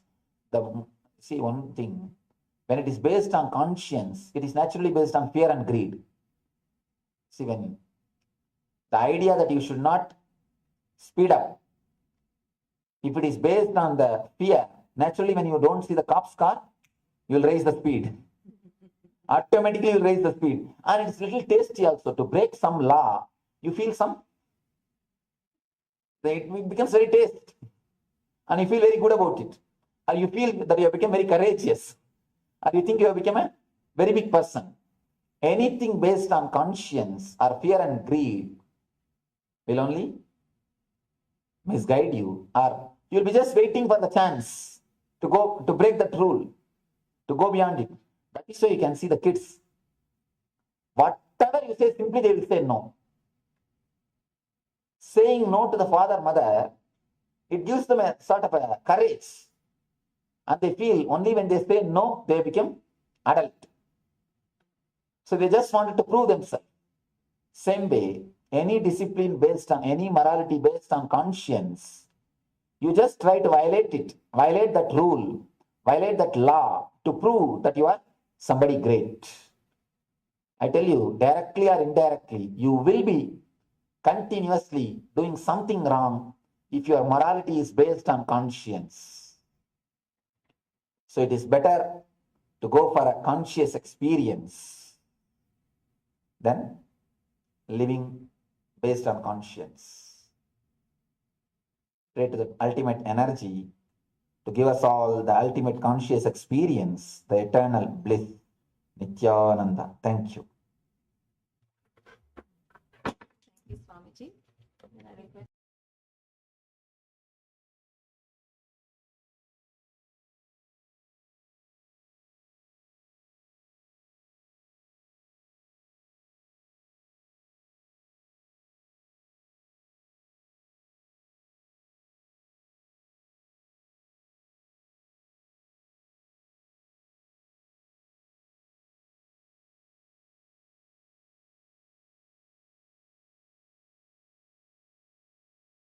Let us start the Nitya Kriya for cure for vertigo problem.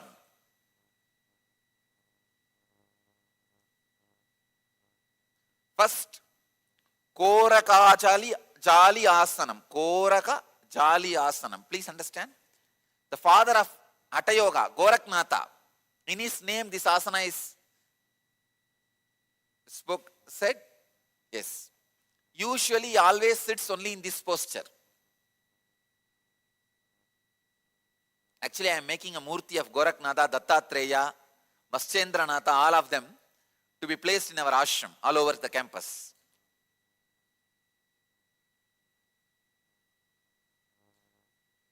This is the posture. Be seated in a squatting position. Insert the hands in between the thighs and the calf muscles.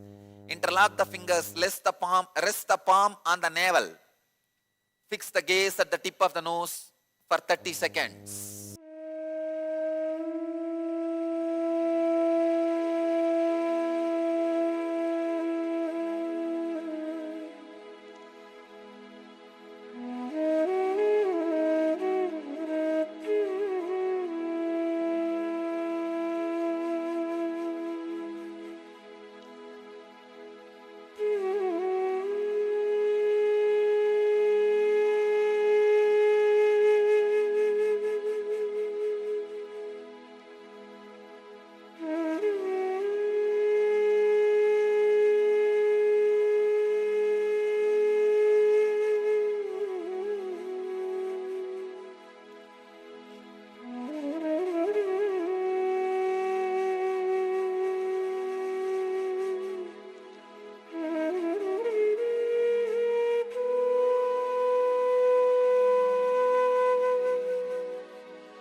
posture Prakriti Kumbhaka.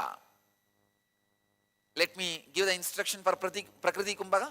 As you chant the Bija Mantra, Va, loudly suck the air in through nostrils and mouth. Then when you are full, hold as long as you. Let us start the Nitya Kriya for cure for vertigo problem.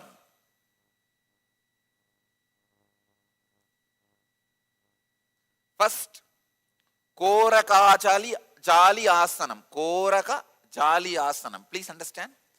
The father of Hatha Yoga, Goraknatha, in his name this asana is said. Yes. Usually always sits only in this posture.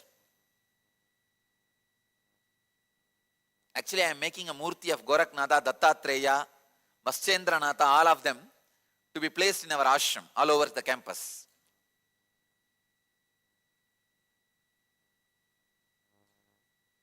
This is the posture. Be seated in a squatting position. Insert the hands in between the thighs and the calf muscles. Interlock the fingers. Rest the palm on the navel. Fix the gaze at the tip of the nose for 30 seconds.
Let us start the Nitya Kriya for cure for vertigo problem.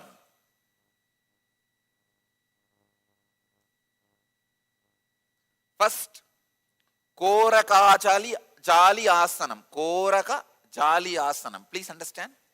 The father of Hatha Yoga, Goraknatha, in his name this asana is said. Yes. Usually always sits only in this posture. Actually I am making a murti of Goraknatha, Dattatreya, Vaschendranatha, all of them to be placed in our ashram all over the campus.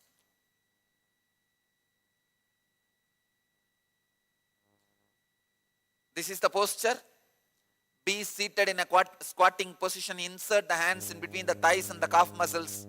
Interlock the fingers. Rest the palm on the navel. Fix the gaze at the tip of the nose for 30 seconds.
In this posture, Prakriti Kumbhaka. Let me give the instruction for Prakriti Kumbhaka. As you chant the Bija Mantra, Va, loudly suck the air in through nostrils and mouth. Then when you are full, hold as long as you can. Then slowly exhale normally.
Stop blinking the eyes. Concentrate on your nose as strongly as you can, tip of the nose, for 2 minutes.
Next step,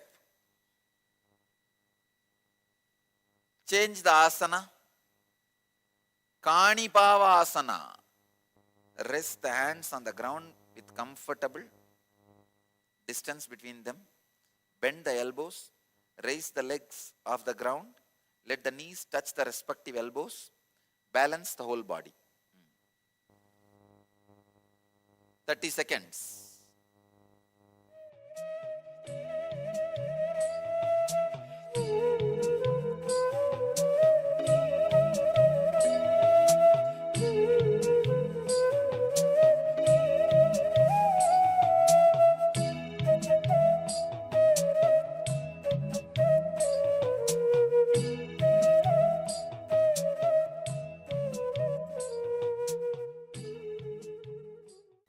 Now, in this posture, Gada Kumbhaka. Gada Kumbhaka is inhale through both the nostrils, hold the breath, exhale through right nostril. Please understand, inhale through both, hold the breath and exhale through right.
next step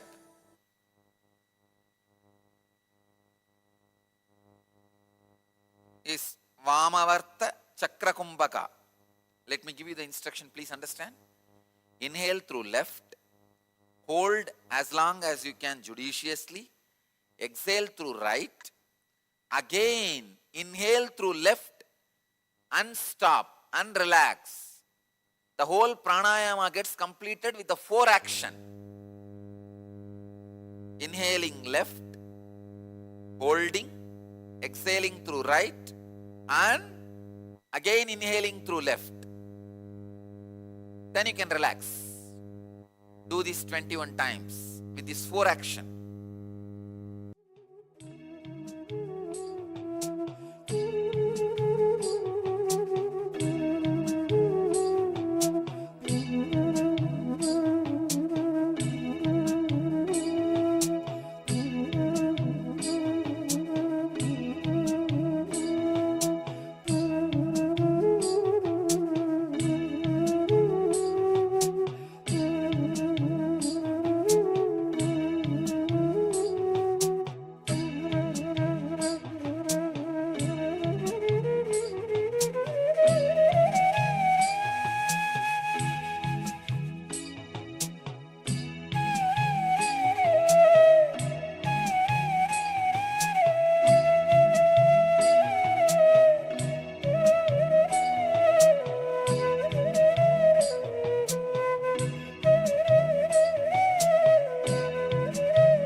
Next step Dakshinavarta Kumbhaka. Now please understand. Inhale through right nostril, hold as long as you can judiciously, exhale through left nostril. Inhale through right, hold and exhale through left. Repeat 21 times.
Let you all achieve, experience, live, express, radiate,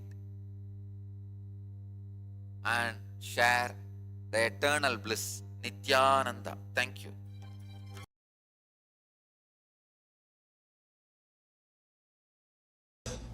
We have a general concept. Mysticism means it is only East. Philosophy means only it is West. It is not true. There are many enlightened persons, great mystics who are born in the West. There are many dull philosophers, dry intellectuals who are born in the East. So both has contributed for mysticism and the philosophy. So we will reduce the title to mysticism and philosophy.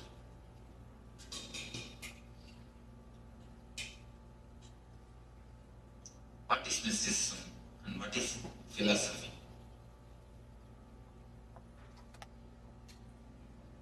Philosophy is intellectual, the knowledge, the informations, verbalizations of experiences,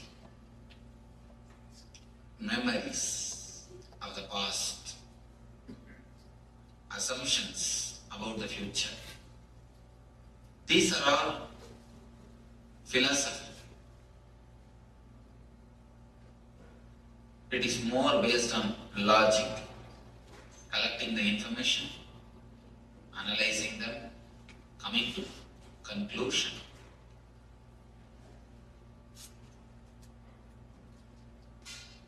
Mysticism is more like transforming your life. It is the alchemy which happens in your being. The word alchemy you need to understand. Alchemy is the science through which they used to make lower metals to the higher metals.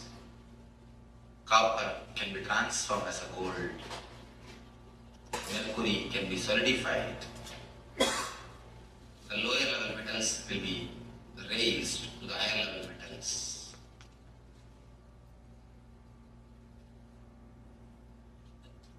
Alchemy is the process which makes metals pure. The transformation of the inner being, I call it as ultimate alchemy. Alchemy which happens inside your being. A man becoming God, devil becoming divine. The words becoming realization. This process, I call it as alchemy. Mysticism is more to do with alchemy. If you have a problem, physically, mentally, or spiritually, how philosophy deals it and how mysticism deals it. If we understand, then we will be able to have a clear view about philosophy and mysticism. The angle of philosophy, the angle of mysticism. Enlightened people always called their philosophy as darshanas. Darshana means you need to understand, darshana does not mean philosophy. Darshana means whatever is seen. Whatever is seen, they are recorded. Those things are always called philosia. New word. Philosia, not philosophy. Philosophy is born out of mind. Philosia, mysticism, is born out of no mind. Philosophy is born out of matter.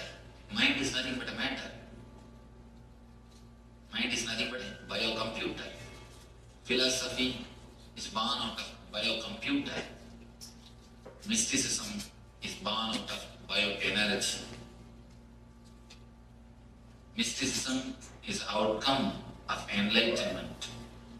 Philosophy is the outcome of intellect. Philosophy comes from intellect. Mysticism comes from intuition. Philosophy has got only 120-degree vision. Mysticism sees in 360 degree. That is why the mystics are always represented. The statues or the photographs of mystics is represented always with the third eye. Buddha, Krishna, Shiva, all the mystics, you can see there will be diagram. The third eye will be there. Third eye means the vision of 360 degree. All the sides they will be able to see beyond these two eyes. With intellect, you can touch only the level of head. Intellect is like a communication. Philosophy is a communication between teacher and a disciple, teacher and a student. Mysticism is a communion between master and disciple. Philosophy is the communication between teacher and student. Mysticism is a communion between master and disciple. To learn philosophy, just your head is more than enough. If you are a little bit attentive, that is more than enough. Nothing else is necessary. If your logic is sharp, you can learn philosophy. But to learn mysticism, it is not even learning, it is picking up. To have the mystical experience, you need to put your whole being. Whole being is necessary. Just an intellectual understanding is not enough. If you are in conflict, if you are in confusion, be very clear, still you are intellectual or philosophical, not mystical. The danger is people think themselves as mystics or they are mysticism, but they are in intellectual or philosophical level. As long as you have confusion, as long as you are in conflict, be very sure you are only philosophical. Once I spoke on the different meditation techniques for intellectual people and emotional people. Somebody asked me, Swamiji, how can I find out whether I am intellectual or emotional? I told him, the very question shows you are intellectual, don't worry. The very doubt shows you are intellectual, because only intellectual people get the doubts. Emotional people will never have any doubt. They are very clear from the first day one.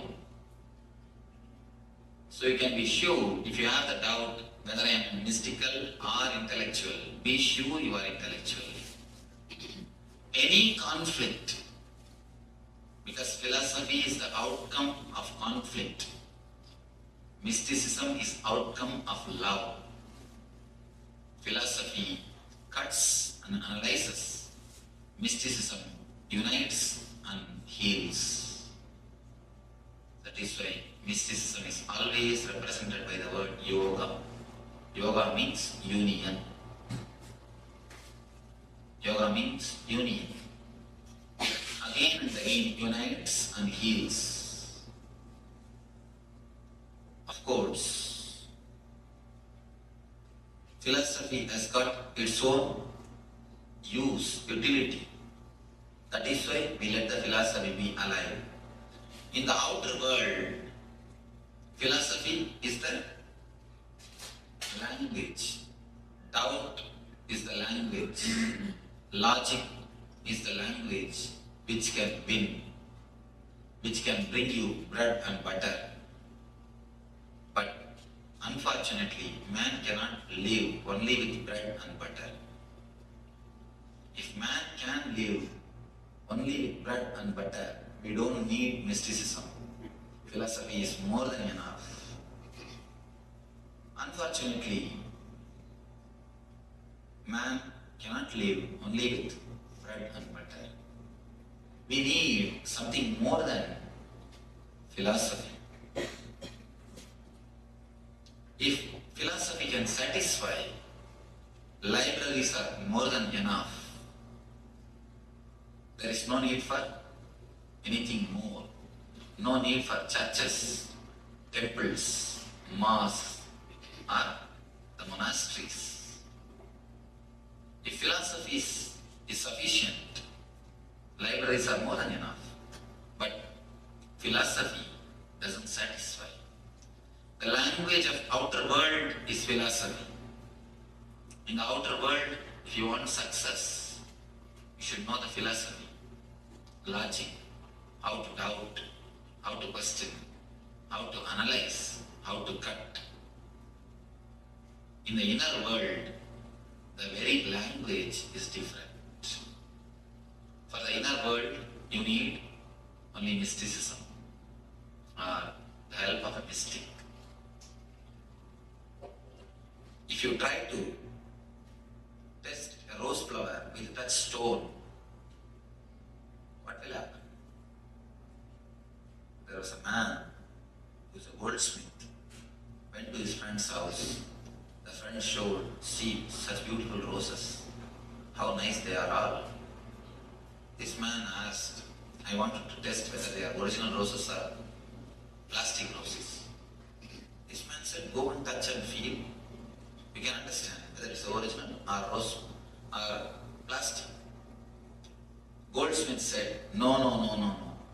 According to our profession, we test only through touchstone, never through, just by touching. So he started plucking the roses and rubbing it against the touchstone. Using the touchstone, can he find out whether it's original rose or not? No. Touchstone is useful to find out the gold, find out the originality of the gold, to work with the gold, but not with the roses. Philosophy, logic is like touchstone.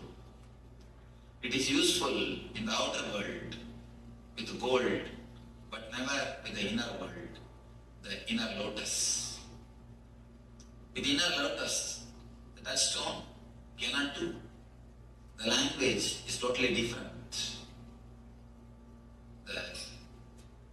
The life has to be totally different. If you want to learn philosophy, you can learn just by words. Verbal language is enough. But mysticism can be learned only by body language. That is why the mystery schools, they call it in Sanskrit, Gurukulam.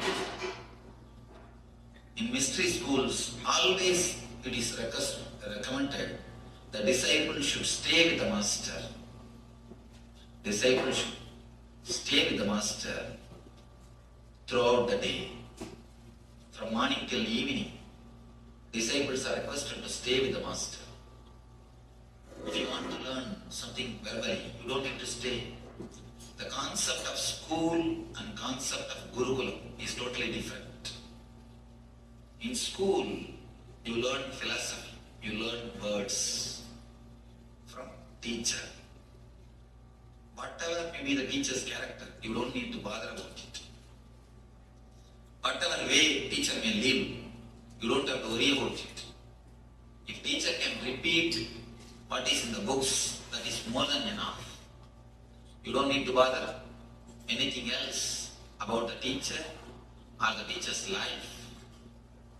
Just if he or she repeats what is in the book, you will learn, come away. That is why schools are always part-time. But the mystery schools, when you want to learn something mystical, mysticism, you always need to be with the master. Here, verbal language is not useful. Here, from body language you learn. It is more by his presence than by his words. It is more through communion than by communication. Communication became useless in the presence of the master. I tell you, whenever you feel you have understood something from master's words, be very clear, be sure you have misunderstood. Whenever you feel the satisfaction, oh, I am learning so much from Swamiji's discourses, be very clear you are not learning anything. Somebody asked me, Swamiji, I do not know English, can I come to your class discourses? I told him, you are the right person to come and sit there. At least you know, you don't know. People who know the language, they think they know, but they don't know. That's very, really, it's a pathetic condition. If If you know, at least you don't know. You know you don't know. If you don't know that you don't know, you don't even know you don't know. Most of the time, if you think you are learning something from me, you are getting something by attending these discourses, be clear you miss much. The importance of being here is not to listen to my words, but to listen to my silence. Not to listen to my words. If you listen to my words, you will miss the greatest thing which you can have from me. If you have the communication, you will miss the communion. You may ask, then why I am speaking? If I don't speak, you will start speaking within yourself. That is the reason I continue to speak. But if you observe, you can see many times I will be giving unnecessary gaps.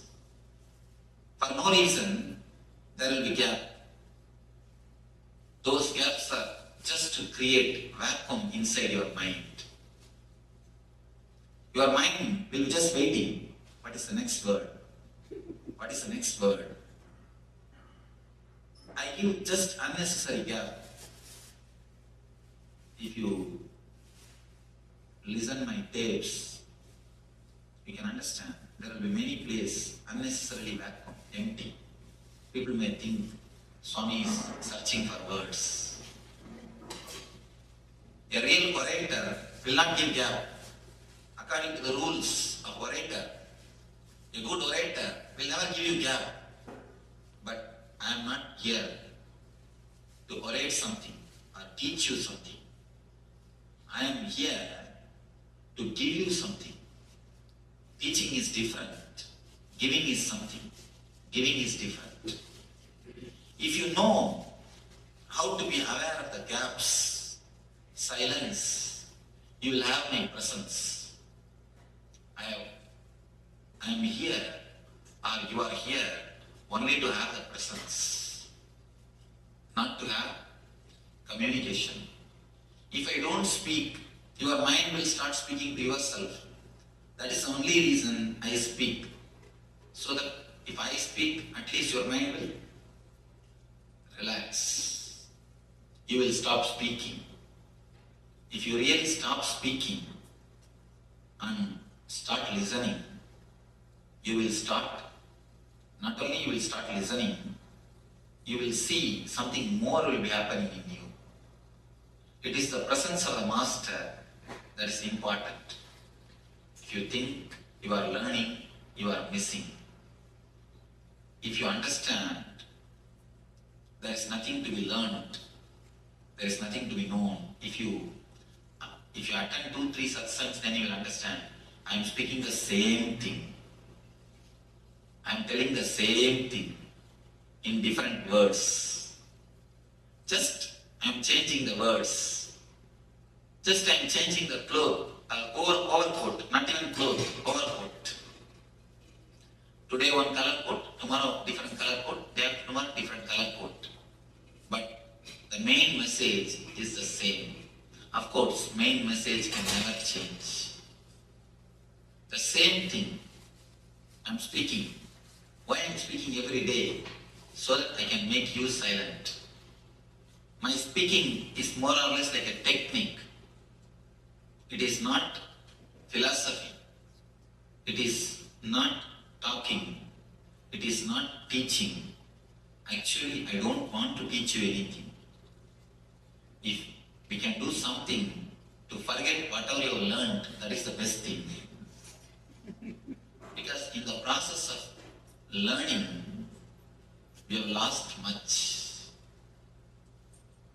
If you understand this one thing, it will be nice. Till the age of 7, children think by visualization, not by verbalization. You need to understand visualization and verbalization. Till the age of 7, When you say something, children immediately see the scenes. They just visualize and then they process. But once you put them into the school, the visualization is reduced to verbalization. Visualization is just killed, destroyed to verbalization. The intuition is reduced to intellect. There was a great mathematician from India. If you have heard of his name, I don't know, Ramanujam. A great mathematician. In his time, nobody else could even come near him. Ordinarily, other senior mathematicians, if they take half an hour for one problem, this man, this Ramanujam, will give the solution just by a second. Tell the problem, there's a solution. Simply solution is there. But the poor man doesn't know how he arrived for solution. People used to ask him, please give me the way. He says, no, I do not know. Because I think in visualization. Just I see the problem, next vision is solution, over. The thinking is more like intuitive, not intellectual. He just sees the problem, the next slide, the solution is there. Every kid, not only Ramanujam, everybody, when we came to this earth, we had the capacity of visualization. That is why the eyes of the kids are so alive, so vibrant. If you look at the eyes of the kids, that's a great meditation. Below the age of 7, if you just look at their eyes, that's a great meditation. That is why they say the eyes are the index of the mind. Not only index of the mind, index of the being. Whatever is inside will be shown by the eyes. We never look into each other's eyes. Why?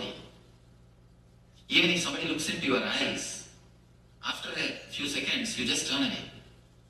Because you are afraid he may find out what is inside. In the mouth, you show a big smile. But inside, you think, let me take care of you later on. Not now. Especially when somebody dies, when you go there to inquire, you can always see people have got a line of violence, avengers inside. In their mouth, they will be telling, oh, he has gone, it is too bad, I feel sorry for you. Inside, oh, he has gone, good, let him go.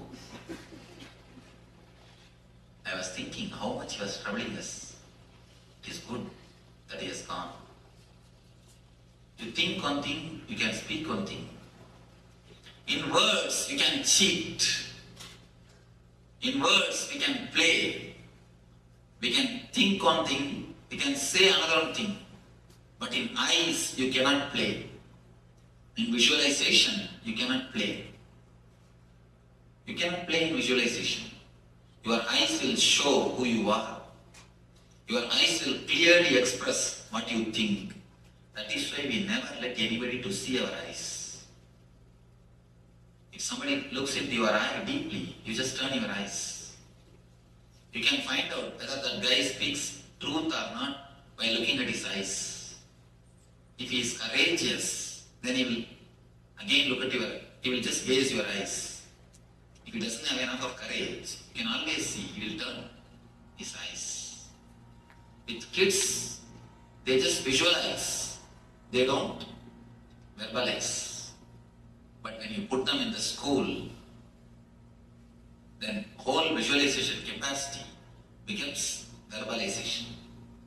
They are taught how to read, how to write by force. At least till the age of 7, kids should not be put in the school. Till the age of 7, They should be allowed to learn with the nature. They have their own inbuilt mechanism to learn. They learn from the trees, learn from the nature, learn from the father, learn from the mother. They have their own method to learn. If we let them learn till the age of 7, the visualization will never become verbalization. The capacity to have the intuition will be retained. But when we put them in the school, the visualization turns into verbalization. Then they start thinking in words. The mind starts working with words. With words, you take long time. With words, you take too much of time to come to any solution. That is the difference between Ramanujam and other mathematicians. Ramanujam thought in visualization. The other persons thought in verbalization. The greatness of Ramanujam is he never went to school. Actually, he had never been to pharmacology school. So that he could retain his visualization capacity, his innocence. When that visualization becomes verbalization, you can understand, instead of eyes being vibrant, tongue will become vibrant. Then visualization is turned to verbalization. It is almost like a psychological castration. I'm using a strong word, but it is truth. Psychologically, the man is castrated. The being is castrated. Because with visualization, any problem, you will have immediate solution. With verbalization, you have to go through a long process to come to a conclusion. Verbalization belongs to logic. Verbalization belongs to head. It is easy to have, but visualization is difficult to handle. A man who has got the visualizing capacity will have the tremendous freedom. He will be so ecstatic, joyful, you cannot put up with him. That is why, from the time immemorial, all the enlightened masters are poisoned, crucified, thrown, the stones are thrown, they were thrown out of the country. Start from Shankara, Buddha, Jesus, Krishna, every master. Of course, when the disciples write the history, they try to change. But if you see the truth, you cannot tolerate a more intelligent person among your society or amidst us. We feel too small in front of them. That is why we even reduce the visualization capacity of the kids to verbalization. Once they become just like us, buffaloes, we feel comfortable. Till we make them buffaloes, we don't feel comfortable. No parents feel comfortable comfortable with the energy of the kids. They roll this side, that side, do this, do that. You always feel uneasy. You try your best to control them. You try your best to suppress them. Once you make them silent, dull, dead, just like you, then you feel, now you are your son or your daughter. Visualization is reduced to verbalization. Philosophy is always oriented on verbalization. Mysticism is always oriented on visualization. That is why for meditation you need visualization. For philosophy you need verbalization. How philosophy deals your 3 layers of problems. How mysticism deals your 3 layers of problems. Physical illness. All the medicine system, healing system, born out of philosophy, treats the symptom. If you have problem in the lungs, only the lungs are attended. Only that portion is attended by some chemical or by some operation or by some injection. That portion is attended. But we forget to understand by giving medicine only to that portion. If you have headache, you are given medicine. What happens? Headache becomes stomach pain. Then immediately some more medicine, that becomes knee pain. Then give some more medicine, that becomes psychological depression. When you attend only the symptom or partly, because according to logic, if you attend that portion, it is more than enough. According to philosophy, if you attend that portion, that's more than enough.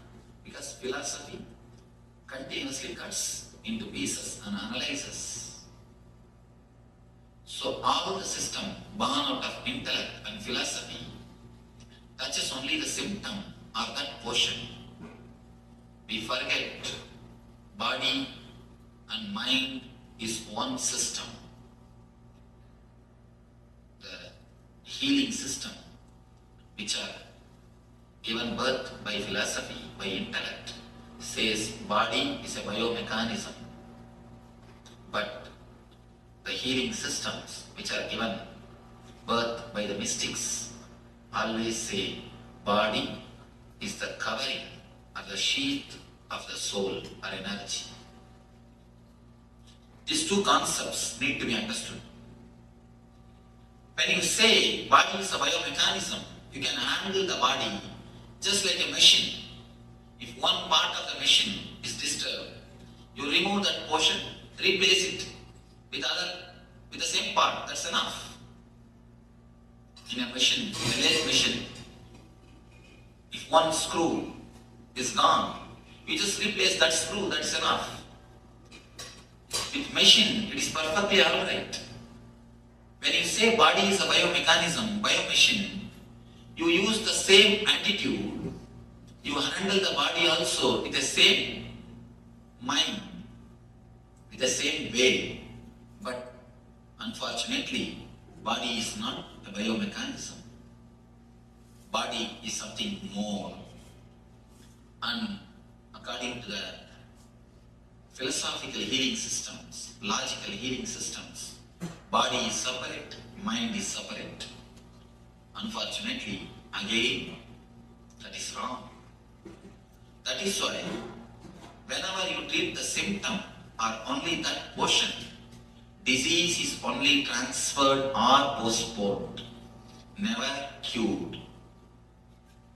Whenever you take medication for symptom or only the particular disease, you can be sure the headache will be, you will see the headache will disappear.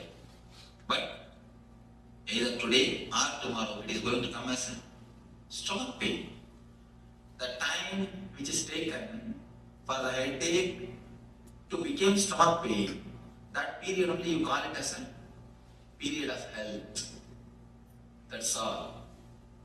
That gap you think as a healthy time. Either today or tomorrow the process is going to happen. One more thing, a simple thing. Body continuously is circulated or flooded with the same energy. You cannot say, if you have that problem in the lungs, only lungs has got separate energy and whole other body has got separate energy. No. Even in the physical level, physical plane, you cannot say here separate blood is flowing and there everywhere else separate other some other blood is flowing. No. So, the medicine, healing systems which are born out of intellect or the logic or the philosophy cuts and analyzes, treats only the symptom or that portion. The healing system which are born out of mysticism, especially Ayurveda and the meditation healing, they go to the root of the disease. They say there is no different names for disease. No different names for disease. Only two things, either disease or health, that's all. People come and ask me, Swamiji, what all the disease you can heal? I tell them, what do I know? I do not know anything about anatomy. I can heal the disease which you can name and diseases which you can't name. That's all, that much only I can say. Because according to me, according to the meditation healing, only two things. Low energy, high energy. Disease, health, that's all. The root is only one thing, either low energy or high energy. We do not look at the man. The mystics do not look at the man as the biomechanism. They look at him as something more than biomechanism. It is the root which needs to be healed. It is the being which needs to be healed, not the part or the symptom. If you try to cut the trees to destroy if you try to cut the branches and leaves to destroy a tree, can you successful? If you try to cut only the leaves and the branches to kill a tree, you can never be successful. Now they say if you prune a tree, it grows much better way, in a much more quick way. So by treating the symptom, by treating the outer layer, you will not be touching the disease. In the language of the mystics, they touch the root. Go to the very root of the disease. Go from where disease starts, where your being and mind is not easy with each other. The root of the disease is the uneasiness between your mind and your being. The uneasiness only creates diseaseness in you. The diseaseness only becomes disease. The healing system which are given birth by the mystics looks at the being as a whole. Whenever you are whole, you are holy. Understand this thing. Whenever you are whole, you are holy. They look at the very being, at the very root, from where the basic disease is appearing, from where the cure can happen, from where the root is coming out, from which point you can remove the very root. The approach to the body or to the human being itself is totally different from the language of mystics. That is why for any disease, the same healing. You may think how the same healing can work on any disease. Because there is no too many names. How many names you make, it is only one thing. Low energy, high energy, that's all. When the energy is attended, many people come to me for healing. They would have come to get healed some problem in the heart. But after 2-3 days they come and report to me, Swamiji, my stomach pain has disappeared. I had a tumor in the hip that has disappeared. How it is? I didn't tell you about that. I always tell them, Never think disease are separate. You have 2-3 disease. Never think you have 2-3 disease. Disease means it is only one. It is only one. Low energy, that's all. The whole thing can be classified under one category, under one thing. So when you touch the root, you heal the disease. Whenever you touch the symptom or the part, you only transfer or postpone the disease. When you touch the root, only then you heal it, you cure it. So the mystics' approach towards the body has given birth to the Ayurveda and meditation healing. Whenever it is necessary, some chemicals to be supplied from outside, they give the Ayurveda medicine. Whenever it is necessary, some negativity to be removed from inside, they give the meditation. So the meditation and the medication both are the root of holistic idea or holiness, wholeness. The mystics look at the mind, look at the man in a different way. Philosophers look at the body, look at the mind in a different way.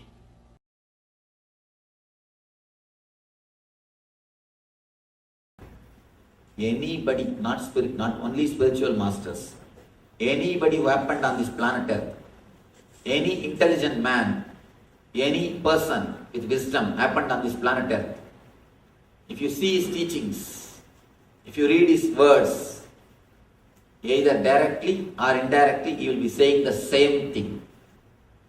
Infuse consciousness into your decision-making zone.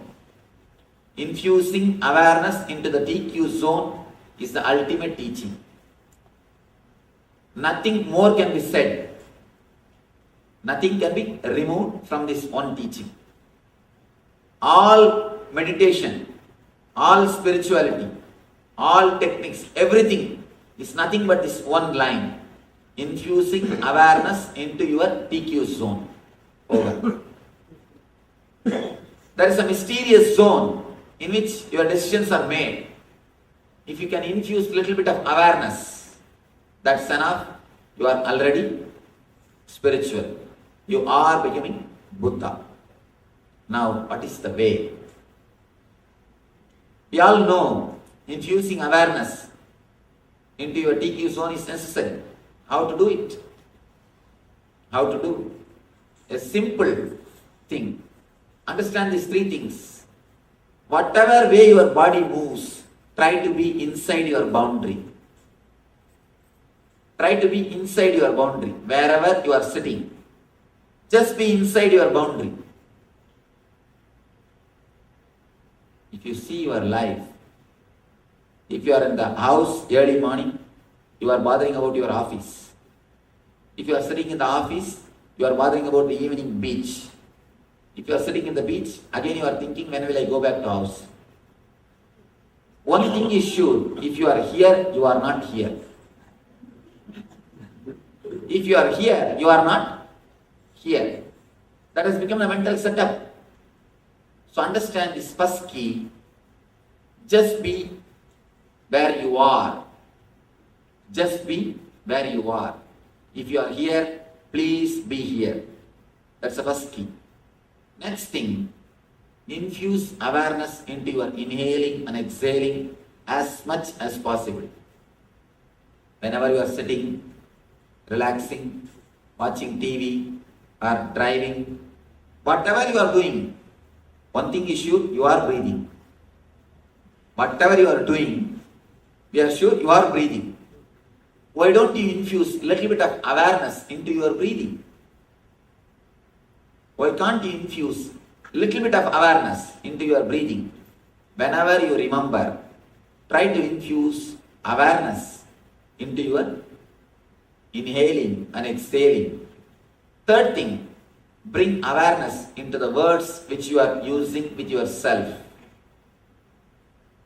Try to bring awareness with words which you are using with yourself. Continuously you are using words towards yourself, what I call monologue. what I call monologue. Try to bring little bit of awareness into your monologue. Bring awareness to your inhaling and exhaling. Bring awareness to your monologue and live inside your boundary. Here ends your body and here the universe starts. Please live inside your boundary. If you can live inside your boundary, you will be liberated. Understand? Life is paradox. If you live inside your boundary, you will be liberated from the boundary consciousness. The moment you start living inside your boundary, you are Jivan Mukta. Please understand, Jivan Mukta does not mean, Jivan Mukta means in Sanskrit, we call a person who is liberated when he is living.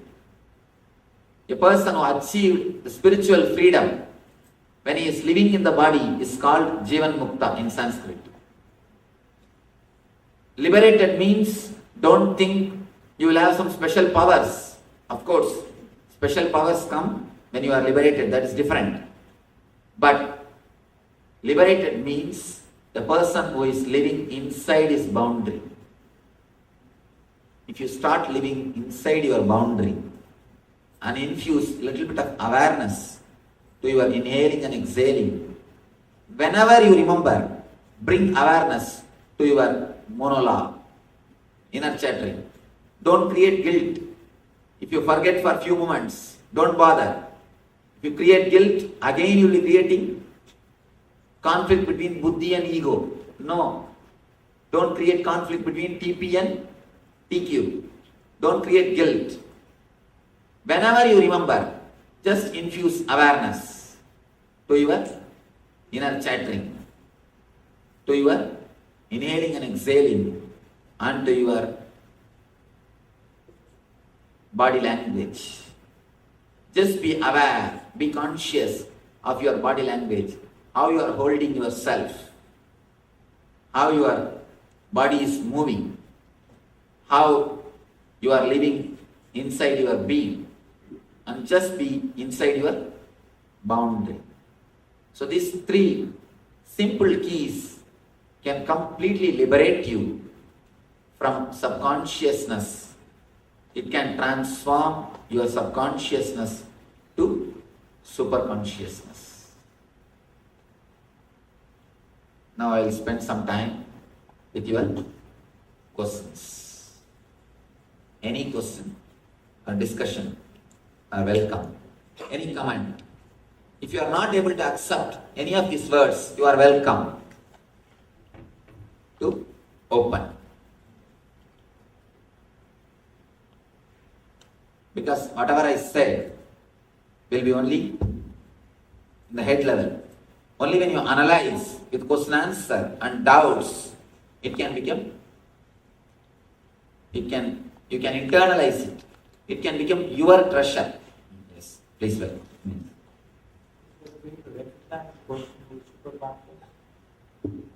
Sorry, I'm not really loud. Is there a way to recognize a person who is super conscious? He will be simply blissful. The person who is super conscious simply will be blissful. And one more thing, the question itself will disappear. I tell you, if you go and sit in front of a man who is super conscious, simply the question will disappear, whether he is super conscious or not. You try your best to doubt him. Simply the root of the doubt will be shaken. The root of the doubt is logic. That will be slowly start slipping. Even without your awareness, without even your awareness, simply the pillars which holds your logic will fall. People ask me, Swamiji, should I accept you as a guru? I tell them, never do that mistake. You can't forget me. You will not be able to forget me. Simply I will be there in your thoughts, in your dreams, in your sleep. Then I am your guru. If that has not happened, please simply forget me and carry your life. Then there is something wrong with me, not with you. So if you are sitting in the presence of a superconscious being, If you see somebody who is super conscious, simply slowly this question itself will start melting. You try your best to doubt. I don't think he's super conscious. Let us see. Try your best to create more and more doubts. Simply the doubts will wither away. The doubts will not stand. That is the only technique. Nothing else can be done. Where your mind loses its control over your decisions. You will be just beyond your mind, beyond your logic, beyond your doubt. The conclusion will happen inside your system, inside your being. Then you can is super conscious. There is no other technique, no other scale, no other method, no other missionaries are invented to find the super conscious level. It's nothing but too much of TP and no TQ. You can help them, especially with the pain. I'll give you a simple technique. I've spoken about this in the discourse called Pain to Bliss. I'll give you a simple technique. How to infuse awareness into the places where you have pain or into your pains. Whether it is physical or emotional. Both can be healed when you infuse awareness. For example, you have a knee pain. Just relax and start searching in the zone where you have pain. Naturally, around this knee area, you will start feeling that pain. You will feel that pain. Now, drop the word pain. If you see your inner chattering, continuously in your monologue, in your inner chattering, you will be repeating the word pain, pain, pain, pain, pain, without your awareness. Be little aware and drop that word and see what is happening in that area. See a small child, if the kid sees something new, how he will look? With all curiosity, with all excitement, how he will look? Same way, look at the area where you have pain with all curiosity, without labeling it as a pain. Without using, first thing, drop the word pain. Don't use the word pain. Just see what is happening there. Some new feeling is there. What is that new feeling? Just see. And slowly you will see the area in which you felt the pain. Instead of the whole knee, it will slowly start shrinking. And instead of one small patch, it will come to one point. Suddenly you will see the whole pain disappears. Understand, I am not proposing a theory. I worked at least 10,000 people with this technique and it works. I worked with cancer patients. I worked with acute arthritis, the spondylitis, people who have got pain all over the body. Even with these patients, I work with this technique. It works miracles. And apart from me working, many of our disciple doctors, they work with this technique. They vouch for this technique. They give testimonial for this technique. Simple technique, infusing awareness into your boundary and your inner chattering.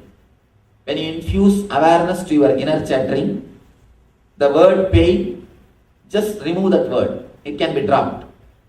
You will not be repeating it subconsciously, intensely and continuously. You will drop, please drop that word pain. That's the first thing. Means infusing consciousness to your inner chattering. Next thing, infuse awareness to your boundary. Live inside your boundary. Infuse awareness to the boundary where you have pain. And the third thing, you can do this also. Infusing awareness to your inhaling and exhaling at the time of meditation. These three things, if you can do, miracles happen. People come out of the physical pain and the sufferings. Now I will give you a small tips about this emotional pain. Again, infuse awareness to your inhaling and exhaling. All emotional pain is nothing but your inner chattering without awareness. Your monologue without awareness only leads to all emotional pain. If you can just infuse little bit of awareness and edit continuously your inner chattering, actually we don't do censor, that is the problem. We don't censor our inner chattering. We just release the whole thing. For example, if the whole movie is released as it is from the studio without editing, will anybody see? They've done shooting. The whole shooting is just released without editing. The same thing we are doing in our life.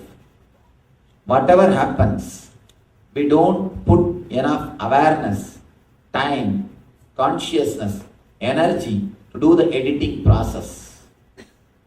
That is why our life is a mess. If you just release a movie without editing, it will be just a mess. Same way, if you releasing your inner chattering is what is living. If you start living without editing your inner chattering, you will make your whole life as a mess. So just infuse little bit of awareness whenever you are in emotional pain, psychological pain. Sit with yourself and start seeing your inner chattering, monologue. You will see that simple awareness itself heals you. It's a beautiful story. Not even a story, it's a real incident. One great king went to Buddha. He was sitting in front of a Buddha and he was simply shaking the legs like this, unconsciously. Suddenly Buddha looked at his, started staring the legs. The moment the Buddha gazed, the Buddha was staring, the Buddha started staring. King simply stopped the shaking. Automatically stopped the shaking. King asked Buddha, how can I stop my mind? Buddha said, the same technique. The moment you became aware, you stopped shaking. The shaking of the legs stopped the moment you became aware. Same way, the moment you became aware of your mind, it stops. The moment you became aware of your emotional pain, psychological suffering, it just gets healed. All you need is infusing awareness. As long as you are unaware, you are in subconscious level, you will have physical and psychological pains. The moment you infuse awareness, physical and psychological, both pains simply disappear, dissolve. You are not even solving, you are just dissolving.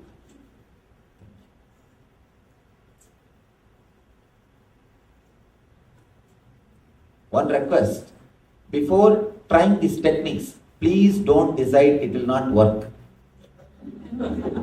That's my simple request. You see, when you come here, I don't demand faith. I don't say believe in me. I don't ask faith as a prerequisite. No. I don't ask believe in me. Same way, don't have negative faith. I neither ask you to have faith nor doubt. Don't have faith. And there is no need to have doubt. Just have a simple curiosity to try. Just like a scientist. You see, a real spirit of the science is trying to analyze, trying to work, trying to explore. Any hypothesis can be proposed. They'll try to explore. The curiosity or the capacity or the energy to explore is what I need when you work with these techniques. Spirituality also needs the same spirit. Same spirit which a real scientist has got. A real scientist will always be curious, will always be enthusiastic to explore, different things to work. Same way, just have that much of energy or courage to explore. Then you will see miracles will be happening in your being. You will be simply transformed. When you listen the techniques, it looks so simple. You think, no, this all will not work. Or if you feel it is too complicated, then you think, oh, it is too complicated, it will not work. So both the way, you come to conclusion before practicing. Please don't. Swami, recently I did the mantra doing meditation. A lot of thoughts are coming. How can I stop not coming? What you are doing some mantra. Yeah, I'm doing meditation. So when I'm doing Meditation of which mantra? Which meditation technique? I do mantra from Paramashivoham. Do mantra from? Oh, I think, sorry. A lot of thoughts are No, coming when I'm doing ma. Any technique which is taken from some master, you should ask the advice, suggestion also from that same master. Because she wants you to grow in a particular way. So that is why she gave you some particular technique. It's a technique. When I give you some suggestion, naturally there is a possibility of disturbing you. So I don't know what I am saying. I should not give any suggestion. Suggestion or advice should be given only by that person. Because only she knows how much you have grown. You understand? See, now I can give you, I can simply give you some suggestion. But naturally, I do not know how much it will help you. Because only the person who designed the technique, you see, only the Ford company can release spare parts for Ford cars. Only the person who launched the product can release the spare parts also. Only he knows the repairing and maintenance methods. Same way, she gave you the technique. Now only she can give you the solution. And one more thing, you must follow only her solution. You should not, I request, don't follow my solution. Because my solutions are given to the people who are practicing my techniques. That's a understanding. Yes. You have used two words to be infused in the PQ zone. Consciousness and spirit. Please, little more wide. What is the difference? How does one know? Sorry that I'm not able to hear because of the sound. You use two words yes. relating to infusion in the PQ zone, consciousness and spirit. What is the difference and how does one know which one is, what one is doing? When you are working, it is called consciousness. When you are achieved, it is called spirit. That's all. When you are working, when you are trying to infuse consciousness, along with your consciousness, naturally few thoughts will be there. In the working time, it is called consciousness. When you are achieved, it is called spirit. It's like let me give you this small example. Consciousness is like a 18 karat gold.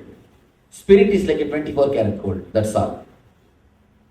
And if you don't have any doubt, you can be sure you achieved the spirit.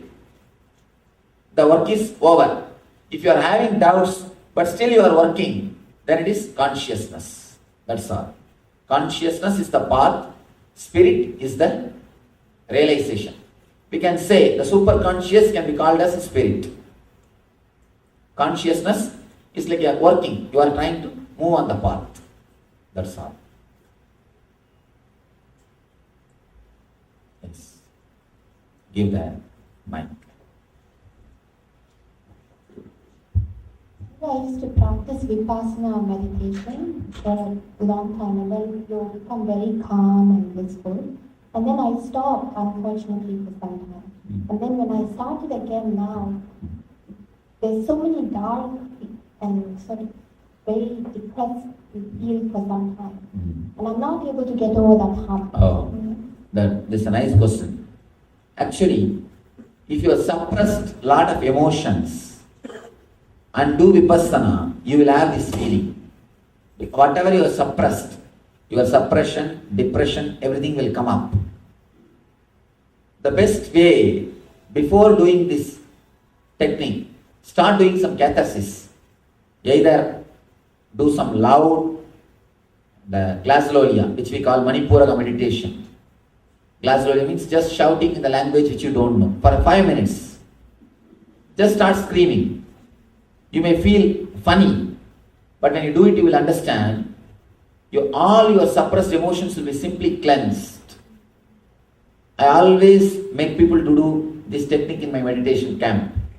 In our meditation camp, the first we do is catharsis. Throw away whatever you have. See, once all the garbages are taken out, simply meditation happens to you. I will not force sanity upon you. Once the insanity is pulled out, sanity happens to you. Simply the sanity blossoms in you. Simply it happens. So before doing the Vipassana, for a few minutes, for 5 to 10 minutes, if you can just blabber or start screaming, just loud noise, do something like this, nonsensical, you will see simply your whole mind and body settles into the meditation without falling into depression. You will vomit everything out.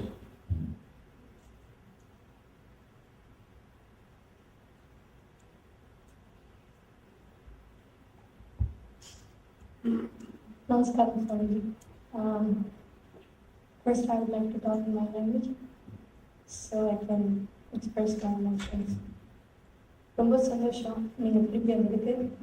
உங்களை இந்தியாவில் பார்க்கணுன்னு try பண்ணி தான் முடியல. So மனசில் உங்களை திருப்பி பார்க்கணுன்னு எண்ணமோ தெரியல. திருப்பி இப்போ நாங்கள் ஊர்லேருந்து வந்திருக்கோம். நீங்கள் கரெக்டாக வந்துட்டு சார்க்கு எனக்கு வந்து மெயில் பண்ணோம். Last time when I attended the discourse in the temple, I had so many questions. I didn't want to ask. Some questions were I felt silly and I was kind of shy.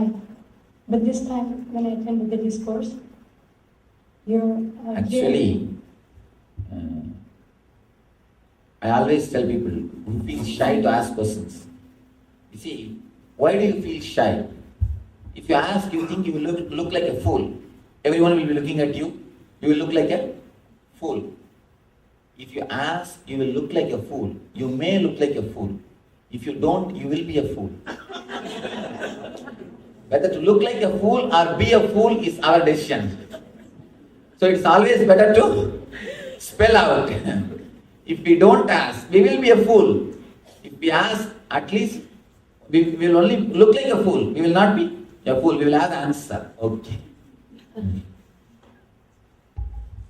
But this time, most of the things which you're explaining now, it's it's clarifying everything which I heard in the temple. So I'm a slow listener and probably slow in breath. Actually, this is the science of the whole thing. This is the science based on meditation techniques are created. This is the science based, you can create meditation techniques. This is the master key for all the meditation techniques. Meditation techniques are the master keys. This is the master key of the master keys.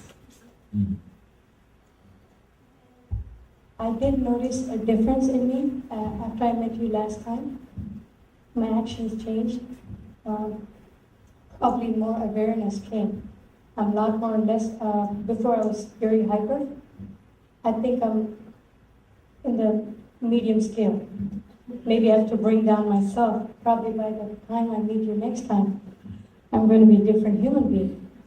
So that's nice. So as for now, I'm like so joyful. I have no question. That is nice.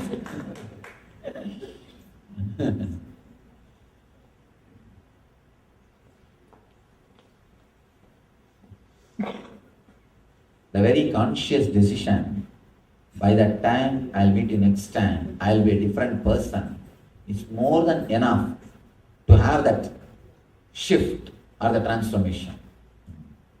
We don't respect the power of our conscious decision.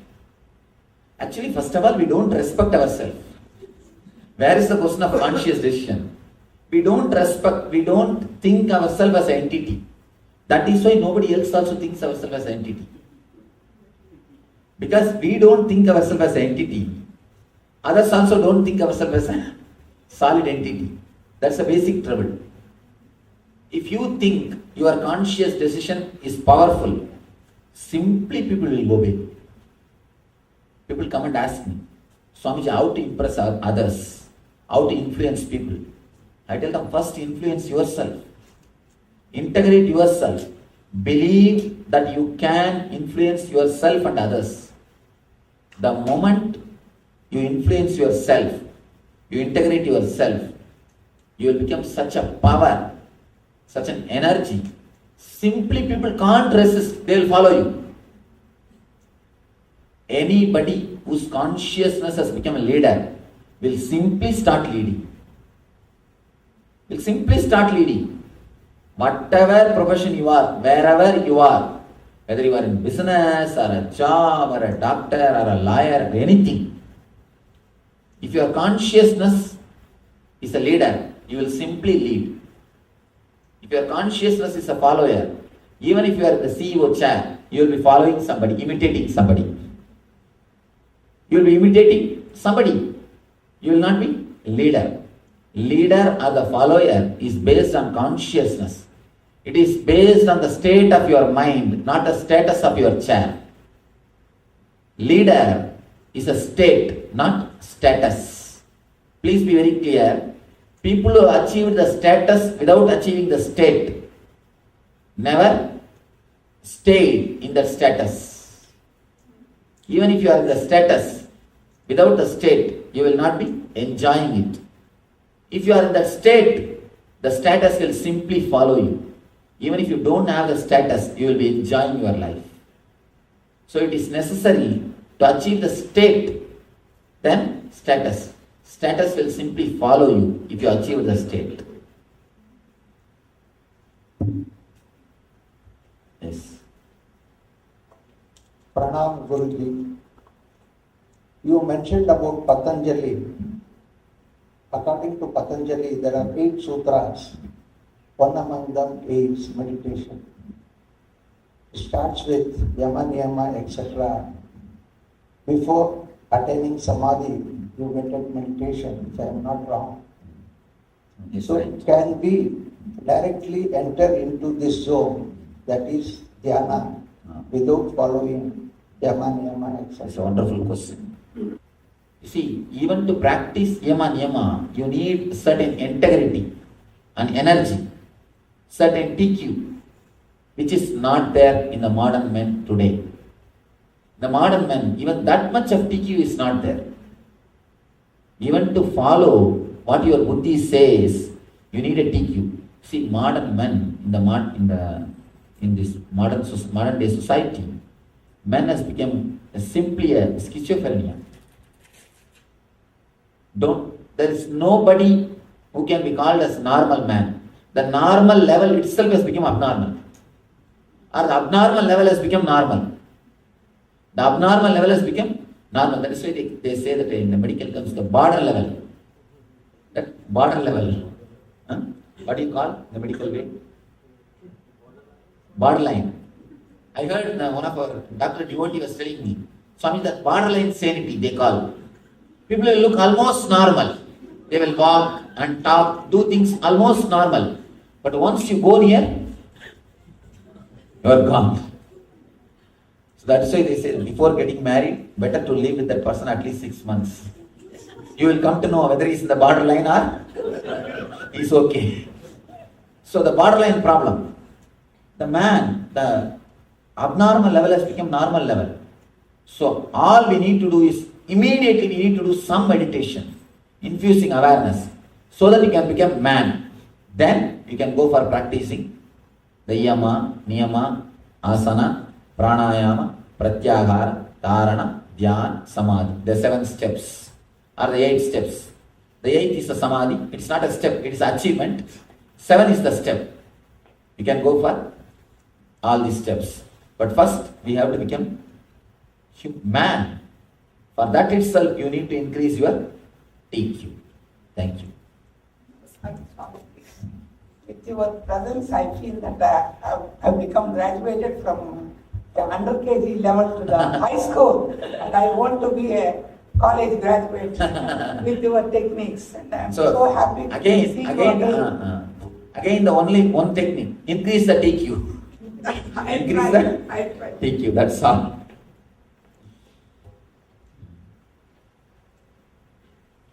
Actually, when you increase the TQ, that's the real Nidhi. Lakshmi means increasing the TQ. Lakshmi, the very word in Sanskrit, means increasing the TQ. When you increase the TQ, with the same house you feel more comfortable. With the same furnitures you feel more luxurious. With the same people you feel blissful. With the same situation you feel joyful. Actually, Lakshmi is added when you increase the TQ. Of course, because of your right decision making, wealth is also will be added. You will have a bigger car. The moment the TQ becomes big, your car will become big, your house will become big, your life will become big, everything will become big. Because of your decision making power, because of your clarity, that is true. Apart from that, your being, your Lakshmitva, the capacity to enjoy, the energy of the wealth consciousness. That is what the wealth consciousness will simply increase. Increasing the TQ is what I call creating affluence. Creating affluence is nothing but increasing your TQ. Swami, we have been always taught that ego is something bad, that we should try to get rid of ego. But the way you explained, if there is sufficient TQ, the ego will let us make a good decision. You see, if there is sufficient TQ, ego will disappear into Atman. Did you see a small diagram? Under that ego there is written a small diagram I put something called Atman. When the TQ is less, you are egoistic. When the TQ is more, there is no ego. Simply the ego disappears. Ego disappears. Only Atman shines. So it is all about TQ.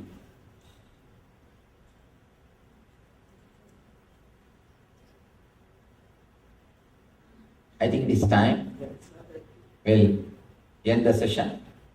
So I pray to the ultimate divine, the divine energy, the consciousness, eternal bliss which is in all your hearts. Let you all understand these great truths and let you practice and experience the eternal bliss. Nithyananda. Around 5,000 years ago, at the end of Mahabharat War, the ancient enlightened Hindu civilization consisted of 10,000 Hindu traditions, or sampradayas, that existed in 56 Hindu nations, 200 Hindu kingdoms, 1,700 Hindu provinces that covered more than 6 million kilometers square of Asia. The Supreme Pontiff of Hinduism, SPH, Bhagavan Sri Nithyananda Paramashivoham, is the reviver of KAILASA, this ancient enlightened Hindu civilizational nation. KAILASA is an unbroken cultural, religious, historical, civilizational, and sovereign continuation and revival of multiple of these historical Hindu sovereign states and Hindu ecclesiastical entities.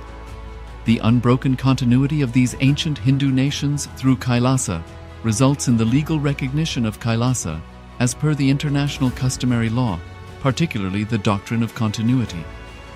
The international law, the doctrine of continuity, implies that upheavals and revolutions within a country, changes in government, territorial adjustments, measures taken during military occupation, or other internal transformations do not negate the existence of the country, do not affect the legal personality and international obligations of the country or state. The Vienna Convention on Succession of States in respect of treaties, 1978, addresses these principles of the doctrine of continuity as it outlines international law during situation of state succession or continuation. International law recognizes a state's legal personality by recognizing its identity. This perspective extends even during the period when the given state or country is annexed or occupied by a foreign power. Even in such cases, the legal personality of the state is considered to persist, enabling its subsequent re-establishment. Historical examples dating back to the 18th century include cases like Portugal and Genoa that were re-established after the Vienna Congress of 1815. More recent examples include countries such as Poland, Ethiopia, Czechoslovakia, Albania, and Austria that were re-established after World War II. Even when a nation is deprived of its territory, the nation continues to exist. Its sovereignty and international legal personality continues to persist. The Dalai Lama, as the spiritual and temporal leader of Tibet, exemplifies this principle. In 1959, the Dalai Lama was exiled and forced to flee. Despite the challenges faced, the Dalai Lama continues to advocate for the preservation of Tibetan culture and garners worldwide support for Tibetan autonomy on the global stage. Similarly, from 1309 to 1376, the Pope of Catholicism had been in exile in Avignon. Despite this, he was recognized as the head of state as well as head of the church and given full privileges of the position after their return to Rome. Even in 1861, much of the papal territories had been lost, leaving the Pope with no sovereign territory other than the papal residence and related buildings. Yet his temporal powers were still acknowledged. He was recognized as a head of state, and later, the Lateran Treaty of 1929 formally re-established papal sovereignty over the Vatican City. The Sovereign Order of Malta further exemplifies this principle, retaining international recognition as a sovereign entity despite the permanent loss of their territory upon Napoleon's invasion in June 1798. Despite such permanent loss of territory, the sovereignty and the international legal personality of the Sovereign Order of Malta continue to persist. Much later in 1894, the order settled in Rome and acquired two properties, the Magistral Palace and the Magistral Villa that received extraterritorial status. Today, the order maintains diplomatic relations with 112 countries, issues its own diplomatic passports, currency, stamps, and vehicle registration plates, and has been granted observer status in the United Nations. All these examples of state re-establishment illustrate the principle of continuity of states, as per international law, that a state's legal personality persists over time. A nation continues to exist even after a complete loss of territory. A far more striking example is of the oceanic countries, which are under the threat of their entire nation being drowned and submerged due to rising sea levels owing to global warming. In response to such existential threat of climate change, Pacific Island nations, including Tuvalu, have enacted constitutional amendments and made international declarations affirming that their nation and their sovereign rights will continue to persist, despite their entire territory being lost to the sea.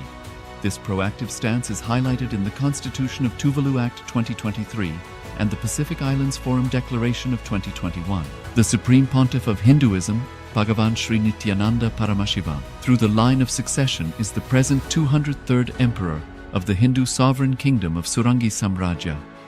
He was crowned on the 31st of December 2004 at the age of 26. Thus, by very same principles of the doctrine of continuity, through which the international legal personality of Portugal, Genoa, Poland, Ethiopia, Czechoslovakia, Albania, Austria, Vatican, Tibet, Sovereign Order of Malta, and several other nations has been recognized despite having undergone a period of exile, annexation, occupation by a foreign power, or despite loss of territory. The SPH Nithyananda Paramashivoham, through well-established legal and historical facts about the Hindu sovereign state of the Surangi Samrajyam, derives all sovereign rights and powers of the royal lineage of the Surangi Samrajyam as its 203rd sovereign emperor from his inheritance and continuation of the unbroken succession of the kingdom of Surya Vamsa Surangi Samrajyam Sarvanapitha. Surya Vamsa Surangi Samrajyam, through unification with 20 other sovereign Hindu states and sovereign ecclesiastical, historical entities, became part of the United States of KAILASA.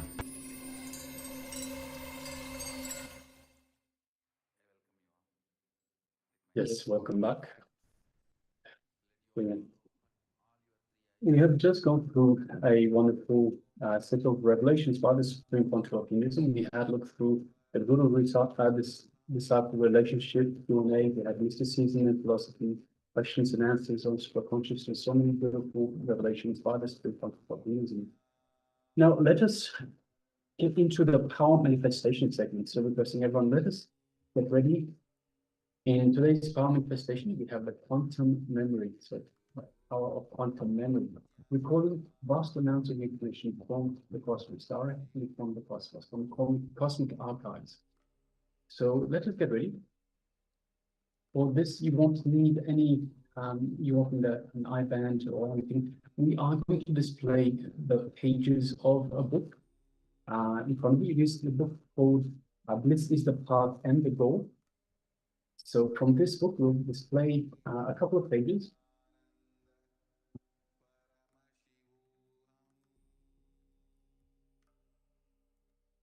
And we will display this to you just for a few seconds. So even though it is the power of quantum memory, it is not actually using your memory. It is going beyond logic, going beyond the mind. So you will just connect to the pages, connect to the book, and download directly from the cosmos the information that is revealed in the book itself. So that's the quantum memory power manifestation. So before we get started, let's jump into the Shastra Pramana. Yes. So the Shastra Pramana for manifesting this science is taken from Sarva Jnanatra Agma, which is verse number 15. And the verse goes as Evamekatvam bhaven hamsitasya tu yoginaha sarva gyatvam pravarteta vikalparahitasya tu. And Paramshar says, within such a yogi who establishes himself in absolute non-dual oneness with Lord Shiva and who keeps himself free from all sorts of differentiating notions, the exalted superpower of all knowing gets unfolded in all its fullness. So this is a scripture reference for manifesting this sign to harness the power of recollecting large information without thinking. So as Maharaj mentioned, we'll be displaying you this page for a few seconds. Do not try to read it, just have a glance of it. And then we'll be manifesting the power of manifesting this whole page itself through the power of quantum memory. So we're displaying the page now.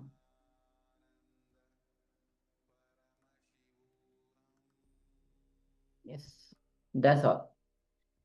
So this is the page that you have displayed. Now you'll be connecting with Swamiji, and through the power of oneness, through the power of quantum memory, you'll be receiving the details, every single detail of this page. All right, so let us sit comfortably with the head, neck, and spine in a straight line, and let us bring our awareness to our inner space. Our inner space is the space that Swamiji has initiated us in to connect to him, to be in oneness with him. So let us do just that. Let us remember Swamiji in our inner space. Let us remember everything that is the essence of Swamiji, everything Swamiji is, everything Swamiji represents, and everything, all the beautiful memories that we had with Swamiji, everything Swamiji means to us. Let us bring all of that, remember all of that in our inner space. So in the inner space, the Ananda Ganda is just below the heart center, about one palm width below the heart center. So let us remember Swamiji in our inner space. Let us invite Swamiji, invoke Swamiji in our Ananda Ganda. Let us feel this feeling connection that we have to the Master. And through this feeling connection, feel all the love, all the infinite grace that is radiating from Swamiji and washing upon us, just pouring down on us.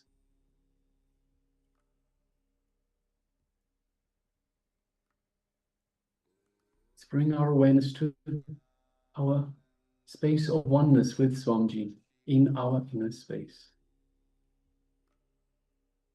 Just feel the oneness with Swamiji. You are one with Swamiji, the Supreme Pontiff of Hinduism.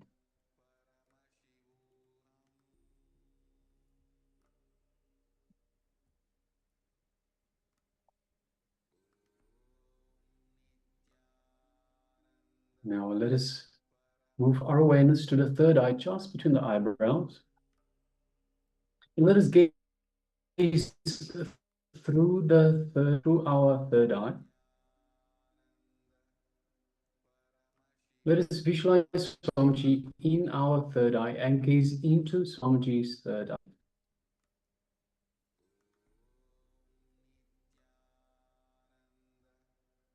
As we do so, we feel an energetic connection from the Master's third eye to our third eye.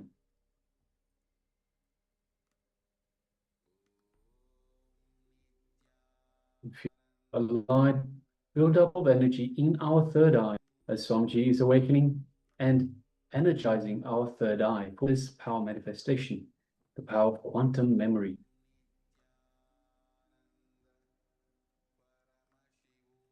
Just take a moment and feel all of that in your third eye.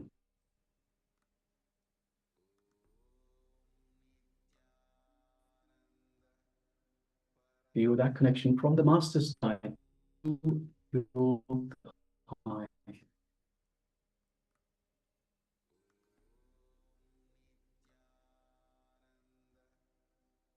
Now let us start chanting the Mahavakya, further connect to the Master.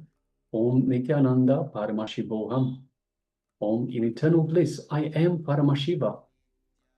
Let's begin. Om Nithyananda Paramashivoham.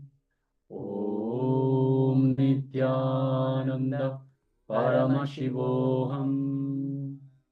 Om Nithyananda Paramashivoham.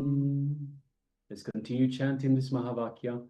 And from the space of oneness with Swamiji, let us start manifesting this power of quantum memory, downloading vast amounts of information directly from the cosmos. Let us begin.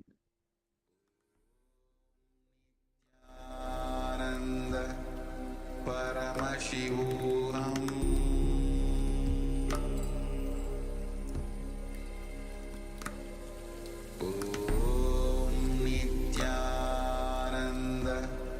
Paramashivoham.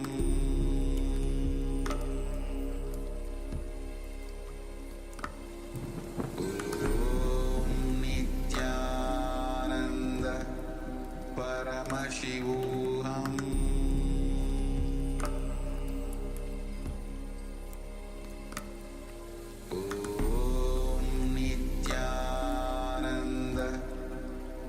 Paramashivoham.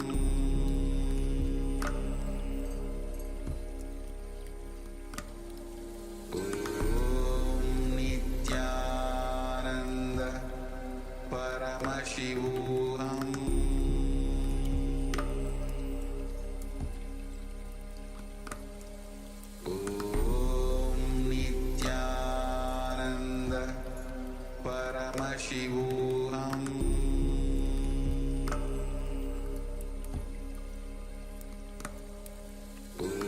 Om Nithyananda Paramashivoham.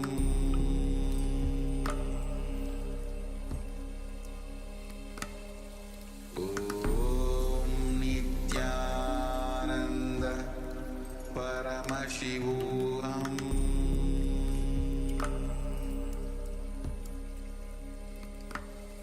Om Nithyananda Paramashivoham.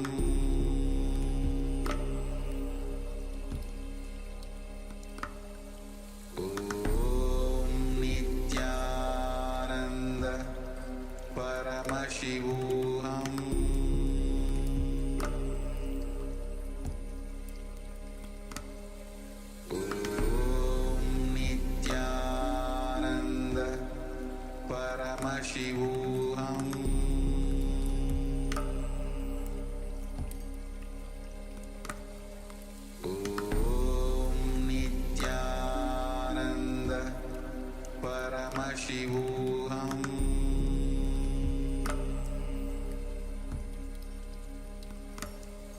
Om Nithyananda Paramashivoham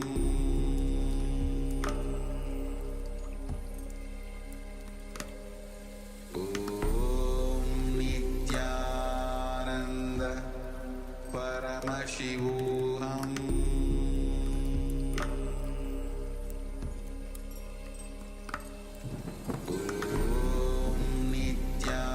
Nithyananda Paramashivoham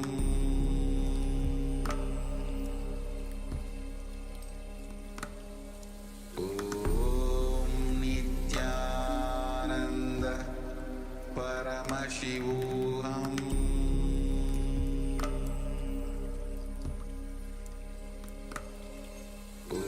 Om Nithyananda Paramashivoham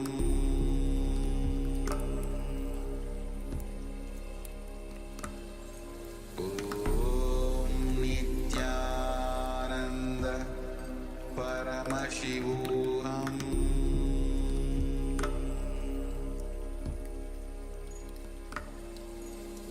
Om Nithyananda Paramashivoham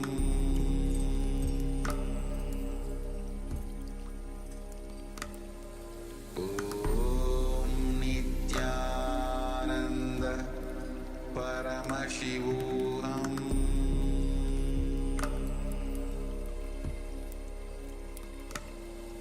Om Nithyananda Paramashivoham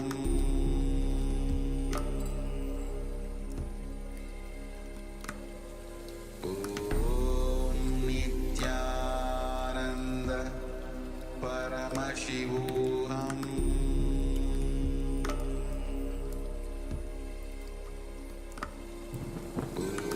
Om Nithyananda Paramashivoham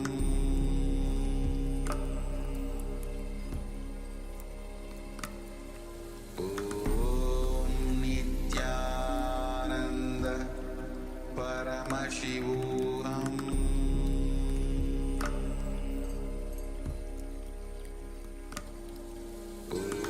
Om Nithyananda Paramashivoham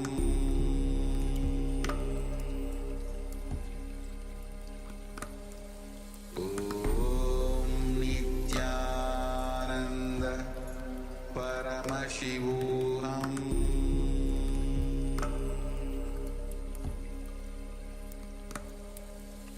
Om Nithyananda Paramashivoham Om Nithyananda Paramashivoham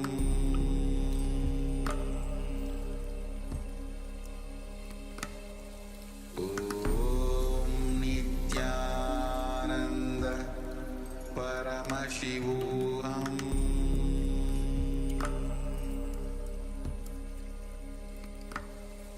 Om Nithyananda Paramashivoham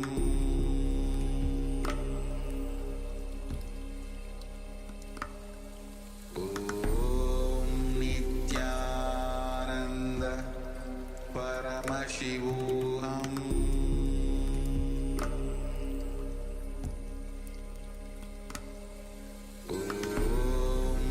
Nithyananda Paramashivoham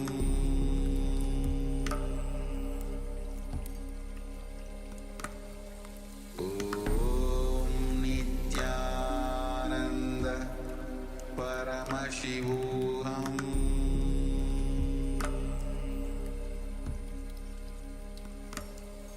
Om Nithyananda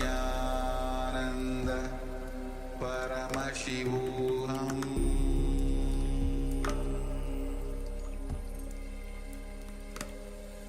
Om Nithyananda Paramashivoham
Paramashivoham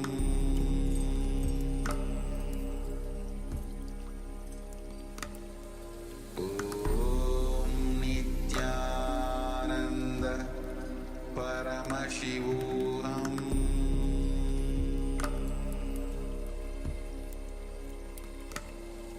Om Nithyananda Paramashivoham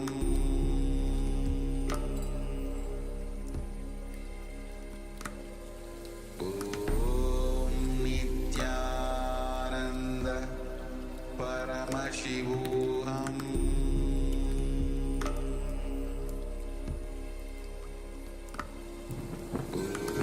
Om Nithyananda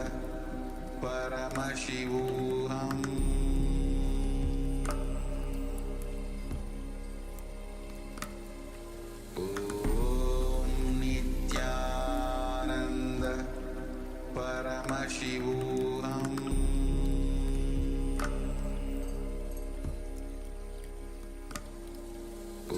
Om Nithyananda Paramashivoham Om Nithyananda Paramashivoham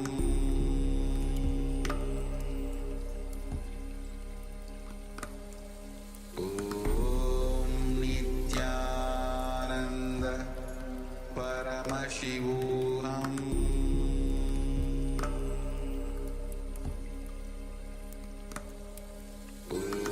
Om Nithyananda Paramashivoham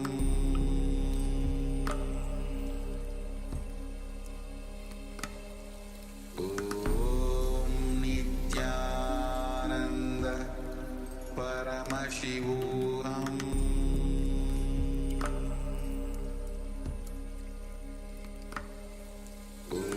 Om Nithyananda Paramashivoham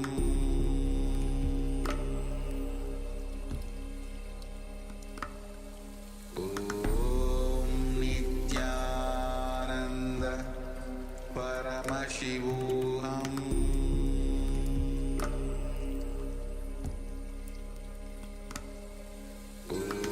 Om Nithyananda Paramashivoham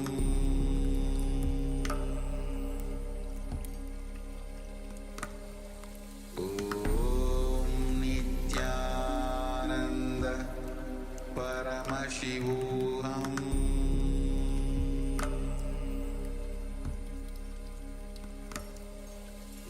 Om Nithyananda Paramashivoham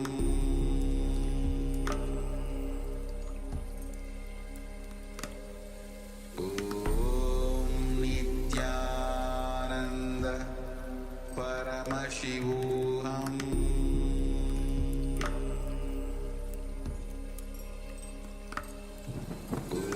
Om Nithyananda Paramashivoham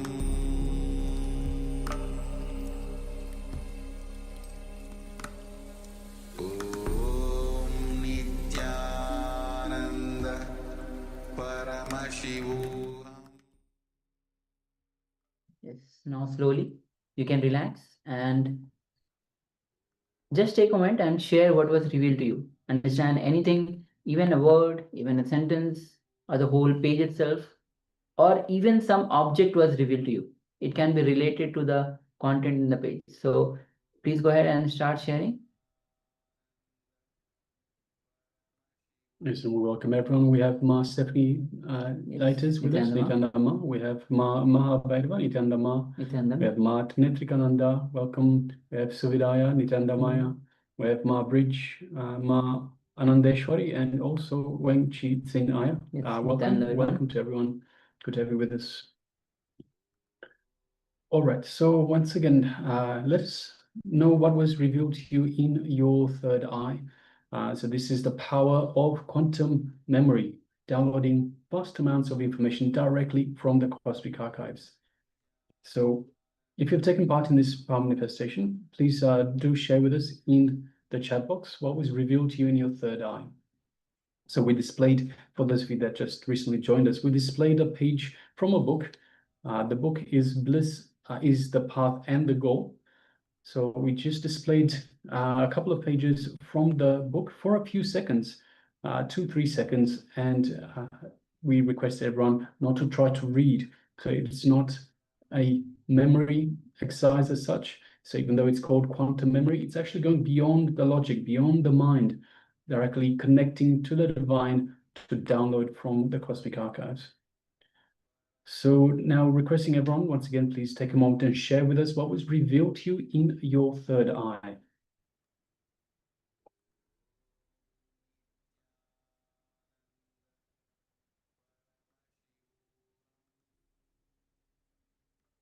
Once you are shared, we'll be sharing you the page again for the verification. Yes, we'll be reading from that page. Just giving everyone a chance to share what was revealed to them in their third eye.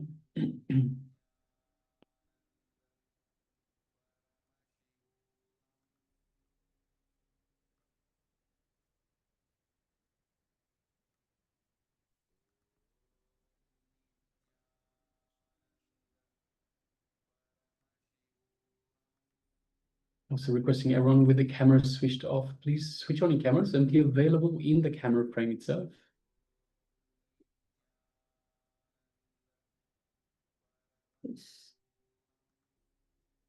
Ma Mahavira shares page 78. Okay, thank you, Ma, for sharing. Yes, thank you, Ma.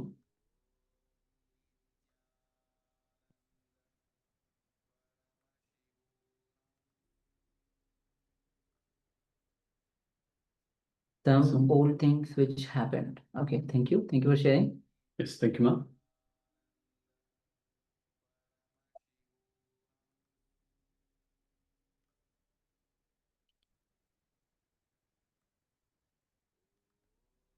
All right, so if you're still sharing, please continue to do so. Meanwhile, let us move on to the verification stage. So we'll just display the pages once again.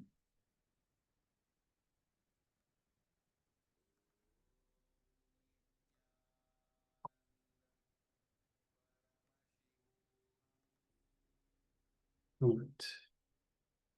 So it starts on page 20. So we have intelligence to step in and make it happen for you. If you function with a deep awareness around a master, you will catch the smell of existence in him and automatically in everyone and everything around him. Awareness is the master key. The problem is, although religions were created with a single purpose of helping men realize that he is God, for man to experience God in him, over the years, religious priests started using religion as a tool to distance man from God and to create a permanent doubt in him about realizing God so that he may become dependent on them for it. This is how they have been playing with us. Once they sow the seeds of doubt in us, we start looking to them for solutions, for techniques. Then they pose to be mediums between God and us and start controlling us. The whole purpose of religion that gets defeated, But these people continue to carry on their business.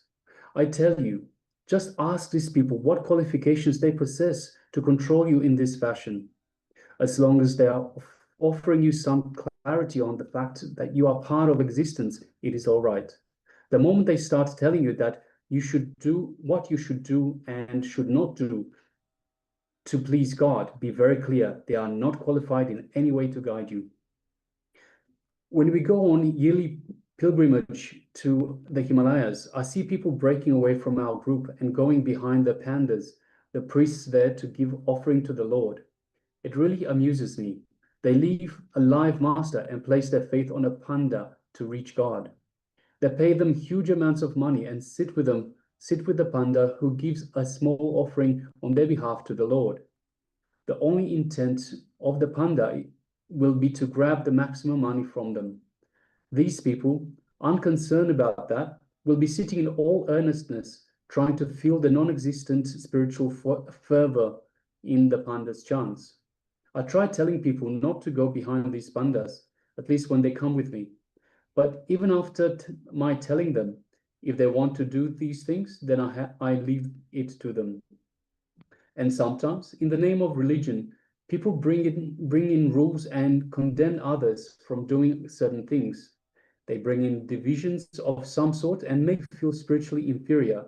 They condemn you in the name of man-made barriers. No one is inferior or superior to anyone. If a religion cannot accept you for what you are, the whole purpose of following it is lost. We follow a religion or teachings because we want to overcome our shortcomings, our blocks, and continuously cleanse our consciousness. When this is the case, if the religion is going to condemn us for what we are, how can we even make a beginning with it? It sounds ridiculous, is it not? We are not even given a chance. It is like saying, become pure, then I will cleanse you. So yes, that was the 2 pages from the book, Bliss is the Path and the Goal, pages 20 and 21. From the chapter, The Journey of a 1,000 Miles. All right. So we have a sharing from Mahabhairava that said page 78. So mine was page 20 and 21. But some old things which happened. So yes, this is recalling a pilgrimage that Swamiji has taken with a group of people towards Himalayas, towards the towards the Himalayas. So yes, it is about some old things which happened. Ma Daitas also shares oneness meditation. I don't have seen numbers. Yes, thank you very much for sharing, Ma. So it is about the Lord, about Paramashiva. So in a way, it is oneness, and the pilgrimage will, I suppose, it can be likened to meditation, Ma. So yes, thank you very much for sharing, Ma. Mahabhairava shares the words so small I cannot see clearly the words. All right, okay. All right. So I read out the words for everyone. So. All right. All right. So after this power manifestation, and again, remember again and again, remember to manifest the power. Take part in the power manifestation. That's the best way. That's your time to be in oneness with Paramashiva, oneness with Swamiji. All right. So with this, we'll be entering into the next revelation by Swamiji, which is going to be on Vedic Renaissance. So let's come to the space of listening and let's enter into this revelation by Swamiji.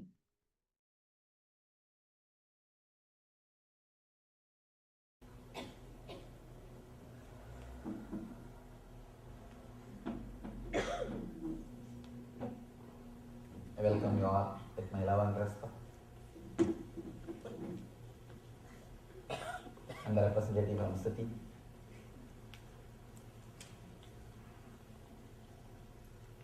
Today's subject is Vedic Renaissance.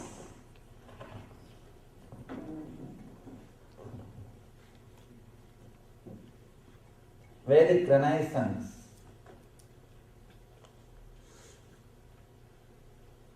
First, let us understand why the Vedic Renaissance should happen. Because this tradition, the Vedic tradition, again and again reminds you to achieve something in the inner world. It's like a constant reminder, constant inspiration to work on the inner world, to transform yourself, to experience the different space, different world.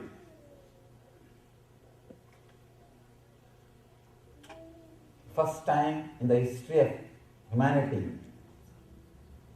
human beings are enjoying such a luxurious, comfortable life.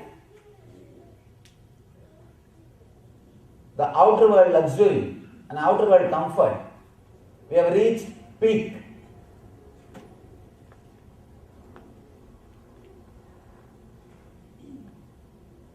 The medical care or the outer world comforts or the communication or luxury. You just can't imagine what we have achieved. Same way, just like how we are in the peak of luxury and comforts, we are in the peak of suffering and misery in the inner world. Humanity has never suffered so much in the inner world. The spiritual poverty, we call that as a spiritual poverty. We are living in a world which is experiencing spiritual poverty. Only Vedic Renaissance can fill the gap, can help the people to achieve peace and bliss. Only with the Vedic Renaissance, people will be able to experience even the comforts and luxuries we have created. Understand? Through the outer world, through the outer science, you may create a beautiful bed, but only in the Vedic system you will have deep sleep.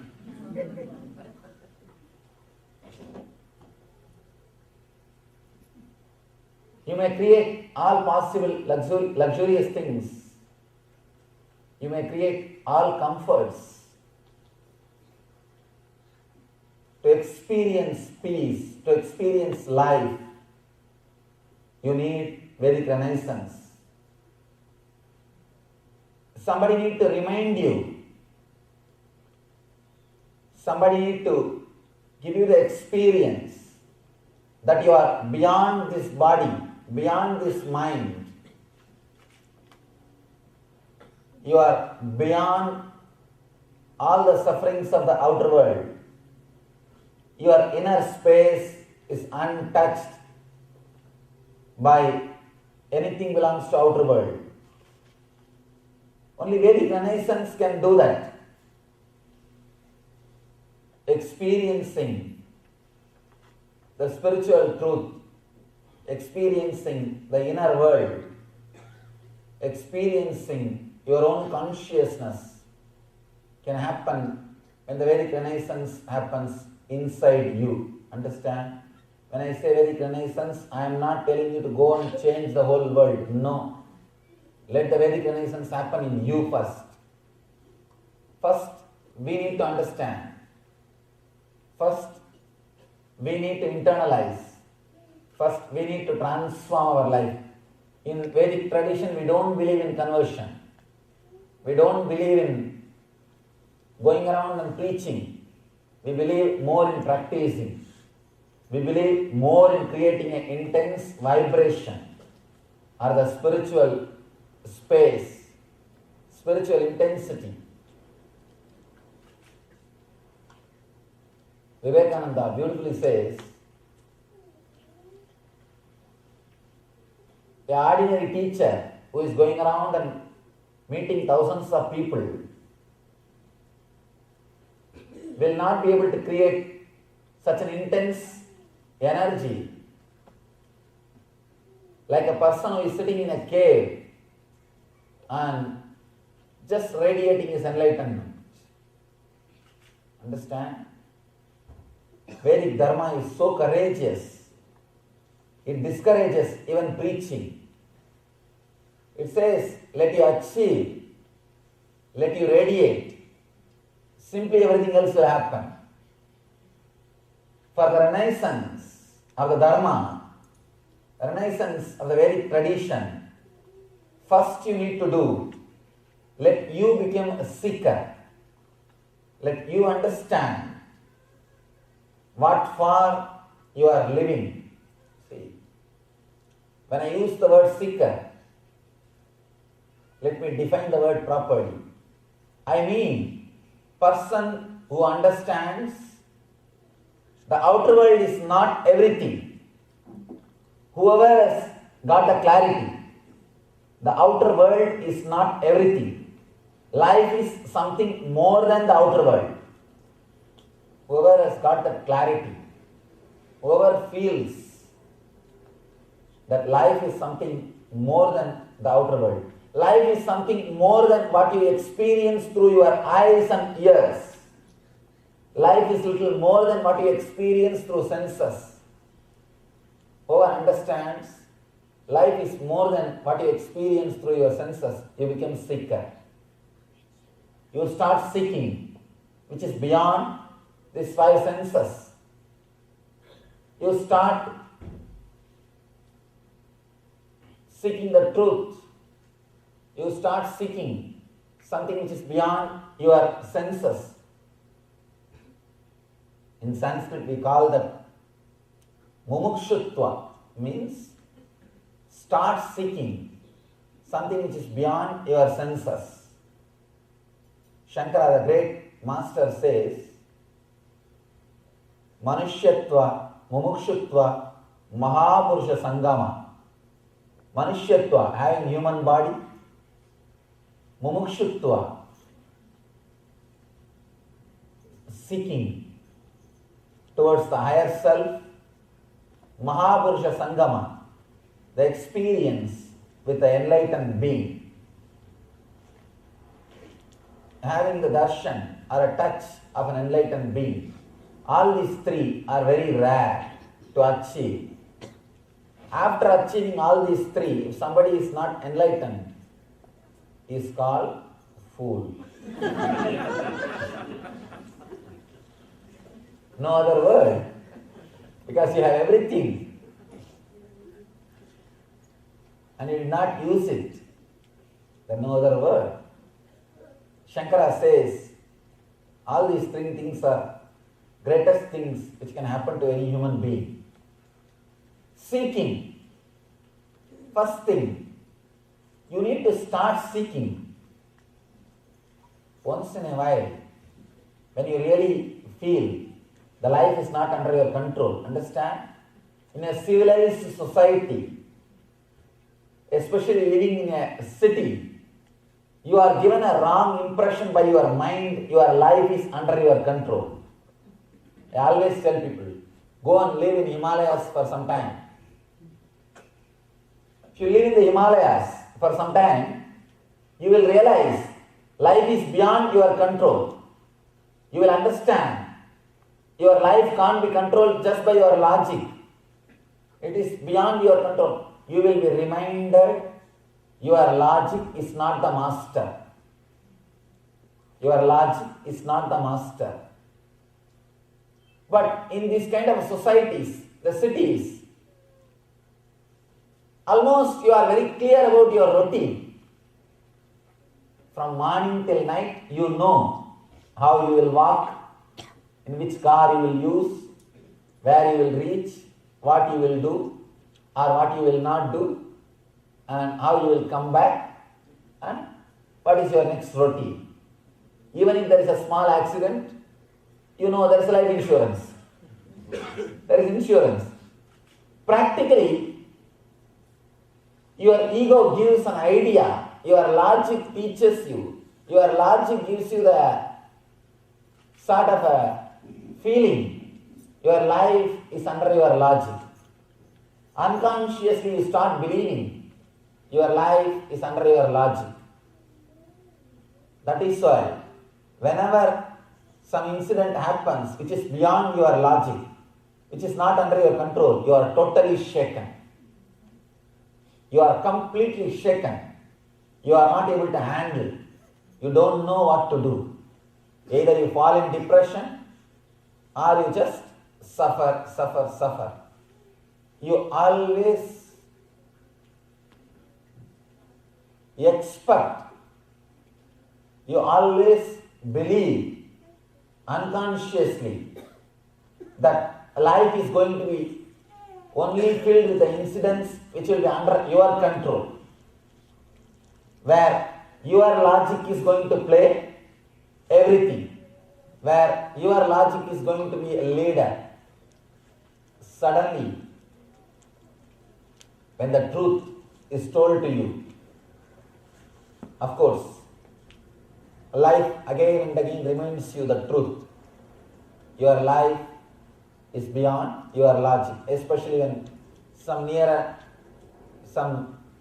in your family or a friend circle dies, or some accident means losing job or something, suddenly you will see life is not under your control. Your logic is not the leader. Life is beyond your logic. Life is beyond you. You start seeking. Then you start seeking. Few intelligent people start seeking the law of life. Understand? You know law of the outer world. Whoever wants to understand the law of the inner world, we call that as a dharma. Dharma is the word we use. Law of the inner world means the law of cosmic energy. Whoever is trying to search, whoever is trying to seek, whoever is trying to understand the law of the inner world, he is called mumukshu. He is called seeker. First thing, you need to work, you need to start seeking towards the law of life, dharma. What is really dharma? What for the human birth is offered to me? What I am really supposed to achieve? These few questions are the basic need for Vedic Renaissance in you. Understand? If Vedic Renaissance happens in you all, that is more than enough. Don't bother how to create Vedic Renaissance in others. I have always seen people who are too busy in creating Vedic Renaissance and others will never allow that to happen in themselves. Because they are too busy looking at others, chiseling others, working on others. They forget that they need to work on themselves. They forget they need to work on their own being. Many people come and ask me, Swamiji, how should I express my gratitude to you? I feel I received so much. How can I help? I always tell people, just meditate. That's the best thing you will do for me. That's the greatest service you will do for me. People ask me, no. Should I do something for your mission? I tell them, first work towards enlightenment. That's the best thing you will do for my mission. People who try just to work for mission without working towards enlightenment, they will be the biggest problem creators. They will create only politics. They will create only politics. See, people who are not working towards their own enlightenment, who are just working for the mission or the public, they create all politics. They create all difficulties. They create all problems. If you start doing service without having enough of inner maturity, you will only create more problem for people. You will create trouble so that you can start serving. I have seen people first who create trouble, then start serving. See, unless you create trouble in the world, how will you serve? You will be jobless. So people who want to serve will create first problem. And same way I have seen the so-called teachers, just because they should start teaching, they will create the problems which does not exist. Which does not exist. I have seen the so-called teachers who themselves have not become enlightened, who start teaching. If a person is not enlightened and if he starts teaching, he will create more problem to society than what they have already. See, an enlightened person will live in a totally different way. Your logic or your mind will never be able to put that person in a frame. You can't put him in one frame. But with the teachers, you can always expect how they will behave, how they will be. And you can always expect, you can put them in one frame. So it is easy for your mind to believe teachers. It is difficult to trust masters because masters' first work will be shaking you. I always tell people, if you feel that you are totally shaken, whatever you believe, whatever your ideas you carry is shaken, be very clear that master started showering his compassion on you, his grace on you. Only when he showers his grace, only when he showers his compassion, your whole being will be shaken. Your whole being will be transformed. First thing you need to understand for Vedic Renaissance is seeking. Let the seeking start happening inside you. The big problem with our mind, whenever you listen these great words, for a few days you will really cherish them. But again, slowly your old inner chattering will come back. Your old mental setup will come back. When your old mental setup comes back, over. You are again running. The peer pressure or the society just makes you run. You are running towards the goal which is not going to give you fulfillment and which never makes you feel alive. I always tell people, great difficulty in a rat race is, even if you win, you are a rat. Even if you win, you are just a rat. Run, what for? You don't even know. Many times people tell me, no, to take care of basic needs. But once you know that you have enough of basic needs and all the things are taken care, after that you think you will stop? Now you are habituated for running. See, by that time you achieve everything to relax and enjoy. Now you are trained to worry. You are trained to run. If you stop running, you feel lonely. You feel something is missing. You feel something is seriously absent in your being. You feel something more needs to be added. Something needs to be achieved. The seeking is the basic quality. First thing for Vedic Renaissance. The next thing, very important truths.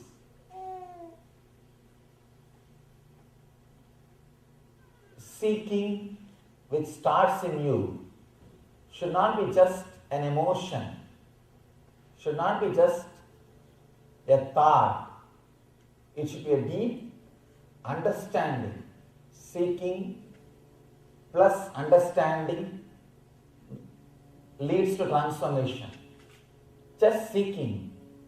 See, if you are just a seeker, anybody can give you words.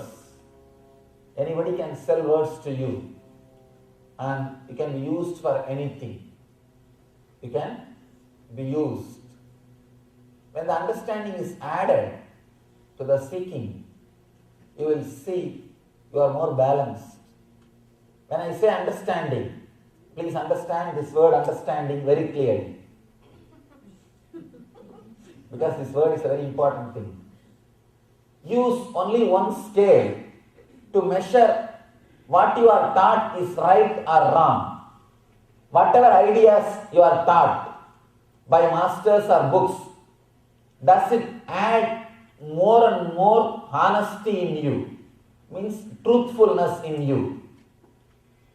Does it add more and more chit, consciousness in you? Does it make yourself more conscious, aware of all the inner happenings?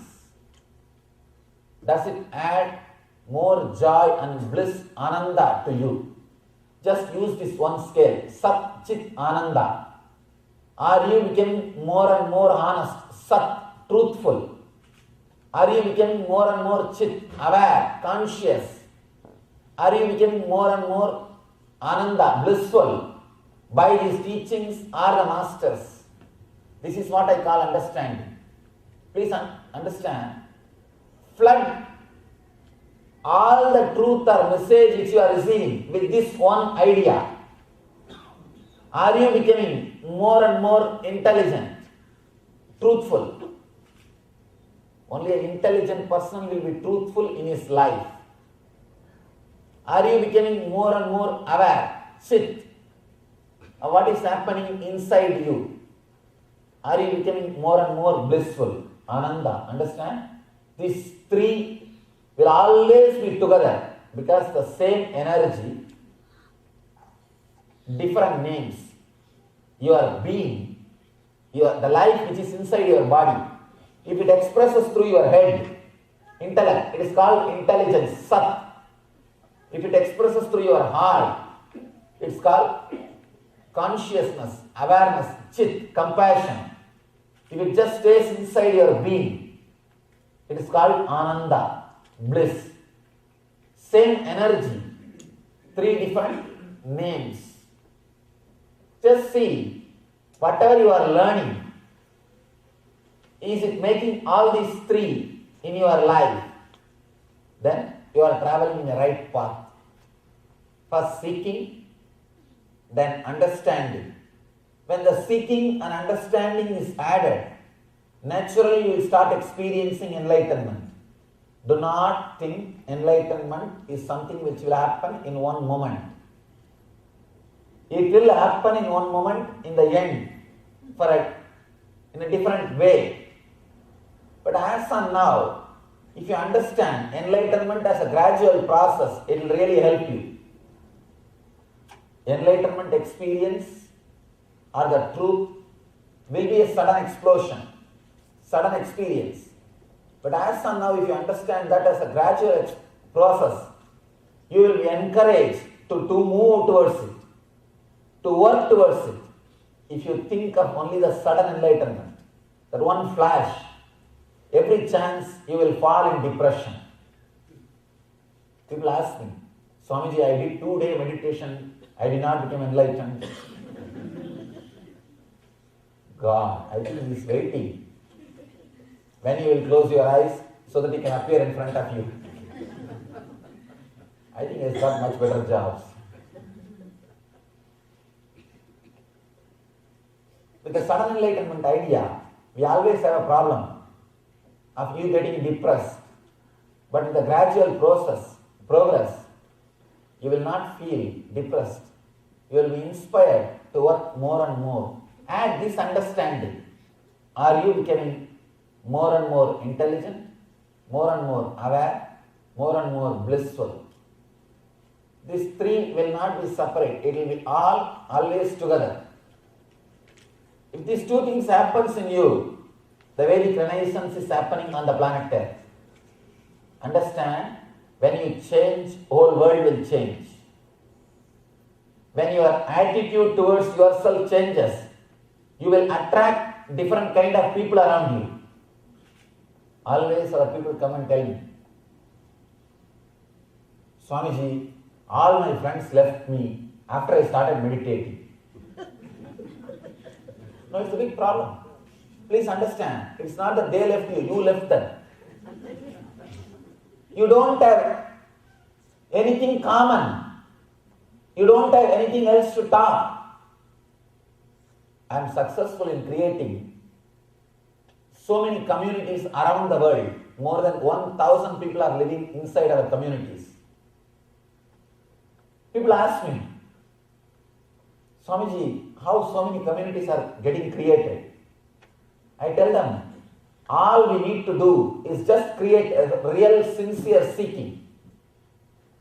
Once you start really sincerely seeking, you will see that you are attracted towards a spiritual community and you attract a spiritual community around you. Automatically you attract a spiritual community around you. I always tell people, all I need to create a community is one sincere seeker. That's all. Only one sincere seeker in one city is enough to create a beautiful spiritual community. Because his seeking is so intense, he will attract that kind of people around him. Understand? When a seeker attracts, the same kind of people around him. It will be such a beautiful, peaceful arrangement, peaceful community. No legal structure is necessary, no rules is necessary, no regulations is necessary. The whole thing will be so beautiful, the whole thing will be so clear. They will live in dharma, they will live in the natural law of life. Understand? The natural law is what we call dharma. When you all gather, you all just know, simply you all feel, I think he will do that, he will do this, I will do that. Each one will stand and take charge of something. I call this as a dharmic administration. Administration through dharma, administration through the natural law of life, administration through the truth. Understand? The ancient Vedic tradition, in the ancient Gurukulam system, there was no community based on birth. It was purely based on the activity. A person who doesn't have anything else except his time, who shares his time, is called worker. A person who shares little products, he can create little products through his time. He creates some products, some jewelry or cloth, something, and sells. He shares the products. He is called Vaishya, seller, merchant, business community. A person who shares confidence on an ideology, who inspires people to stay together, who keeps the whole thing alive, who is father of the community, he is called Kshatriya, the warrior community, or the inspirers. Person who shares enlightenment, knowledge, leads the whole group towards the higher truth, he is called Brahmana, the saint. Understand? We did not create communities based on birth. The tradition created communities based on the activity. Person who shares his time is a worker. Person who shares some products is Vaishya. Person who shares courage and confidence is Kshatriya. Person who shares knowledge, enlightenment is Brahmana. This is the way our tradition was created. This is the way the Vedic system was created. Yes, welcome back. It's a wonderful revelations there by the Supreme Pontiff of Hinduism on Vedic Renaissance. Now let us move into a technique related to the very same topic, Vedic Renaissance. And how can you live Varnashram Dharma wherever you are? Understand the idea of poverty, the idea of richness, whatever is inserted into our brain now in modern days is completely wrong. When you bring completion into your being, you will see the right idea of wealth, the right idea of richness, right idea of health, peace, devotion, the right idea of joy, pleasure, and enlightenment. And Swami says that having the right cognition about all this is living Advaita. Yes, our biggest problem now is nothing to do with poverty. Straight, we need to bring more and more completion. We already have large quantities of whatever we need. So Swamiji told us beautifully in the revelation, we need to bring more and more completion. We need to bring in more and more completion in everything, every aspect that we have, every aspect of our lives. So let us have an exercise. Let's do this exercise, bringing in more completion. So just see how many lives are you involved in and how you can contribute. So just start with the simple completion of the idea, I don't have enough. It can be time, treasure, talent. See where you received the binding cognition from and bring completion. So let us start doing this exercise. So let's bring in more completion. Let's bring in completion. So let's first of all see how many lives you are involved in and how you can contribute. So whether it's in terms of time, treasure, or talent, see where you received a binding cognition and where you received that from and bring it to completion. So requesting everyone, let us start this this technique, this exercise. We'll just display the on the screen the slide for you now. If you have any questions, please do let us know. Let us begin.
Yes.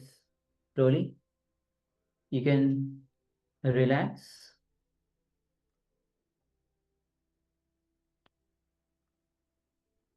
And with this, we'll be now entering into the next, which is going to be the power manifestation. And this round also we'll be doing the power of quantum memory. So we'll be projecting you the image page for a few seconds, just to have a glance of it, not to read it, just to have a glance of it. Then you will be manifesting the power to download every detail of the page. So again, this is the power of quantum memory, to harness the power of intelligence from behind the brain. All right, so with this will be now, let's get ready to manifest this power, the power of quantum memory.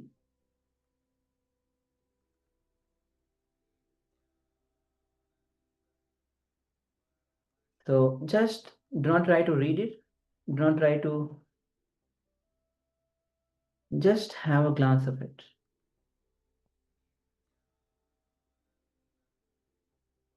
And that's all. So with this, let's get ready to manifest this power of quantum memory. Sit with your head, neck, spine, and straight line. And just remember Swamiji in your own space. Remember, it is from the oneness with Swamiji that you start manifesting the power. So this is your time to be in oneness with Swamiji, with Paramashiva. So sit with your head, neck, spine, and straight line. Remember Swamiji in your own space. And just relax, completely relax. Do not be tensed. Whether it is irritation, agitation, any anger, fears, worries, just unclutch.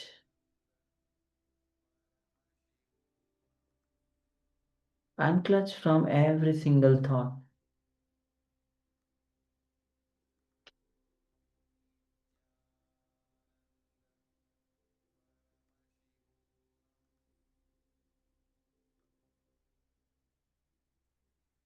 Make your inner space completely pure, purely unclutched. Just be a witness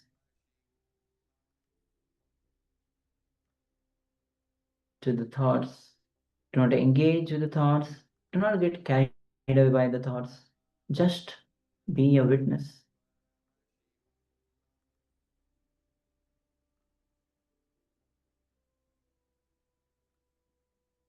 Now gently bring the awareness to the third eye.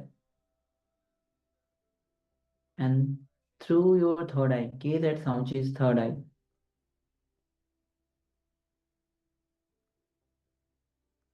And let's connect with Swamiji with the Mahavakya. Om Nithyananda Paramashivoham. Om Nithyananda Paramashivoham. Om Nithyananda Paramashivoham. Keep chanting the Mahavakya. And with this, let's enter into this round of power manifestation. The power of recollecting large information with the intelligence behind the brain. So let's begin this manifestation.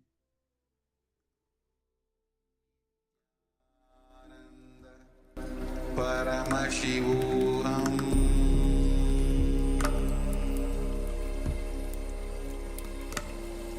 Om Nithyananda Paramashivoham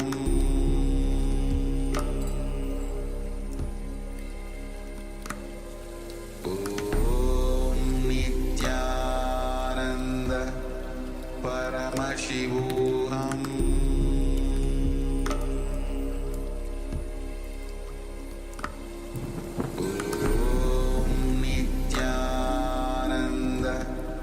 Paramashivoham